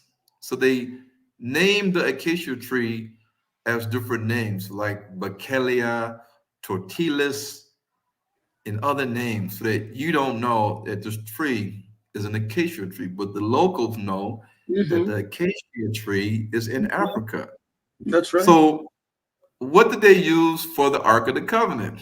They used the Acacia acacia tree. tree. And the acacia tree had to be in an area that it was abundant to build it, and they had to have gold to be overlaid over the Ark of the Covenant. And when you look at all the precious stones that had to be on the ephod of the high priest that the Aaronites had to wear, these stones are all found in Africa. They're not found in Saudi Arabia, in the Sinai Peninsula, in Jordan. All these stones that the Israelites were commanded to get to put on the ephod of the high priest of the Aaronites, they had to have it somewhere, and they got it from Africa. And the tricks that they use to tell us that the acacia trees is not in Africa, yes, because the acacia tree is called the Senegalia tree and the Bachelia tree, and it's scattered. Lastly, let me get to this. This is gonna be nice. Lastly, you guys gonna say, "Well, Ron, there's no bears and wolves in Africa." So where in the world is this picture? This is a real picture, and the author of the picture signed his name in the right lower corner. It's a picture of Kenyan men and a British man hunting this bear. In East African folklore, bears have been sighted in ancient times, in old times, living in Kenya, Uganda, Ethiopia. The Nandi people who live in Western Kenya reported bears, which they called the Nandi bear. The Europeans had the guns, so they could easily shoot down these animals. They could shoot down the elephant, they could shoot down the lions in the Congo, they could just decimate them. So why would the Gentiles come with the gun killing all these animals? So now that they're extinct, or they seem to be extinct. But in the Bible, the scriptures let us know that King David had flock to attend to, Jesse's flock. And he had to protect his flock from bears and lions. So where would bears and lions live together? What kind of habitat would they live together? There's no lions in Israel. They don't even have the animals that lions eat in Israel. Where are the zebras in Israel? Where are the wildebeest? Where are the giraffe? Where are they at? They're not there. Even when we look at the Greek version and we say, okay, bear, okay, all right. So you start looking at these things and you start saying, okay, well, the bear, we see the Greek word for the bear. We have the Big Dipper, the Little Dipper, the Ursa Minor, the Ursa Major. We know bears are in Europe. Yes. But what about bears in Africa? What is the word even used for bear in the Greek? And I cover all this in detail in H2N TV. But here's something. The bear is in Israel, is in Europe, yes. If you ask a Jewish person, well, is there a bear in Israel? They're gonna say no, but we used to have the Syrian bear. Okay, but Syria is over here. I want to know, was there a bear in Israel? What was it called? Well, we have the Syrian bear. No, the Syrian bear is a Syrian bear. We're talking about Israel. Well, we have no. Listen, sir. What proof do you have that bears existed in Israel? Do we have a museum with all these bear skeletons that came from bears living in Israel? Remember, there's no forest in Israel, so bears like to be in the forest. So you mean to tell me the bears were living in the desert, eating what? So when you look at the bear and the lion, we need to figure out these things, Ron Dalton. So let's look at these things. In the King James Bible versus the Greek, sometimes you'll see lion, bear, lion, wolf.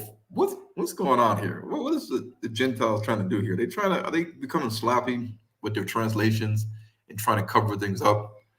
Nevertheless, when we look at these scriptures about lion and wolf, lion and a bear, let's just go to, I'm not going to cuss this scrolls, but let's just go to the tangible evidence.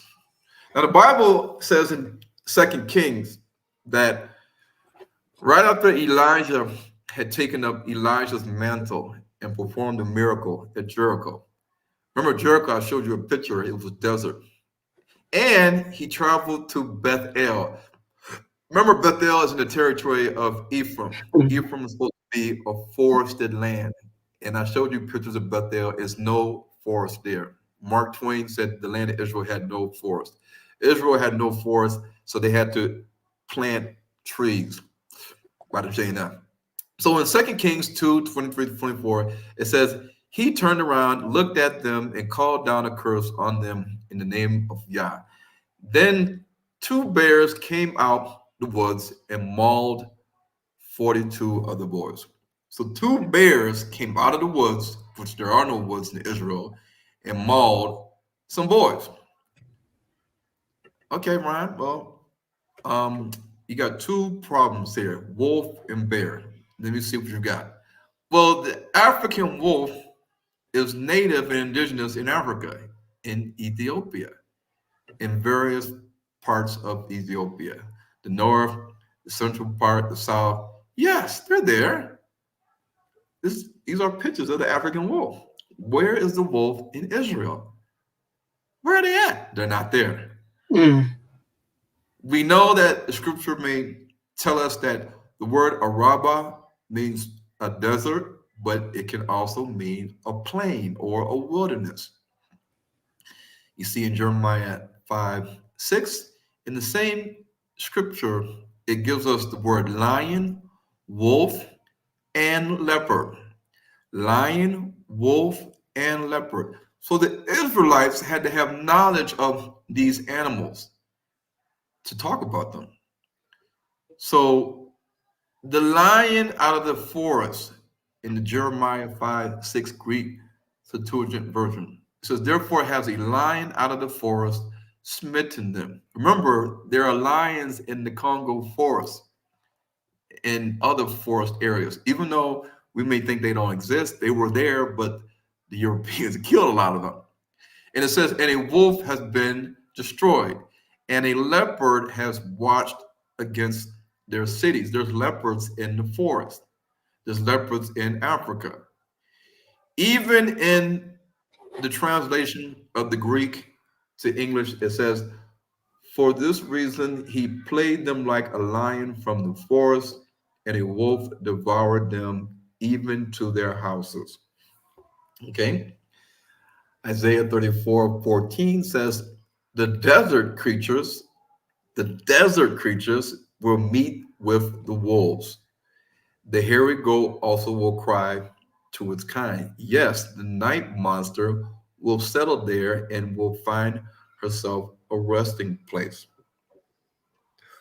A lot of times we don't see these words in the Hebrew Strong's conversion, but there are lions in the Congo, there's lions in Tanzania, there's lions and wolves in Ethiopia. I just showed you. And in Zephaniah 3:3, it says, her princes within her are roaring lions, her judges are wolves at the evening. Ethiopians can say that we have wolves and lions, and Israel doesn't. Bear. The Atlas bear lived 150 years ago in North Africa, but scientists discovered the fossil remains of the African bear. The African bear was native and indigenous to sub-Saharan Africa, Ethiopia, Kenya, Uganda, South Africa, to name a few countries. The scientific name of this animal was called the Agriotherium africanum, and it weighed 900 kilograms, twice the size of your average bear today. So they found the skeletons of bears in South Africa.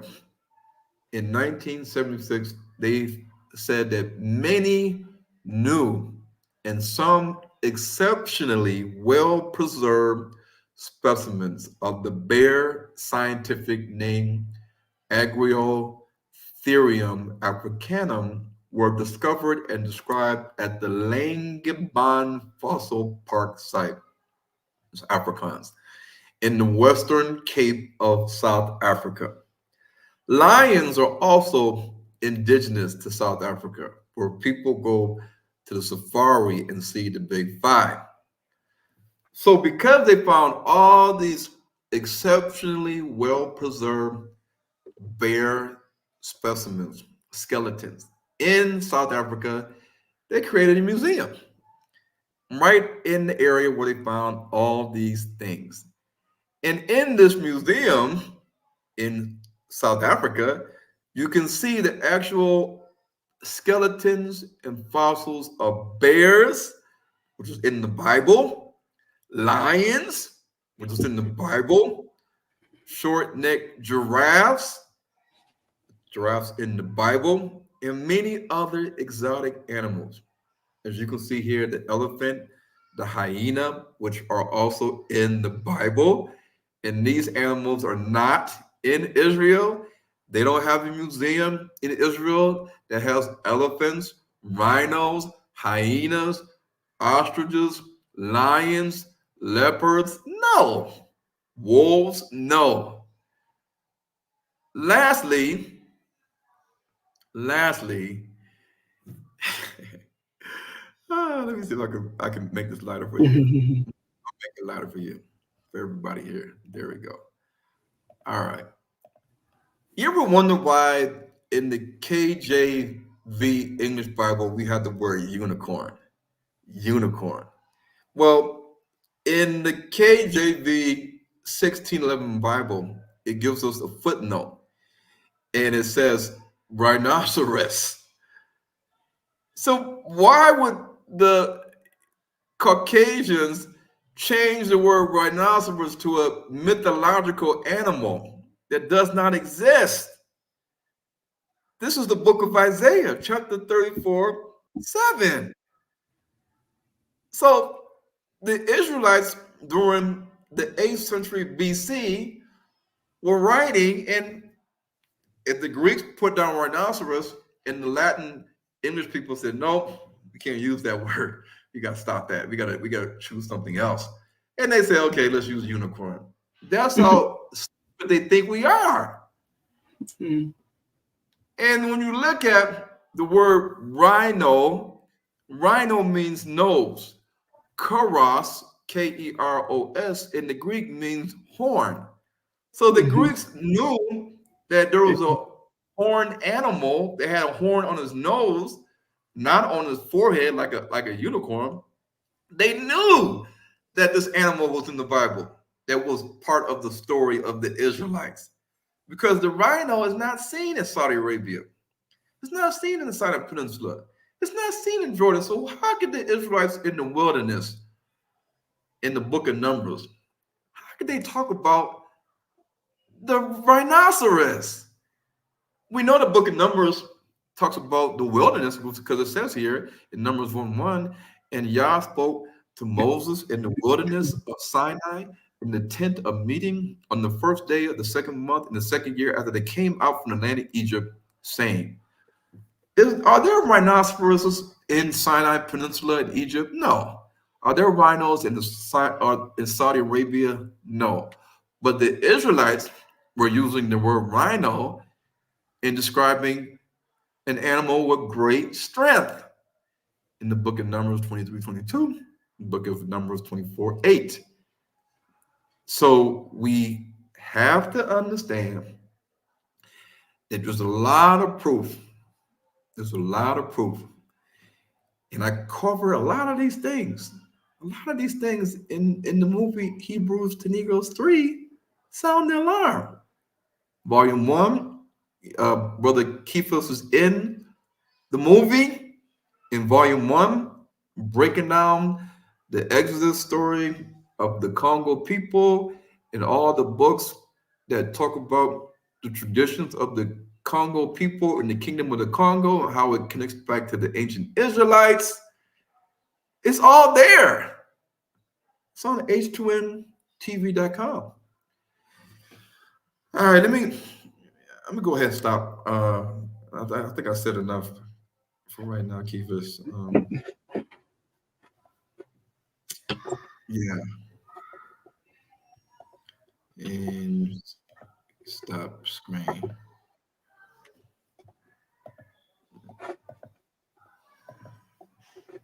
All right. My camera. What's going on my camera? Let me go back. Okay, there we go. Yeah. So I mean, and you can see here, Kefas. I didn't even hit them with the DNA. We didn't hit them with language, DNA, all the things that I touch on. Historical accounts. These are simple things we're using, and we're using reality to coincide with Scripture. And I know it's hard. People will say, well, what about the Roman captivity? What about the Roman occupation and the Greek occupation? We gotta look at certain things here. In the Bible, in the New Testament, does it tell us when the Romans came and they conquered Israel? Does it give us all these Roman emperors? And does it lay out the battles of the Romans versus the Israelites? Does it lay out all the battles of the Greek kings and the battles that the Greeks fought conquering the Israelites? Does it tell us that in the New Testament? And why doesn't it say that? If it gives us that in the Old Testament, it talks about King Sennacherib, King Shalmaneser, King Nebuchadnezzar, all these kings in the Assyrian, King Cyprus, King Darius, all of these kings is giving us the Assyrian kings, the Babylonian kings, the Persian kings, the wars, the captivity, the exiles, the besieging, the dialogue between the kings and the Israelites and the prophets. Why is this not in the New Testament? Why do we have 400 years of missing information in silence? So we have to just guess and just wait for the Europeans to tell us these things. And now, voila, we have Jerusalem here in modern day Israel. And we have Josephus Flavius telling us all these things. And we have the Crusades and the Arabs. And now we got all this documented history from us telling us, you guys, this is where it's at. Jericho, Mount Moriah, Mount Zion, Mount Olives, Nazareth, Bethlehem, Ephraim, Jericho, all these areas. But it does not add up with the Old Testament and the things that they could not remove. Because you gotta ask yourself, they can't remove everything because then you wouldn't have a Bible. You wouldn't have a Bible if they took out mountains, hills, valleys, streams, springs, lions, leopards, all these animals, the ostrich, the hyena, the cattle, the lion. They can't take out everything. They can't.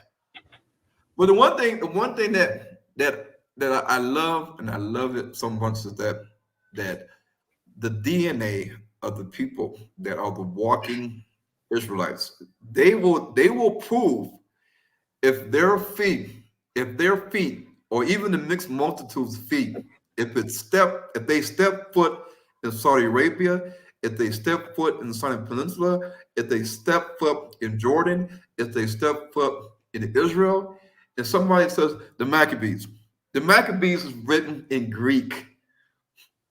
It's not written in ancient Hebrew. Maccabees. Yes. Yeah, Macabre. Yes. So, and I have a complete study. It might be controversial to some, but I have a complete breakdown study on the Hasmoneans and the Maccabeans, and that book, you know, and what's in that book. And there's a lot of things that we have been deceived with, but I think the most important thing that if we can understand that they can mastermind that we don't know who we are, then why would they tell us where the true land is? That's like an absolute, like if you want to hide a secret map to the city of gold, you don't let them get all the pieces to the puzzle to fulfill the prophecy. Definitely not.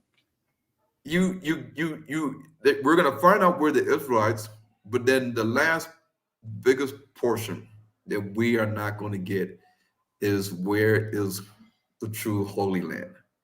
And that's why many people are not trying to do anything right now, because they don't feel like they need to come to Africa.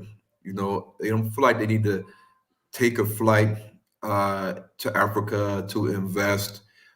You know, remember, you know, if I really thought about it, in the Christian church, when I was a young man and I was single and I didn't have any kids and I was working overtime, making a whole lot of money, getting refund checks from the IRS and blowing it.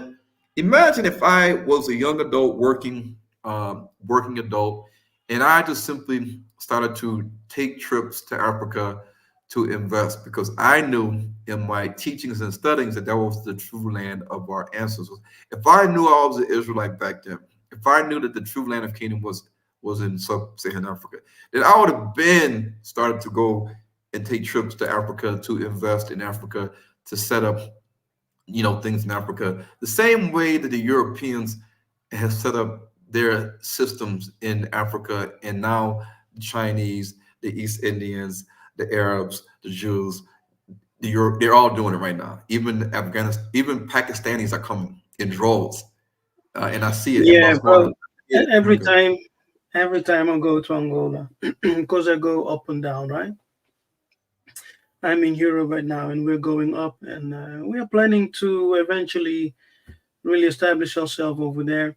But every time I take the airplane to Angola, uh, it's always filled full with Europeans, right? From all over the place. I'm telling you, Dutch, Portuguese, French, Spaniards, even Russians.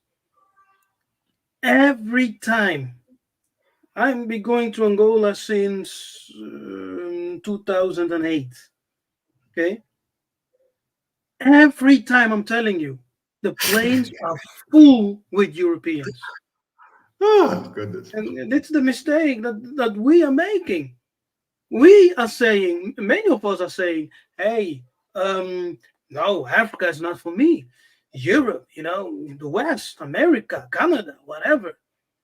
But they themselves are flocking to Africa like no one's business. Okay, they are buying lands, establishing businesses, building huge mansions. Having agriculture businesses over there. The Netherlands has a huge deal with Angola to do agriculture projects over there.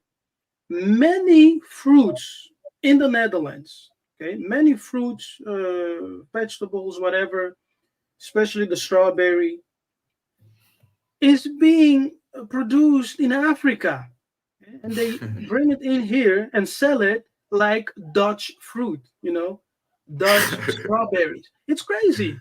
That's what's happening. And we will stay in the West and say, yeah, you know what? It's not the land. It's not this. Yo, you need to wake up. You need to wake up. Yes, it was a presentation which you cannot dispute. Africa is the motherland. Now, someone asked the question, now that you have shown us that Africa is the motherland, what's the plan? Now, we are already working on it. That's the plan. But the problem is, you are waiting for spaceships, you're waiting for the rapture, you're waiting for supernatural things to happen, and so you can just sit down, relax, without doing any work and get there. Yeah? That's nonsense. The Bible says the punishment of the lazy is what? Poverty. Yes, that's the punishment of the lazy one who just sits down, relax and say, the Most High will handle it. I just need to have faith. When we look at the story of Moses, Moses had to travel. Yes, the people, they had to travel. There were no chariots who came together. They had to travel, even though they had a prophet, they had to travel. They had to fight. They had to do the work. When Ezra, Nehemiah, and all those others came from the Babylonian exile, guess what? They traveled. Yeah, they had to work. They had to rebuild. Jeremiah tells us in his book, buy land in the Holy Land because you will return. So you have a possession. So we are instructed to buy land. But because of our laziness, we don't want to invest. We don't want to work. We don't want to do anything. Most of you will say, oh, if it's the promised land, we will still get everything for free. Now, my argument is this. If you should get land for completely free because it's the promised land and you're coming from diaspora, what about my African brothers and sisters, your African brothers and sisters who are right there on the continent and they don't possess any land? What about them? Must we just ignore them, and give free land? This is something that will never happen. It will never happen. The Most High knows what he has prepared for us. But what we are doing by the direction of the Holy Spirit, the Spirit of God, is to prepare a way for people who believe this message. People who say, hey, you know what, Ron? Man, you have convinced me. Your presentation was on point. Now be careful. I'll be listening to you for a while. You guys are right. How can we get things done? Yo, come on. Yes, we need to practice group economics. Exactly. All the nations are doing it, Yeah. except you, because in your blind faith, you think everything must just come from the sky. Yeah? Can I say this, Nabi? Met both Ron in person, and I've met Nabi Kefas in person. And sometimes you can see people on a computer screen, and they can put up all kind of fronts. But if you are a spiritual person, I know this might sound, oh, there they go with the spiritual mumbo jumbo. But the reality is, we are spiritual people. We are spiritual beings occupying a physical body. And sometimes when you meet people face to face, that's when you can judge their spirit. Are they really who they are? And even though sometimes they can hide and put on the front, but spirit knows spirit. And I can tell you that these two brothers are genuine. Somebody in the chat was putting up, oh, this is just another scam to try to, it's like, what is wrong with our people? It's like you haven't been scammed by the white man. It's like you haven't been, cheated and, but when it's a black man trying to tell you, I'm looking out for your best interests. We've formulated, we've organized, we're structured, we're trying to help those of you who want to relocate, to find the pathway, because many of us, including myself, I had never been to the continent until I traveled there back in February and met Nabi Kefas for the first time. And you don't know how to navigate all of the things that are there, because Africa is just like us. They broke Africa also. You've got corrupt politicians. Yes, Africa has problems, but don't we have Yes, problems here in America? Don't Europe have problems? But we have people in everything. There are front runners.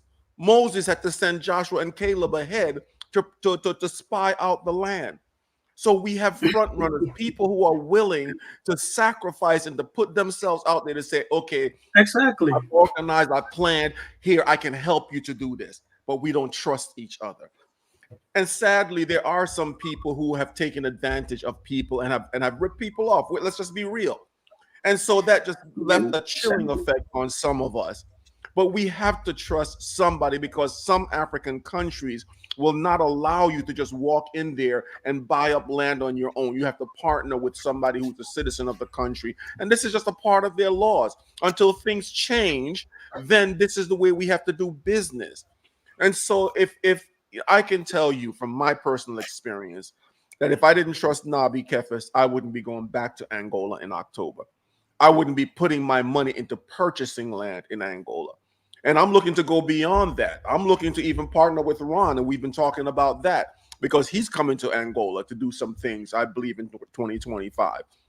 So you all can go on your own and do things, or you can trust people like Ron, who's been around for a long time, and get the Yeah, hell and out of him, to be quite frank, by these Ashkenazis, because they don't want to see the brother succeed.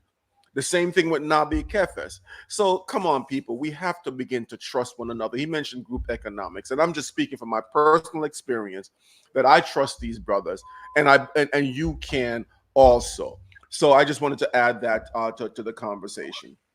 yeah, so you need to trust someone. Yes, you need to trust someone. And yeah, thank you for that, yeah, Byron. So we are very convinced and sure. We don't believe, we don't have faith, we are sure. We know Africa is the promised land. The Kongo ancestors have been saying this for hundreds of years. Kim Pavita said it, Simon Kimbangu said it, Simon Toko said it. We are the children of God, and Congo is the land of God. Mboka ya Bakoko. So we know, but the diaspora is sleeping because of the Christian doctrines. Everyone, most of us, have been brainwashed. Yes, to just believe and sit tight, just wait. But the Bible says we have to work. Yes, that He will bless the works of your hand. I have given you power in the book of Deuteronomy 8:18. I've given you power to get wealth. So we need to work. We need to work. Um, let me put some things in the chat here. Yeah, drop the website, Nabi, to AIG. Yeah. And Yeah, Ron, also, if you have a Yeah, website, they Ron, can. Yeah, they can continue to go to the grocery store, pay their property taxes, their water bill, and so that they don't get their land taken from them, their house taken from them. But when you're in the rural areas of Africa, the bailiff ain't coming to your house to try to kick you out of your house, take your land. They're not. They got so many people that have erected houses, shacks that are farming. They have livestock. They're not worried about people in Africa in the rural areas doing what they're doing. They're not. But guarantee you, in America, you keep waiting around, you're gonna find yourself in a situation where you can't afford the groceries, you don't have money, the grocery store don't have the food, and you're gonna starve. And then they're gonna tell you, "Boy, you didn't pay your property taxes for the last year, and you guys got to go." These are things that are happening right now, and homelessness is on the rise in America, in all the cities. yeah, yeah, Meanwhile, yeah, the migrants are getting yeah, free rental assistance. They got a roof yeah, over their head, the migrants, but you guys are getting homeless, living in cars, living in vans and yeah. underpasses, I the have seen school it. system. Unbelievable. Yeah, What's happening in America? It's unbelievable, man. Something's about to explode in America. yeah, Yeah. yeah. And so, for all those who are interested, we are not just talking about Africa being our motherland and the Holy Land, but we are also doing something to help our people. Okay, those who believe the message, you are like, hey, I want to get prepared because we don't know how long we have. Simon Kimbangu said, prepare yourself and your children for the return because you will have to return to the motherland. The world is changing, and it's our message. Prepare. We are not saying that you need to move out right now and migrate back to the continent, but we are telling you, prepare. Get your things in order, get your finance in order, get your passports in order, and connect with me, connect with Ron. Ron is in South Africa. I'm in Angola, you know. Pray about it and see where the Spirit will lead you. Yes.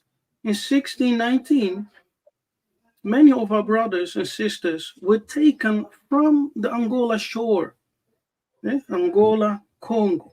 And you were brought to America, you were brought to Brazil, you were brought to all the Caribbean islands. But now it's time to hear prophetic sound of the alarm. Be ready, prepare. The world will change. Like Simon Kimbangu said, the white man will become black and the black man will become white. That is to say that things will reverse. Okay, the world will flip. Are you ready for that? They know it's coming and they are preparing. They escape. Mhm. All the rich people are buying properties in South Africa, are buying land, houses, mansions in Kenya. They're even going to Congo. You people think Congo is destroyed. They're even going to Congo. Why do you think they're paying Kagame a load of money to disturb the eastern region of Congo? Because they need what Congo has. They Exactly. need it. Without it, their economy, what they call so-called, civilized life in Europe, in the West, will collapse. Yep. All of it will collapse. Now imagine if we go with the knowledge that we have, the experience that we have accumulated. Imagine what we can do there together, making use of our own resources, our own land, building the land of our country, the land of our ancestors, our inheritance. And you'll be sitting here, oh, where's the proof? Man, you need to wake up. You need to wake up. And that's the reason the Congo prophet says many of our children in the diaspora will die there without ever seeing the land of their ancestors. How many have died? You know, how many have died? Great men have died who will long for this day to be able to see and live in the promised land. Yeah? Many have died in Jamaica. Many have died, in America, in Brazil, in Curacao, Suriname. Many have died there. But you are blessed by the Most High to live up to this time. Yeah, no, it's let me stop there. The You Israelite, can the reach Israelite me. leader, the Yeah, Israelite leaders are not going to debate. You guys can tell. They debate Ron Dalton, prove Ron Dalton wrong. They're not going to do it. Tell them that. Tell them Ron yeah, Dalton said he'll debate you and keep us. Yeah, oh, man, yeah, I don't want to debate Ron Dalton. I don't want to yeah, bring that. yeah, They don't want to do it because they're scared of the truth. They're scared. yeah, That's what they. yeah. I would be scared too if I've been teaching all this time. Babylon is falling. The UFOs are coming, and No, Ron, keep no, no, no. You have the right coming spirit. You have the right spirit because you accepted the fact that you were wrong and you changed. And look how the Most High is using you now. He Mhm. elevated you, and that's something. That's something. Not everyone has that character and spirit. Sorry for interrupting you, but go No, ahead. that's it. So, yeah, I was in Botswana last month, and that's right below Angola. So I was like, man, I'm kind of close to Angola. I could just go up north, and I'm in Angola. Yeah, yeah, So I'm getting closer and closer to Angola. So, yeah, I mean, the countries are not to be scared of. You don't go into Botswana and say, man, I'm scared. I don't know what's going to be over there. Is it going to be hard, tough? No, it's not like that. You just go to the country and that's it. I mean, it's easy yeah. living, easy. And come, Maybe, explore Africa. Come to the yeah. trips. We organize trip every year, and several of them. So you can join one of the trip and come and experience Angola, experience South Africa, experience Botswana. You have nothing Yeah, to I lose. wanted to just, I know we've been here for quite some time, going on 5 hours. Wow. Seem like it doesn't seem that long, but I know you had mentioned about questions. So I don't know if we want to take a few minutes to answer some questions or if we want to bring it to a close. Okay, let's answer a few. Okay, because we need to Mhm. wrap up. 5 hours is wow. Yeah. Whew. But it went very fast. It's crazy. Yeah. So if people have any question, they can put the question in the chat now. We will answer a few of them, and then we will end this broadcast. Uh, and I believe you guys enjoy the broadcast, so we will have our brother Yiseka'yah Dalton Jr. again. Okay, we will have him again, and we will continue our conversation. Africa, the land of our ancestors. Kongo Kachiopa. Yeah, that's one of the ancient names our ancestors called Africa. Kongo Kachiopa. Yeah, okay. Do we have any question there? Bobby Clark, thank you for your generous donation. May Tatanzambi bless you.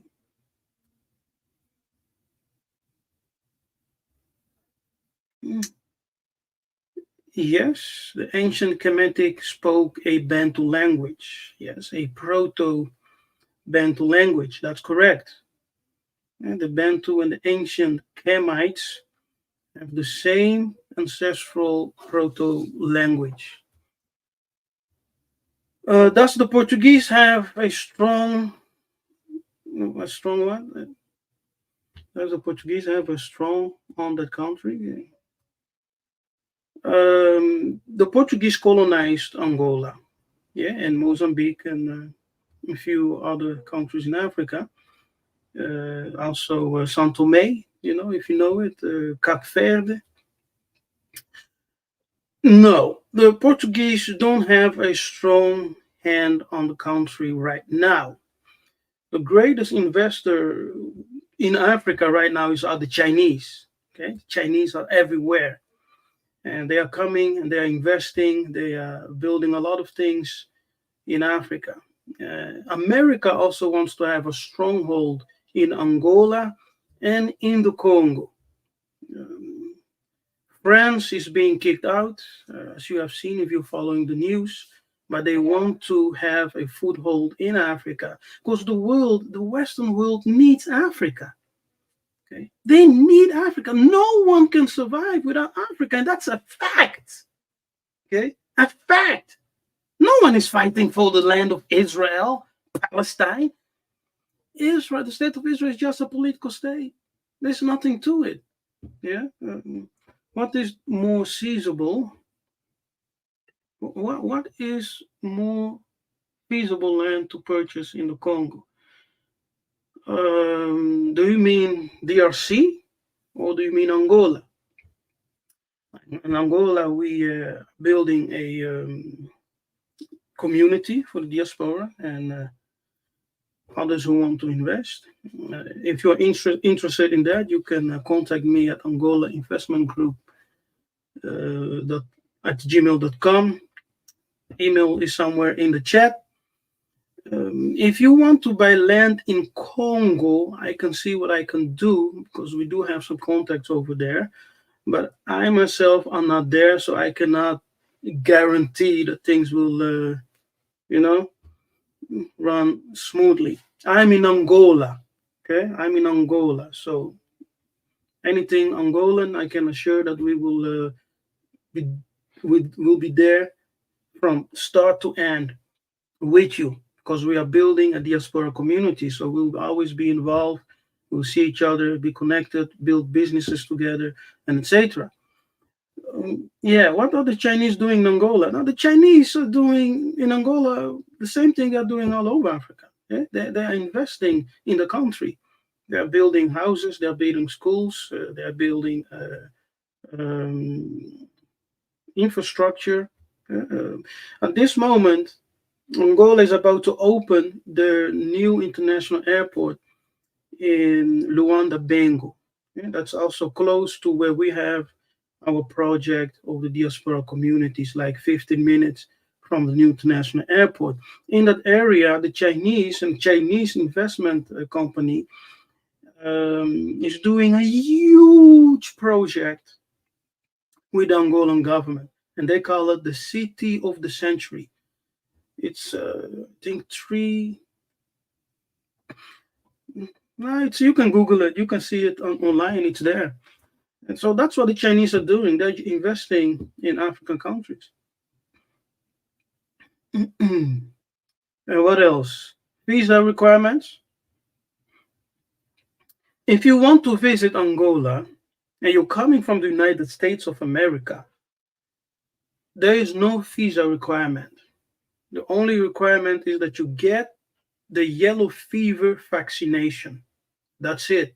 So you can just come with me in October 21st, 10 days until the 31st to Angola in October. So people say, hey, I want to know Angola or to explore Angola. You can come with me. We are organizing that trip.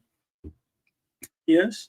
And next year, I believe Ron will be with me also in Angola. So that will also be an amazing time.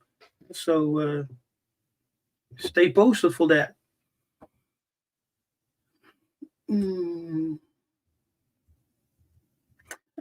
Another question. Okay. Shalom, are you aware of the clans within the Luba, Congo, and Cuba that are named after the sons of the patriarch Zela, Sela, Palu, Anoka? Yes, I am aware with some of them, of the Luba, yes. And I will do a teaching one day because the information is vast. I cannot share everything at once, but I will share in the future also the Luba in the Bible. Thank you. Ron, a question for you. South Africa seems to be Afrophobic. What's your take?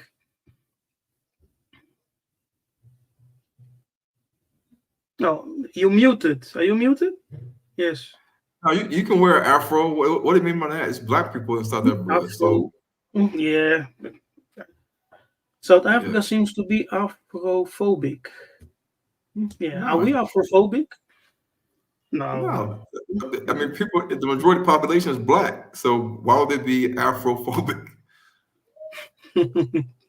Yeah, I think I understand the question a little bit, what he's trying to say. I think he's trying to say, do the South African people discriminate other African people? Is that what you're trying to say? Um, yeah. So, I mean, well, yeah, but that's because that we don't see each other as the same people. We see each other as in we'll get mad at our own people, but not mad at the Chinese, the East Indians, the Pakistani, the Arabs, the Jews. We give all the heat to our brethren and sisterin, but we don't give the heat to the other nations. Yeah, that's the thing that I don't understand. All this heat for our own people, but nobody's giving the Jews any heat. Nobody's giving the East Indians or the Pakistani or the Chinese or Mm, the Arabs yeah. no heat because we don't know who we are. Yeah. That's right. That's right. Chris asks, is there a minimum investment amount? Oh, yeah. That's something that we should share. Can we share that here? Minimum amount? No, Uh, I suggest that he click on the link and or email you, and you can you send can them a email brochure us. with all of the requirement. And the same thing if you want Yeah. if you're interested in South Africa, email Ron, and then he'll send you Email us. what packages are being offered. Yeah. And why is it that we have this approach, Byron? Yeah, just so that we can give you a complete information as well as show you what it is that we're doing, because we're trying to build communities and Mm-hmm. pool our resources to help to establish businesses, because there again, they're we talk about the closed fist is more powerful than an open hand, or what is it, about a twine, a cord, or something another. But unity is the key. Ubuntu, the principles of Ubuntu. So this is what we're trying to do, is establish communities of Israelites. Ron there in South Africa, and Nabi Kefas and Angola Investment Group in Central Africa. So the links are there. Go ahead and reach out to us, and we'll go ahead and Mm-hmm. send you the necessary information. Yes, Ingeta. And good to know for all our viewers, we are working together. Okay, so we are not just here as individuals doing their own thing. Ron and I and Byron, we are connected like a trinity. We are connected and we are working together to make ways our people can come to Africa. Okay, and you can have a place of your own, land, businesses.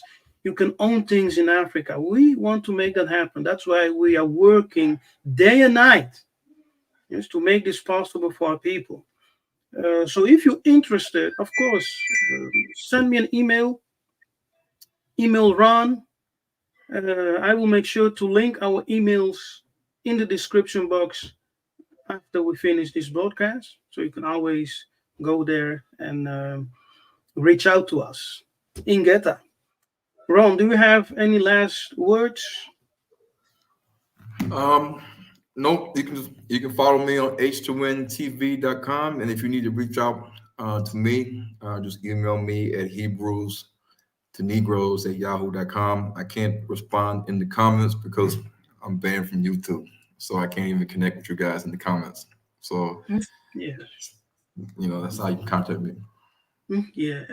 Very well. Now, don't forget to subscribe, like, and share. Especially subscribe, because that's 60% of my viewers are not subscribed to the channel. That's insane. So you need to subscribe. If you're watching me, subscribe. Okay, so you can follow me here on YouTube, and if you want any consultation, let me know. You can email me at Angola Investment Group. Follow Ron, h2n.com, right? And watch his movies. Very informative. And we will see each other again. I'm Nabi Kefas. Thank you. Yeah, Ron Dalton for being here. Yeah, Byron Matondo. May Tatanzambe bless you all. And until we meet again, may Congo reign. Ingeta.